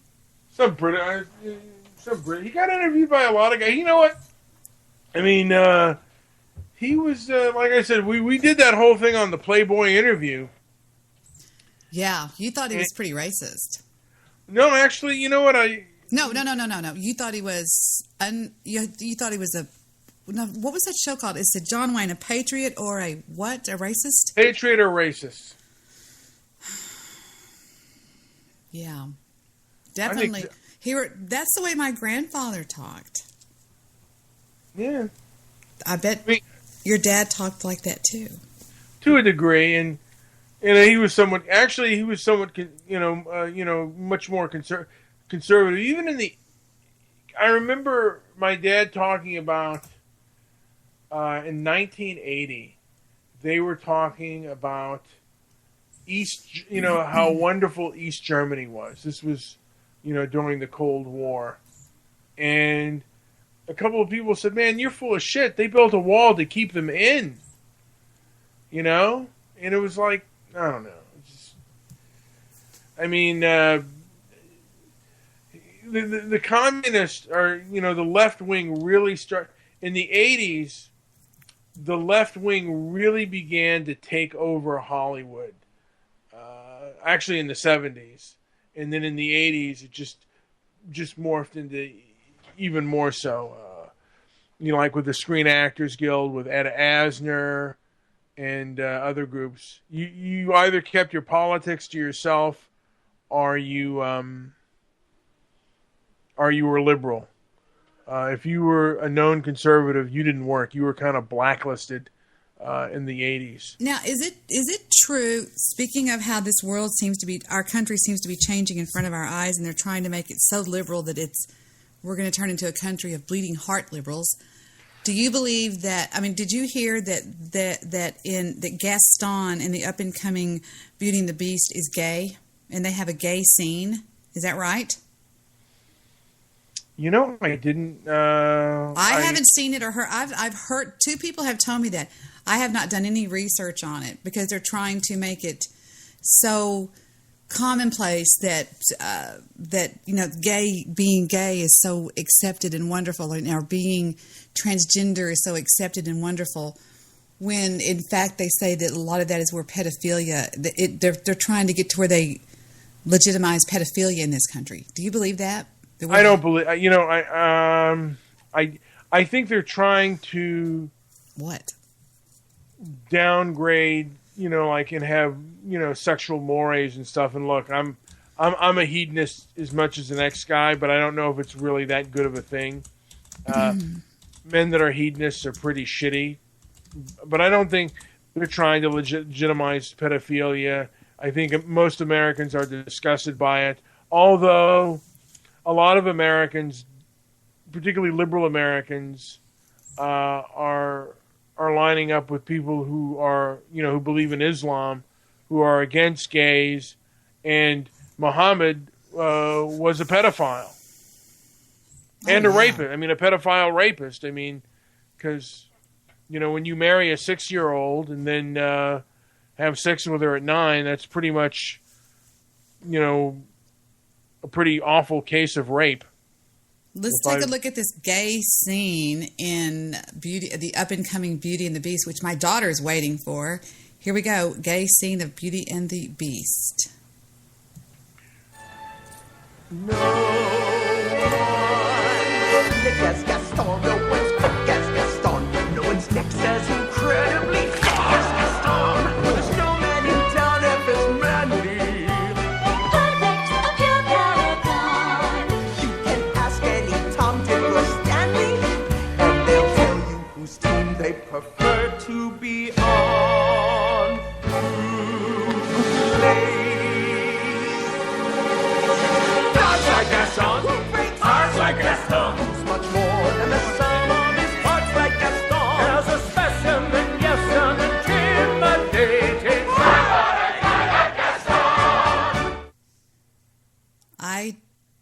didn't catch it. Did you? I think the scene that I showed you is far more gay, Debbie. And that was in the 60s. I don't get it. Did you see the Hercules scene, though? Wasn't that far more gay? God, that was very gay. But I don't get it. I mean, what did he do? Yeah. Well, they kind of acted kind of fruity, but I assure you, someone like Chris Nelson, like if you were alive in the 60s and Beauty and the Beast was playing and that Hercules versus the Samson movie was playing, he would definitely go to the Hercules movie and beat off. He was not going to beat off to the to a fat homo. He's going to be beating off to a muscular, in shape gay man. He was definitely in shape. If she is the one who'll break the spell, you must finally learn to love. The tale as old as time is adding something new. The live-action Beauty and the Beast, opening March 17th, will feature Disney's first ever gay character. Director Bill Condon tells Attitude magazine LeFou, played by Josh Gad, has a subplot about his sexuality, which leads to the first exclusively gay moment in a Disney film. Beauty and the Beast star Emma Watson is drawing the line. The actress tells Vanity Fair she'll answer every Harry Potter question fans have, but no selfies. Her reason? Someone takes a photograph of me and posts it. Within 2 seconds, they've created a marker of exactly where I am, what I'm wearing, and who I'm with.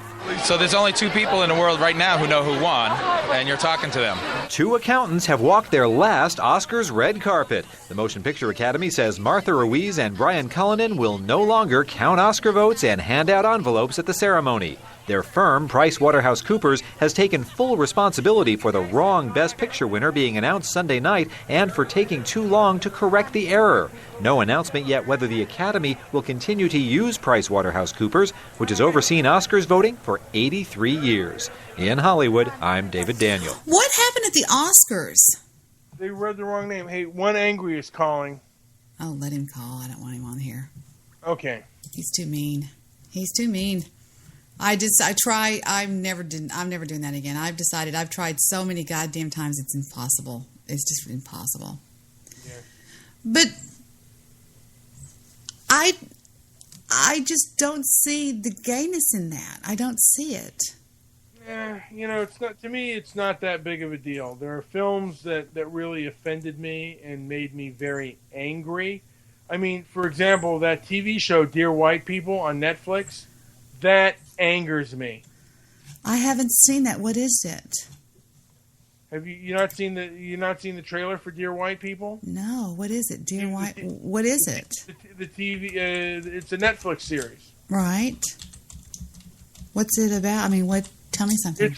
It's got so many negative views. It's off the fucking charts. Oh, it's about black. Are you kidding me? What is this? Have you taken a look at that piece of vomit shit? Let's take a look and see what we have here. Dear white people, here's a list of acceptable Halloween costumes. Pirate, slutty nurse, any of our first 43 presidents. Top of the list of unacceptable costumes, me.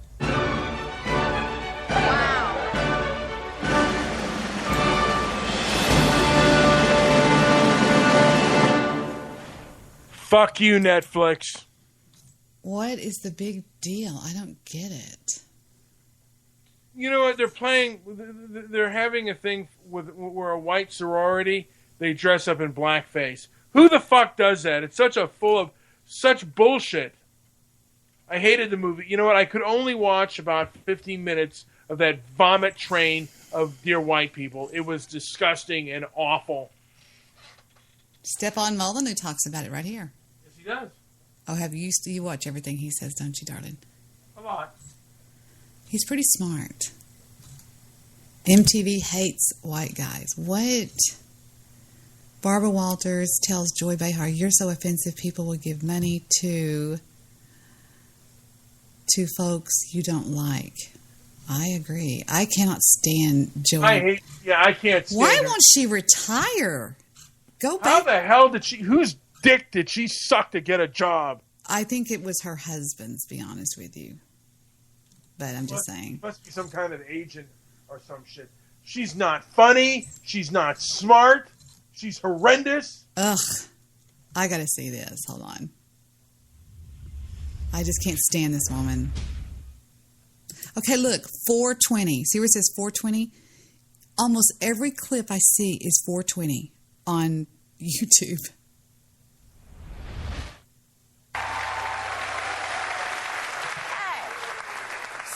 Sitting here, happen to look over there. Some beautiful flowers over there, Joe. I'm told they're for you. Who's sending you flowers? Well, yeah, there they are. Aren't they gorgeous? They must have cost. What do you figure? $500? Oh my gosh! Well, I wouldn't go that far, but a couple of, a good 200. Okay. So I go to my dressing room and I see these flowers. You know, yesterday I had a bit of a.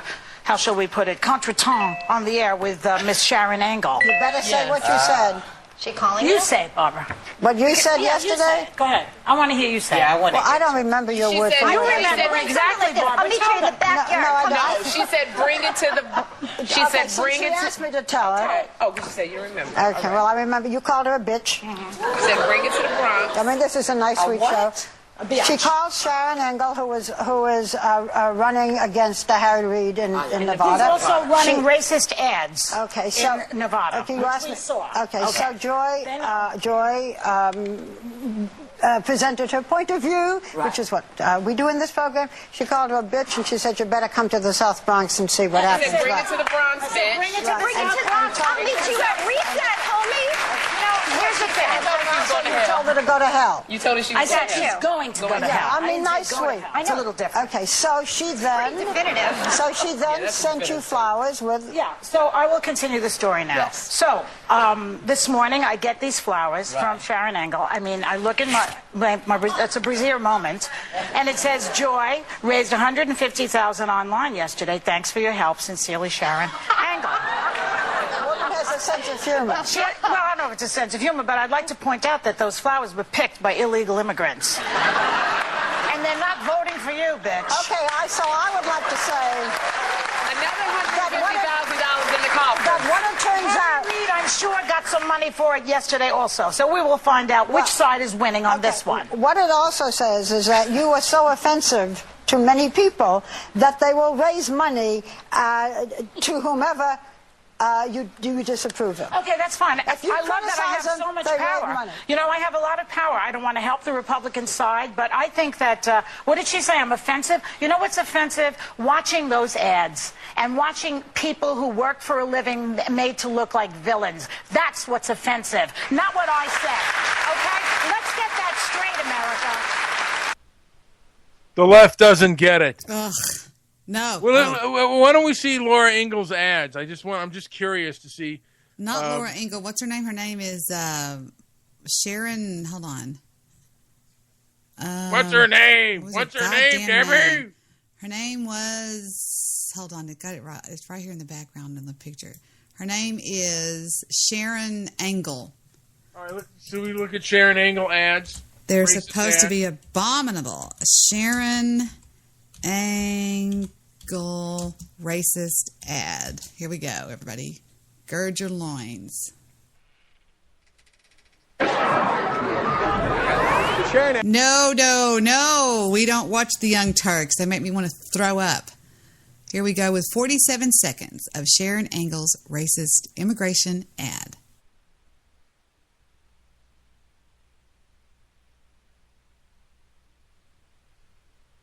Any day, people. Illegals sneaking across our border, putting Americans' safety and jobs at risk. And what does Harry Reid do? He comes out opposed to Arizona's tough new immigration law. Nevada families struggling with the nation's highest unemployment. Harry Reid, he votes to give special tax breaks to illegal aliens and to give illegal Social Security benefits, even for the time they were here illegally. Harry Reid, the best friend an illegal alien ever had. I'm Sharon Angle, and I approve this message. Ooh. How is that racist? I found it to be honest with you. I don't care for illegal aliens. Now, immigrants, if they're here legally, I'm fine with that. But illegal immigrants, no, I'm not fine with that. Get out. You know who I like who speaks, and he's British, who speaks wonderful on white guilt and on immigration? Milo Yiannopoulos? No. Who? No, Douglas Murray. Douglas Murray. What say he? He one time asked, how many immigrants are enough? Okay, let's see if you put him up there. Because he says it far better and more superior than I do. He's a gay man just like my own Anopoulos, except, let's see here.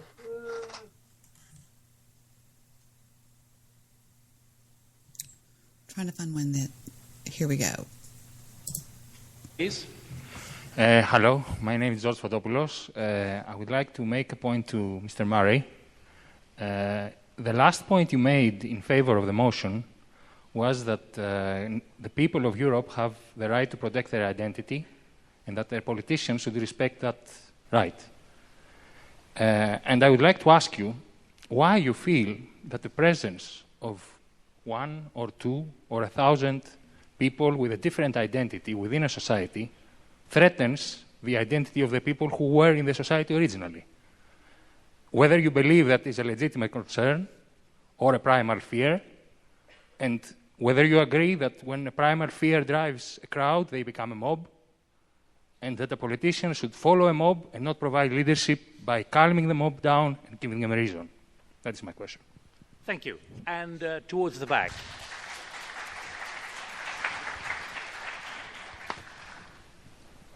Hello, my name is Eli Liu. I was a student in University of Piraeus International European Studies.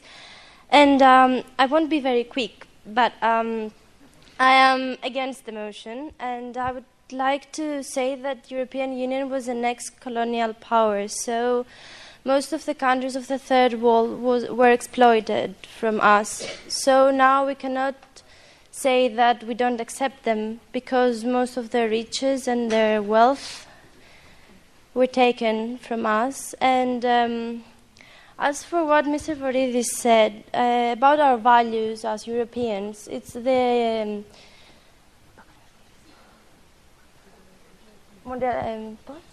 globalization that takes Just repeat that sentence, will you, please? You stopped in the middle. Yes, our values. Mr. Voridis talked about our values as European citizens, as humans. Well, I think globalization takes them from us and not immigrants. And about the shadow economy, it's the fault of the state control that doesn't eliminate it.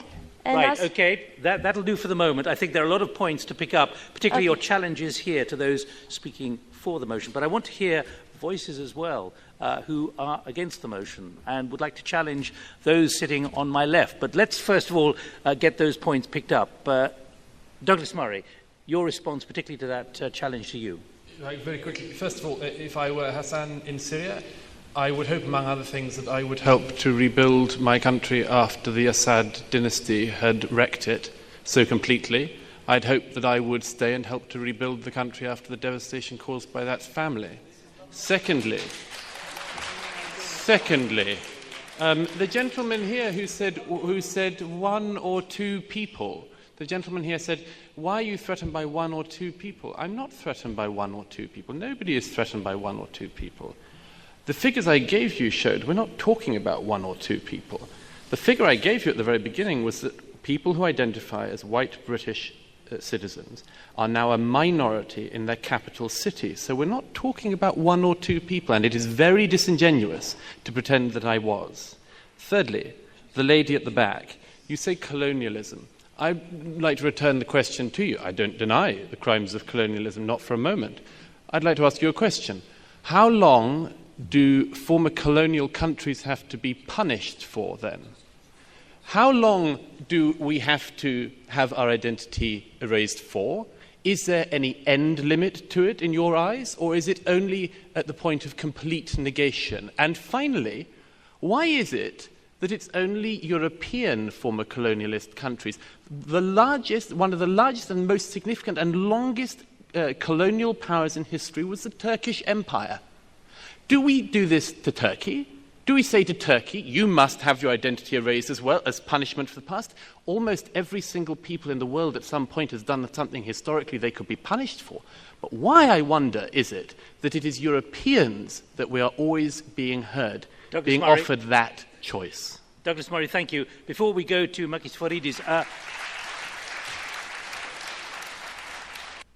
What'd you think of that? I like him. I like him. Yeah, yeah. You know, there's a lady by the name of Brigitte. Brigitte Gabrielle. Gabrielle, Yeah, no. It's talks about Islam. And it's the same thing that's happening, with immigrants and Islam and the whole civil rights movement is so perverted and so perverse.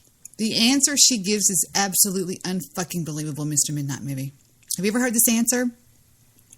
When she says, I am Muslim. Why do you want to throw me out of your country? We are very peaceful people. Why do you want to throw me out of the country? And the answer she gives to me should win an award. You want to hear it? Let's go. I'll skip the question. We have 8 million plus Muslim Americans in this country, and I don't see them represented here. But my question is, how can we fight an ideological war with weapons? How can we ever end this war? The jihadist ideology that you talk about, it's an ideology. How can you ever win this thing if you don't address it ideologically? Great question. I am so glad you're here, and I am so glad you brought that up because it gives us an opportunity to answer. What I find so amazing is since the beginning of this panel, which we are here about Benghazi attack against our people, not one person mentioned Muslims. We are here against Islam, or we're launching war against Muslims. We are here to discuss how 4 Americans died and what our government is doing. We were not here to bash Muslims. You were the one who brought up the issue about most Muslims, not us. And since you brought it up, allow me to elaborate with my answer. There are 1.2 billion Muslims in the world today. Of course, not all of them are radicals. The majority of them are peaceful people. The radicals are estimated to be between 15 to 25%, according to all intelligence services around the world. That leaves 75% of them peaceful people. But when you look at 15 to 25% of the world Muslim population, you're looking at 180 million to 300 million people dedicated to the destruction of Western civilization. That is as big as the United States. So why should we worry about the radicals, 15 to 25%? Because it is the radicals that kill. Because it is the radicals that behead and massacre. When you look throughout history, when you look at all the lessons of history, most Germans were peaceful. Yet the Nazis drove the agenda. And as a result, 60 million people died. Almost 14 million in concentration camps. 6 million were Jews. The peaceful majority were irrelevant. When you look at Russia, most Russians were peaceful as well. Yet the Russians were able to kill 20 million people. The peaceful majority were irrelevant. When you look at China, for example, most Chinese were peaceful as well. Yet the Chinese were able to kill 70 million people. The peaceful majority were irrelevant. When you look at Japan prior to World War II, most Japanese were peaceful as well. Yet Japan was able to butcher its way across Southeast Asia, killing 12 million people, mostly killed with bayonets and shovels. The peaceful majority were irrelevant. On September 11th in the United States, we had 2.3 million Arab Muslims living in the United States. It took 19 hijackers, 19 radicals to bring America down to its knees, destroy the World Trade Center, attack the Pentagon, and kill almost 3,000 Americans that day. The peaceful majority were irrelevant. So for all our powers of reasons and us talking about moderate and peaceful Muslims, I'm glad you're here. But where are the others speaking out? And since you are the only Muslim representative,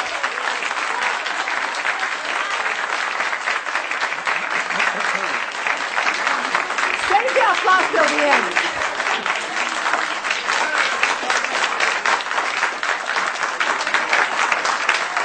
Thank you. Thank you. And since you're the only Muslim representative in here, you took the limelight instead of speaking about why our government, and I assume, are you an American? you're an American citizen. So as an American citizen, you sat in this room and instead of standing up and saying a question or asking something about our 4 Americans that died and what our government is doing to correct the problem, you stood there to make a point about peaceful march. Hell yes. There you go. Boom, boom, boom, boom. That sentence she said right there. You're American, right? Yes. Well, then instead of talking about 4 Americans that were killed in Benghazi, you bring up the Muslim population, and you want to know what we're going to do to stop a war on, theory, or war, on what, how she worded it. I'm talking about a war on beliefs. You know what I'm saying? Yeah. I mean, and the same thing to a degree can be said of Black Lives Matter. You guys are worried about criminals when you can't even walk in any of your in any of your communities. People aren't safe there. People flee from those areas. Many of those areas are places of social squalor and barbaric behavior. Black lives don't matter. Only certain black lives matter. If they're killed by a white person, that's the black life that matters. The black lives don't matter if they kill each other. They could give a fuck. Black Lives Matter is just another form of racial vendetta against whites. That's what it is.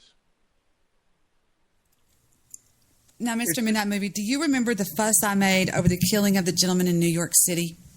Yes. And how awful I thought it was? You've been with me for 6 years. Yeah, I thought you were wrong on that. Do you remember the fuss I made about Trayvon Martin? Yeah, I thought you were wrong on that one too. Do you remember the fuss I did not make about Michael Brown? Yeah, I thought you were right on that, but you were wrong about the guy selling loose cigarettes. Oh no, I thought that was horrible what they did to him. Really? Absolutely. So, you think it's okay that this guy was selling cigarettes in front of a store, undercutting people's business, who pay their taxes and follow the law? I mean, if I were a store owner, I'd be pissed some fuckface was selling. It's not so much that I was happy with what he was doing, but the way they choked him out and killed him when he was pleading for his life, I thought that was horrendous. He wasn't choked. Well, I've heard that he was not choked out. It was a maneuver to take him down, but they did not. There were 6 guys on him, Brian. You know what? He was going, help! I can't breathe, and he died. He died of a heart attack. Well, I don't blame him. You know what? He was overweight, he was diabetic, and he had high blood pressure like me. And that's why I don't fight the cops. But baby doll, he had the right to life. He should not have resisted arrest. He didn't resist arrest. Yes, he did. No, he didn't. Okay. I love you. I always tell you this. I love you, but I don't believe he resisted arrest. I believe he should have put his hands behind his back and let him cuff him. He couldn't. They jumped on him. They were laying on top. He couldn't do anything. He had his hands out like help. He was Don't telling you remember them the video, he was baby? making commands to leave the police to leave him alone. He was making demands for the police to leave him alone. I mean, look, to me, the civil rights community protects criminals. You know, and criminals, a lot of times, they're scum. They hurt the innocent. They inflict pain on the innocent. And I don't want that movement in my country. I'd like to see it leave. I'd like to see the people in the civil rights community leave America. Get out. Go. You know what?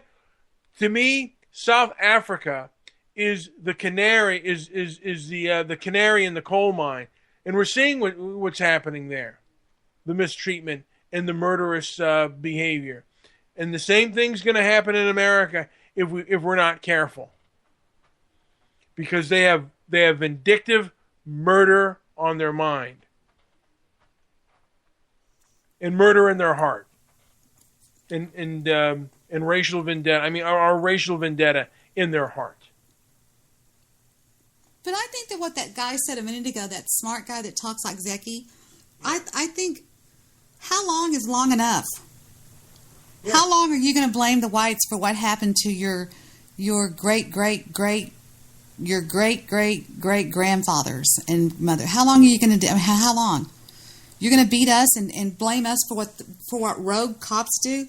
I hate cops. Everybody knows that. I mean, I think they're horrible people. And what they started doing, they started taking target practice. My own nephew, a person in my family, came on this show and explained to you why they're shooting everybody. He explained it. He dropped out. He didn't want to do it because of what happened with his instructor. When he was, they gave him so many in-life, real-life setups, or what do you call it when they...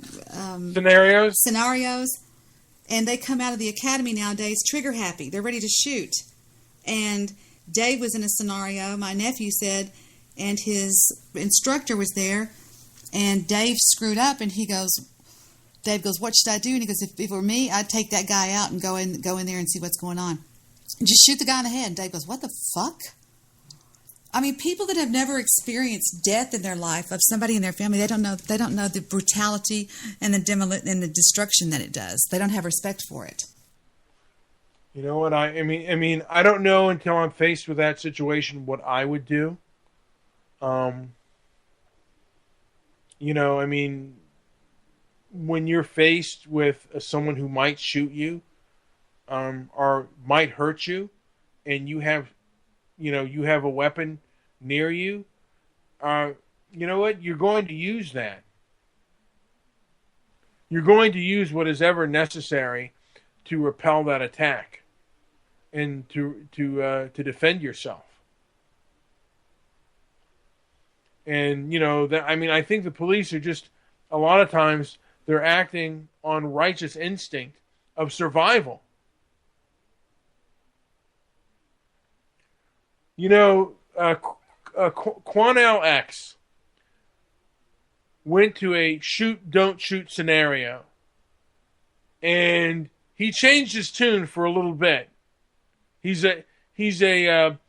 was a former member of the new Black Panther Party, also a member of the Nation of Islam, and he got a dose of what it was like, what cops have to deal with.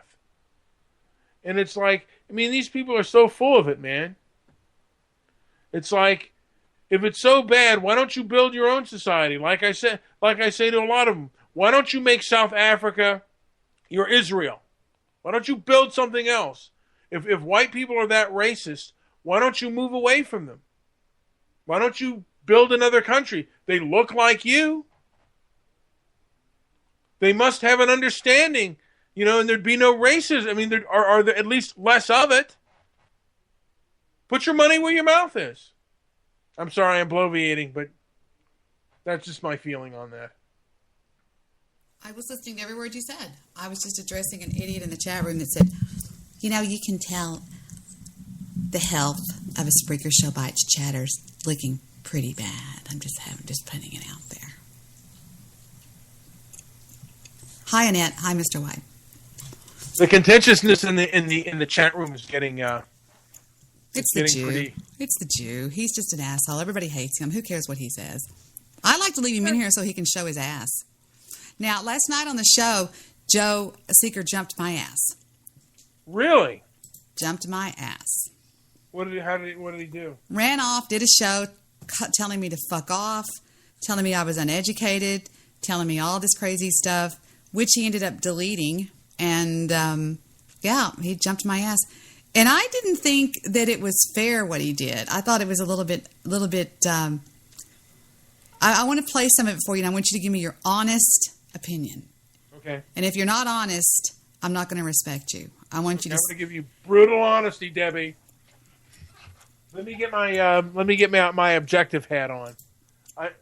I've had problems with both you and Joe Seeker. You more in the past. I've had problems with Joe Seeker in the present. But let's go. Respect, go ahead. I mean, don't treat me like a fucking idiot. And he doesn't, and he knows. Victor will tell you he doesn't treat me like a fucking idiot. All right, let's play the clip. That's all I really demanded. But no, as far as halfsies, I think that the lion's share would go to Victor. Because, wait a minute, I didn't go back far enough. Let me start right here. I'm not crazy and boisterous or mouthy. So if you get a job tomorrow and you and a man were doing the same job, you don't think you should get the same pay as him? Absolutely not. You think he should get more money than you just because he's a man? Absolutely. Wow. Okay, well then why is it on the Titanic it's women and children first? Because society dictated that then, and that was in 1912. Okay, I want you to remember that point he just made. Society dictated that then, and that was in 1912. Well, I guarantee you, if a boat was to sink right now, they'd say women and children first too. And I don't believe in that. I would say, why can't that man go? He's more important. He's more of a money maker. If a burglar comes in the middle of the night, Victor's going to get up and go check. If there's a spider to be put outside because we don't step on bugs, Victor's going to do it. He is worth more than I am. I can create life. There's no doubt about that. But so can an alley cat. I've never just had too much. I think women are batshit crazy for the most part. Most women I know are batshit crazy. I wouldn't trust myself to run. I mean, I could run things, but I'm saying I wouldn't trust a woman in office. There was no way I was going to vote for that postmenopausal Hillary Clinton, putting her in there. There was no way. Yeah. You know what I'm saying? I believe this is a man's world. Al Donald's working out great. Yeah, really. Well, that was the only other choice we had. I couldn't vote for you. I mean, you know, I didn't, whatever, but I don't want to go there, Joe. And, but I believe in respect for both people. I demand that I'm respected as much as respect as I give anybody. But. So you think that Heather now, that, you know, she's got 2 kids, that she should be at the mercy of a man then? I don't know. I'm not Heather. Well, she's your daughter, though, right? So. Well, I gave Heather a beginning. I gave Heather life, and I gave Heather belongs to the world. Heather's her own self, and no, she's different than I am when it comes to stuff like that. She, for example, says she'll never be owned.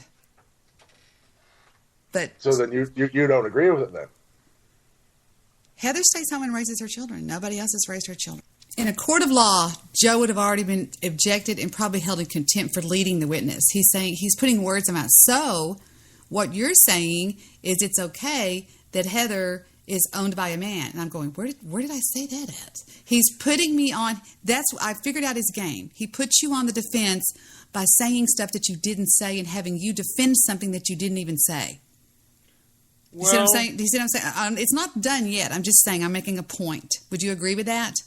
I would agree, but I'm going to say this very quickly. The topic that you were talking about equal pay for equal work, that statistic, no economist takes that seriously. Women, if they do the same amount of work, are essentially paid the same or more than men.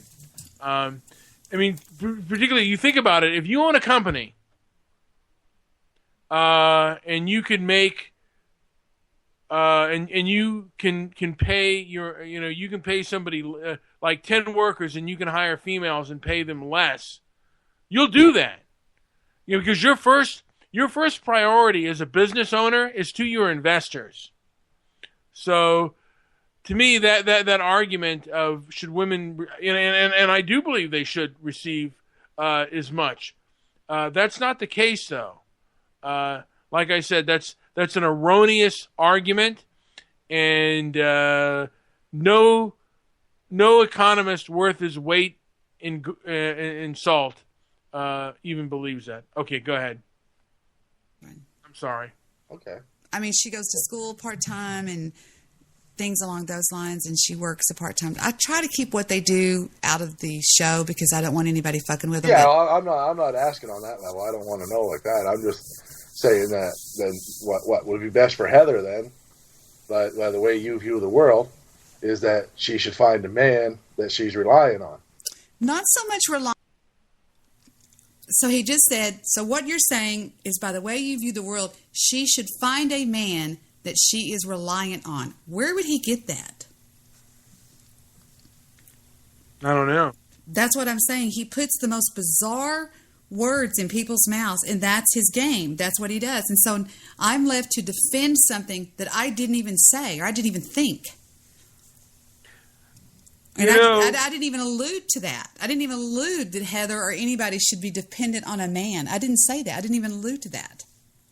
No, I didn't hear you say that either. But you did say, and I disagree with you, by the way. Right. That a man, that a woman, that I would expect if I did the same amount of work, I would expect if I were a woman with no penis, I would expect to be. It's a paid. man's world, Beba. It's a man's world. You know what it is, but that doesn't make it right. I mean, well, I'm not saying it's right either, but it's a man's world. You have to learn to adapt. But like I said, I don't believe in that statistic. By the way, I don't believe that in this country. I guess I didn't start it from the beginning because it all starts with feminism, and he accuses me. He says, "Are you a feminist?" I said, "Of course I'm not a feminist." Now the problem is that we did not clearly define my definition of a feminist versus his definition of a feminist. Now, he's going to go along with, like most guys on the internet, that I base mine on facts. Well, that's not so much true. You're going off what somebody else says, which is what is their opinion or their opinion or their opinion. Nowhere is it based in facts, because I said Inez Milholland, for example, on the women's right to vote, the suffragettes, okay? She was nowhere near a feminist. She would go home, she would cook dinner, she would do this, she would do that. And for that matter, so was Alice Paul. Alice Paul wasn't she was the head person. She wasn't a feminist. But see, there and again, my definition of a feminist is not, he's saying that anybody, and I guess he's going off of whatever definition, that a feminist is a person that stands up for the rights of women. I don't believe that. I believe that a feminist is a person that marches against men. They basically hate men. They want kill all men day. They're feminazis is what I'm thinking. Do you think young girls should be able to play on sports teams with boys? Of course. We have some on Jets, and they're some of the best players we have. How about high school? Absolutely. What's wrong with that? Well, football, the one thing about women is their bones do break easier. Although, there were no women on the football. Now, I do go on to say that I believe men are stronger than women. They are superior in athleticism to women. There's no doubt about it that as far as human beings go, they're the stronger of the two. Of all the construction companies I worked for, and like when I moved furniture, there were no women. That's because you're 60% muscle and I'm 35% muscle. Well, I'm just saying, Let's continue. But I do stand by this, and I will say this right in front of Joe's face to Joe. Joe, what you're doing, and I've heard you do it before with so many other people, is you say, so Mr. Minute Movie, what you're saying is you hate black people. And then so he's left to defend something that he didn't even say or something that he didn't even think. He's defending what you're saying that he said. It's not a fair play. It's not a fair argument. It's not a fair fight. And I'm going to tell you what I mean by that. When I came into this marriage, I helped Victor probably as much as Victor build that business. You can ask anybody that knows us in real life. I was there building that business. In fact, in 1990, I single-handedly took that business over the top. When I found out that Ralph Black had passed away and he was doing 90% of all the attorney business in Dallas County, I spent 6 months working myself to death, getting every attorney bond in Dallas, and I booked every one of them. And that sent Victor over the top. I slaved away. I did that. I went to the courthouse. I met attorneys for lunch. I paid visits to their offices. Hush, Fufu. Victor had an attorney that owed him $10,000. Fufu, hush. Victor had an attorney on the books that owed him $10,000. I went to his office. I sat down in front of him. He said, I don't have it. I said, buddy, you're paying a secretary, so you better have it. I mean, I worked tirelessly. So this is the point I'm making right here. I just didn't have the time to to go on and on about a little bit more detail about it. But I did. I drove to Austin and picked up a list of mailing labels that I ordered for every criminal defense attorney in Dallas County and the surrounding counties, and I nailed it. I got Mark Brown's business. I did, not Vic. Victor just sat in the office and took calls and did stuff like that. I did that. Building, putting houses together, doing everything, raising those kids, doing everything. I was there every day, 9 to 5. I was doing everything I could to support him. So I consider myself a business partner almost with Victor when it comes to this family. He doesn't own me by any stroke of the brush. I came in. A lot of people, Mr. In that movie, want to think that stay-at-home women are kept women. They go to lunch bunch. They go to the country club. They go to the nail salons and the salons, and they're Stepford wives that they see in the movie. Not me. I wasn't that way. I wasn't that way at all. I was doing everything I could behind the scenes to support Victor in that business. And then I handed it off to Victor, and he ruined it. No, I'm joking. This with money, I sank money into this situation because of my mother passing away. When my father passed away, I turned a $50,000 check over, flipped it over, and signed the back of it and handed it to Vic. I don't even know what bank account it went into. I mean, I did everything that I was supposed to do. So it's just so funny on this podcast how wrong people are when they say poor Vic and all this, Debbie this and Debbie that. And that's why it never bothers me, because in the past they've been so wrong. It's hysterical the way they talk about it. Debbie this and Debbie that. I'm not, whatever. Well, the truth is a lot of times people don't see things. Nope. Until they kind of live it and get a closer look at it. Yep. That's right. Goose completely changed his mind and his attitude about me when we met. He was like, wow, you're really a pretty cool person. I stayed with Goose for 2 hours that day and only left because it was getting dark. And I spent the whole time to the movies by myself when I called you. I'm kidding. All right. I'm kidding. I had an inheritance there, and I had an inheritance when my father passed away. Nobody owns me, and they know that. And that's the way Heather looks at it. Heather won't be owned. Even though she stays home and raises her children, she still puts in just as much. Well, not. Go ahead. But what? When you marry a man, shouldn't what you own become his? Well, of course. That's what I'm saying. And I put in just as much. Yeah, but you've already said that you're not worth as much as him. No, I didn't say... But you don't view yourself as his equal. So what Joe's talking about is monetarily. I didn't mean monetarily.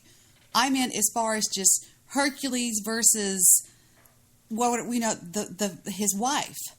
A man is more powerful, is just, you look at George Patton versus, Condoleezza Rice. Look at some of the greatest presidents. Look at John F. Kennedy versus Jacqueline Onassis Kennedy. Who is more valuable as just a human? I think Joe's looking at it monetarily, and I wasn't. Well, yeah, I don't know. I mean, if you're saying that they're not equal, to me, if you look at Margaret Thatcher and Ronald Reagan, they're both leaders, and they were both, in my opinion, good leaders. Well, it's like Mr. Solution said, there's always exceptions to the rule. Look at Ronda Rousey versus, give me a shitty boxer. Holly Holm, a man, a stupid boxer man or a wrestling man, one that's an idiot. Nature Boy. Nature Boy, yeah, really. But I'm saying there's always exceptions to the rule. Exceptions to the rule. I don't, and I don't know. The truth is, I've never really thought of it that much. Are women more emotional? Because, dude, I've been around some emotional bitch men. No. I believe that men, from what I've seen on this internet and even in real life, I believe men are almost more emotional. Mr. Midnight Movie, every freaking love sappy song in the world is written by a man. Yeah. They are. I mean, I could give two fucks. I mean, I wish I had the fucks to give about, even when Linda Ronstadt sang Love Has No Pride, that was written by a man. I mean, women don't sit around and write, oh, poor me, I've never pined over a man. I think a woman wrote, you're no good. But here, fuck, I guess, men are, you should change the title of your show, Men Are the Real Bitches, because men are bitchy. They're bitch men. Yeah, they are. They get butthurt and they run off and they do a slam show. They do a slam. Well, yeah. Hello, good morning, Mr. Stupid Slam Show. You. I did. I acted like a bitch. You were a bitch. I've seen it many. Steve Rush has done it before. He's gone and done slam shows after he got off my show. Completely wrong about everything that happened. Like one night he was devastated that Sonny and I had kicked him off the show. We didn't kick him off the show. It was Sonny's call to begin with, and he just dropped. Yeah. So, and he did this whole show about how, well, I'm never going to be kicked off a show again. Look at Goofy Bone. Ended his whole podcasting career over getting put on hold one night on my show. Men have very fragile egos. We don't, or I don't.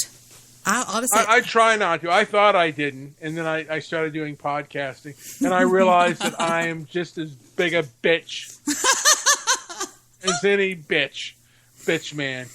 I might even be the king of the bitch men. You might be. I don't know. Let's continue. I remember being so, so butthurt there was blood coming out of my anus. And I was like, what? And somebody said, did you hear Mr. Midnight Movie? I said, what are you talking about? We're going to do a show tonight. And he goes, oh, I think you better go listen. I'm like, what the fuck? It took me by and Bathtub Girl jumped all over it. Well, I told you about the dumpster. Remember she jumped and she went and got that. Go ahead. The last one was when I did Hillbilly or Fuck Off. And you were so...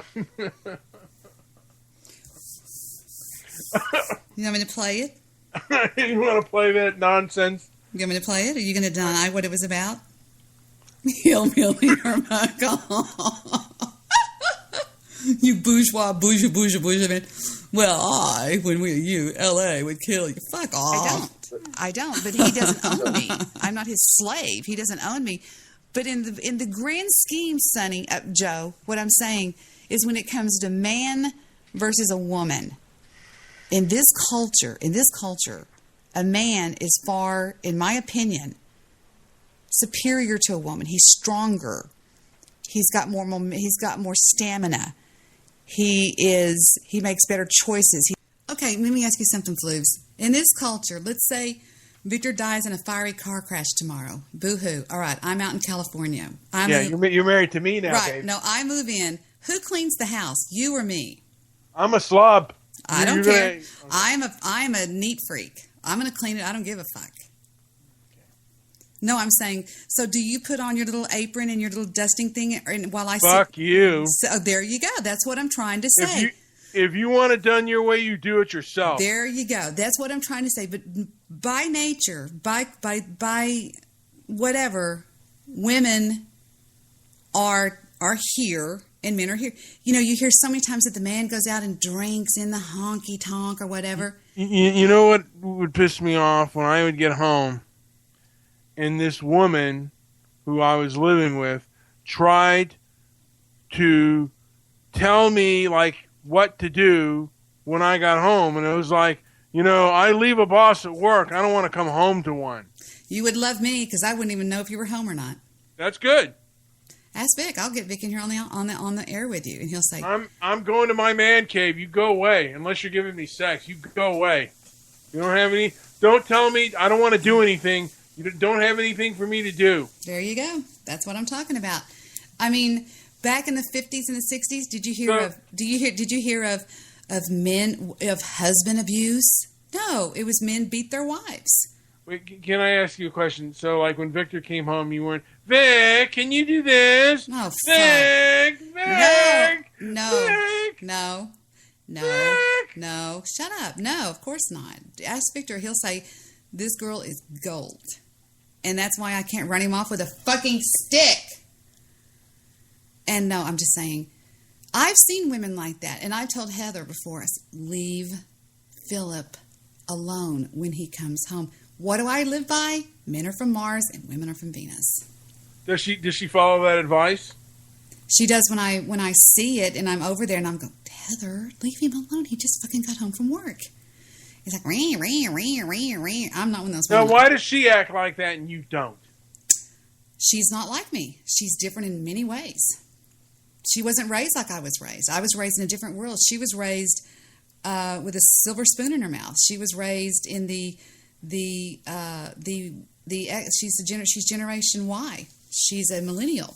She's self-deserved because we taught them that no matter what they did, they were wonderful. Everybody got a trophy.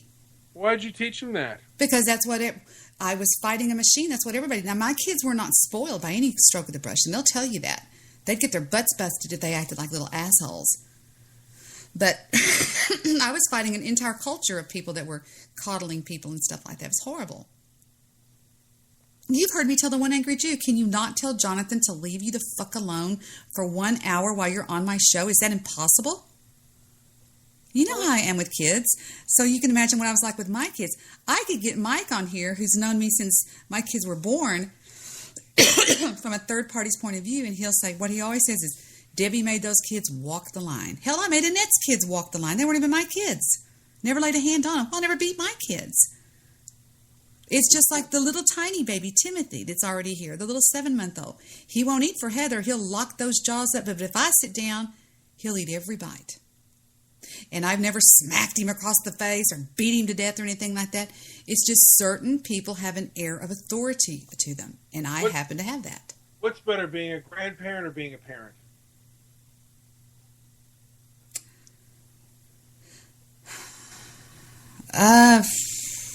Probably being a parent. I miss my kids. And I think that's the sad part about parenting is you get these beautiful gifts, these babies, you fall in love with them, they're toddlers, you're more in love with them, and then they grow up and they're assholes and then they leave. And so you're left with, well, what happened to that? It's sort of like, what? Debbie, if you want to baby somebody.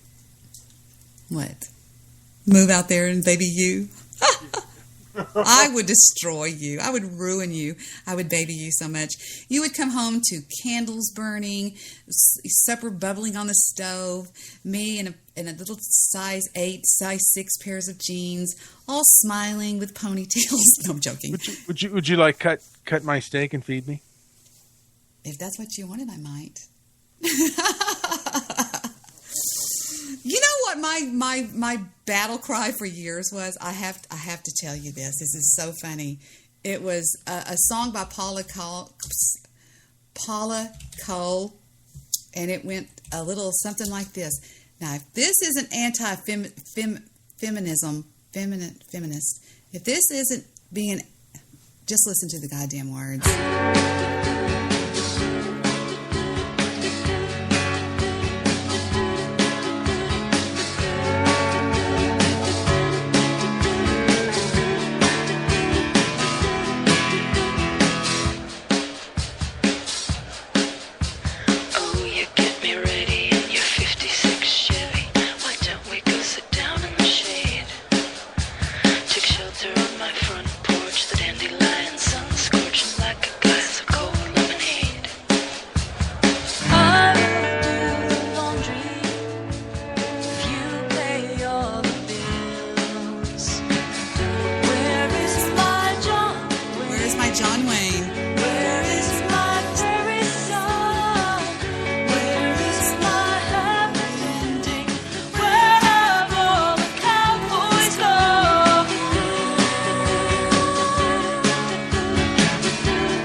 That to me is somebody that is, I mean, she's probably in real life. I'm just talking about in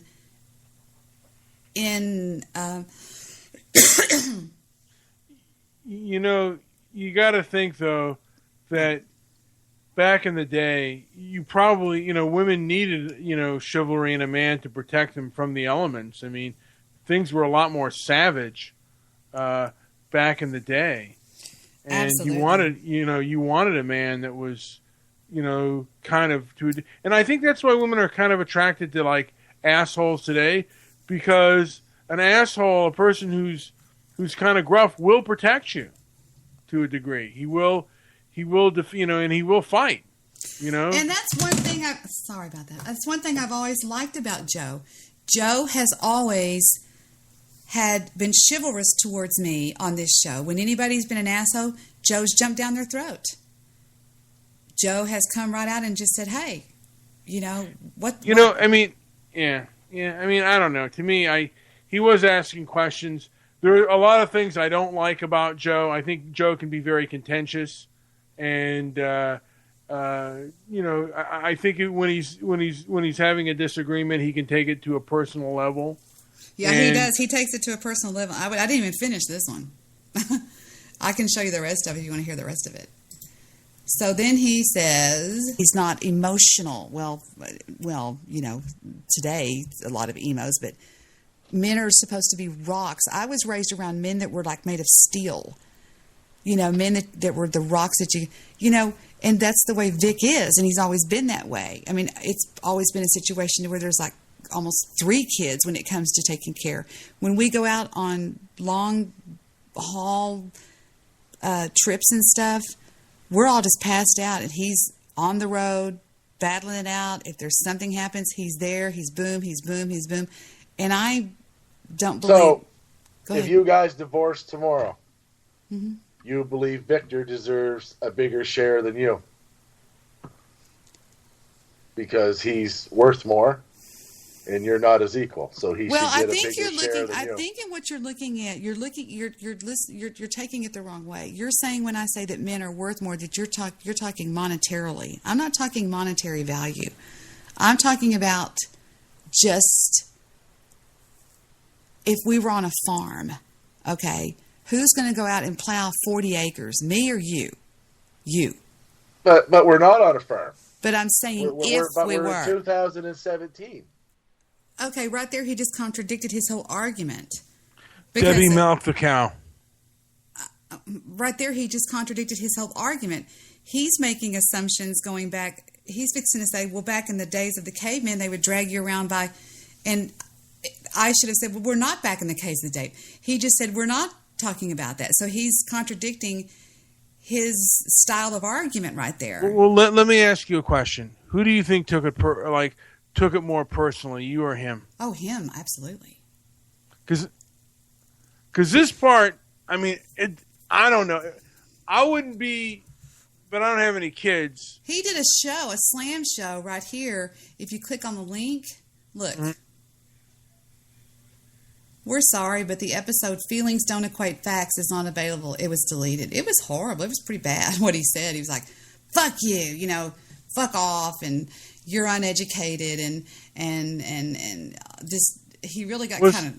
Was it as bad as the slam shows I've done on you? No, you were much more of a bitch. But I'm saying if we were, I'm not looking at... We were, Joe, agree. stop. Joe, I'm not talking about monetarily.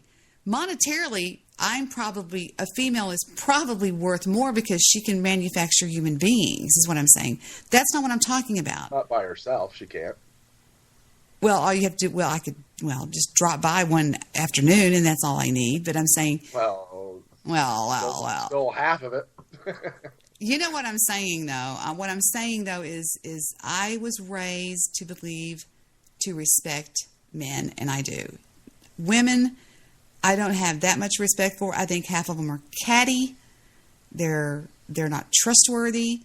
They're snaky. They're jealous. Everything. Well, look at her. I've just never had a good. I have a lot of good friends. You can ask Annette. I have a lot of good friends that I've had since I was a little girl. So in real life, I have lots of good friends. But women are snarky. They're catty. But as a collective, I'd much rather hang out with a bunch of guys. I think y'all are just easier to hang out with. Girls are like, well, look at her. She's a bitch, and and I just don't care for them. So anyway, you know what I'm saying? That's all. Okay. I mean, I'm just trying to understand. I'm explaining it to you, and I'll listen to the playback, and I guarantee you I'm explaining it to you as best as I can.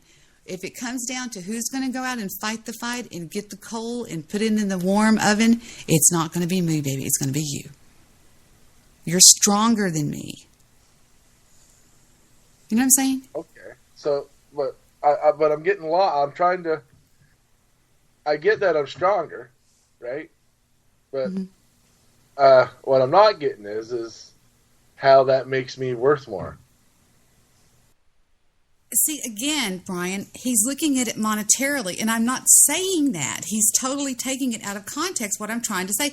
I'm saying that men are superior humans to women.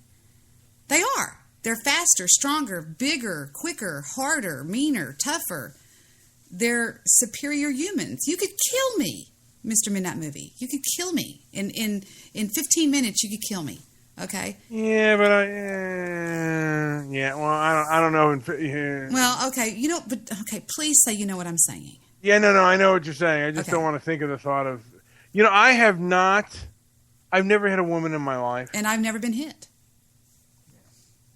But I believe you because you're a gentleman, which is why you're on this show all the time. You're not an asshole. You're not a creep. I can change that.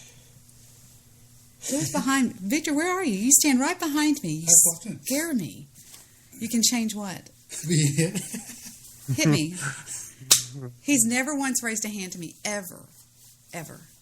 I mean, Victor, tell Mr. Midnight Movie, am I lenient about where you go and what you do and who you're with and where you're at? Yeah, it took me a while to figure that out. Well, anyway, he's just going to act like an idiot, but I never say...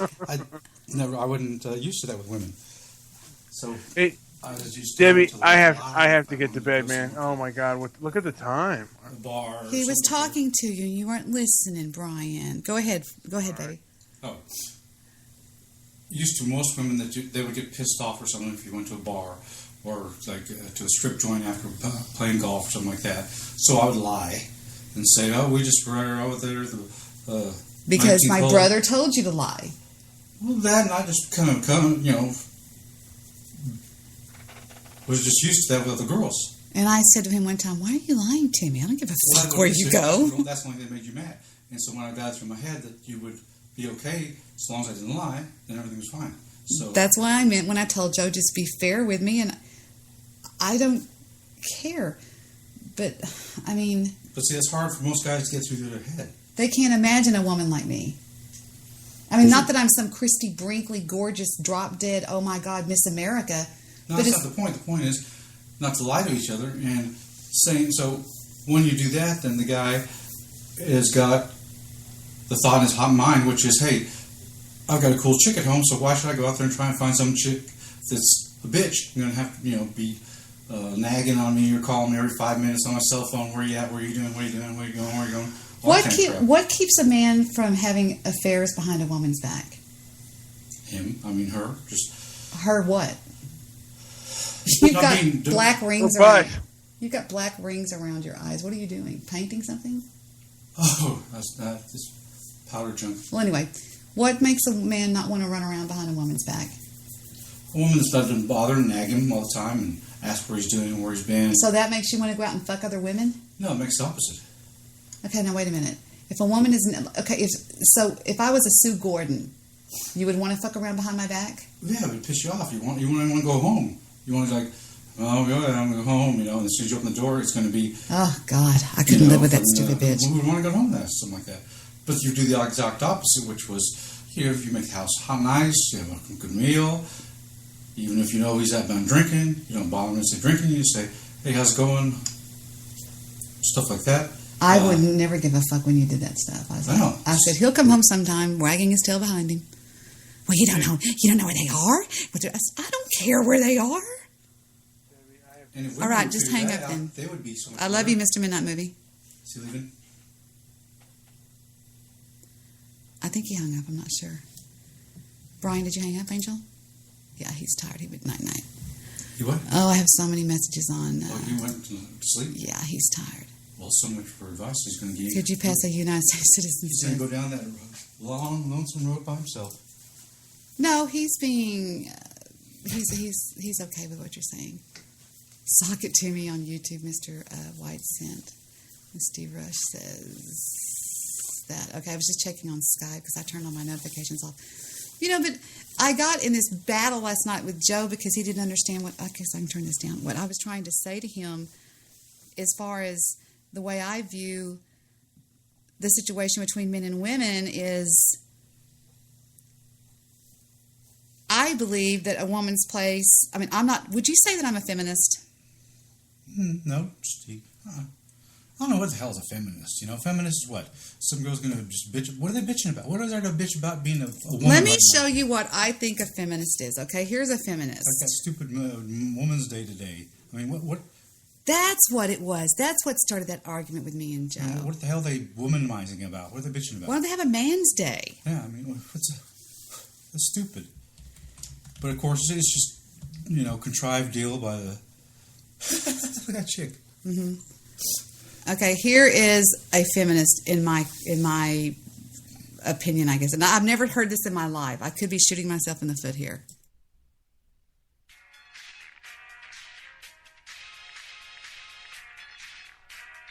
Okay, we've got this stupid intro. Come on, idiot.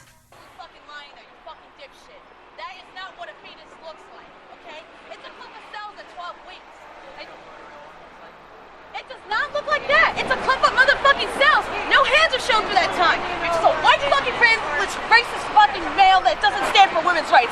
Get the fuck out of here. Fucking dipshit. And get that camera out of my face either. Fuckwit. I call the police. Fuck you.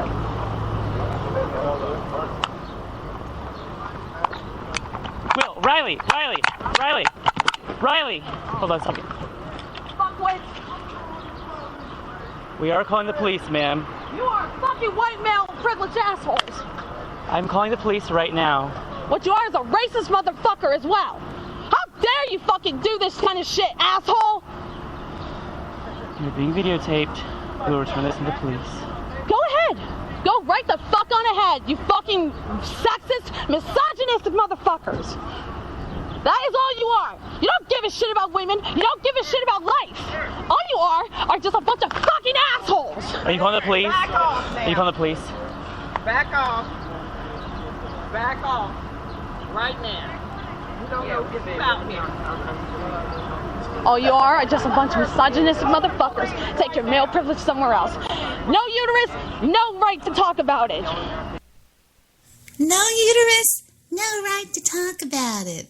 Bitch, he's probably seen more uterus than uterus than me. Sorry. Understand me, motherfucker? I'm listening to you. No, I don't give a shit. Get the fuck out of my face, now. Your signs deserve to get fucked up.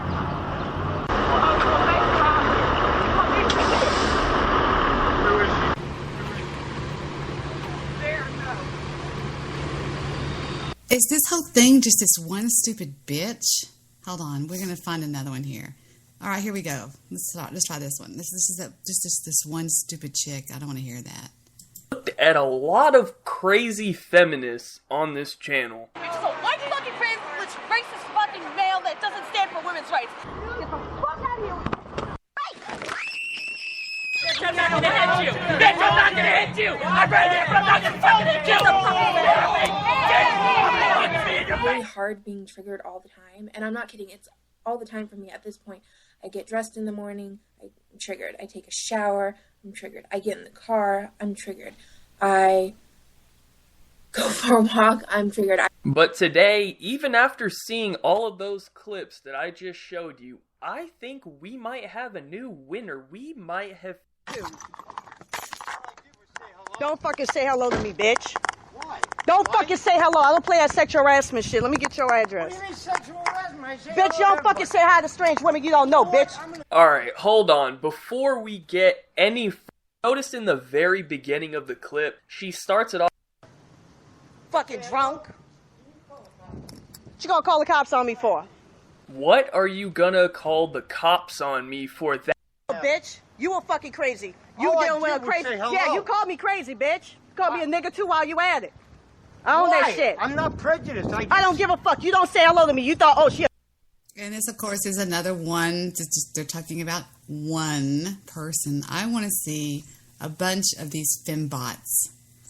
Let's go to the march. I will.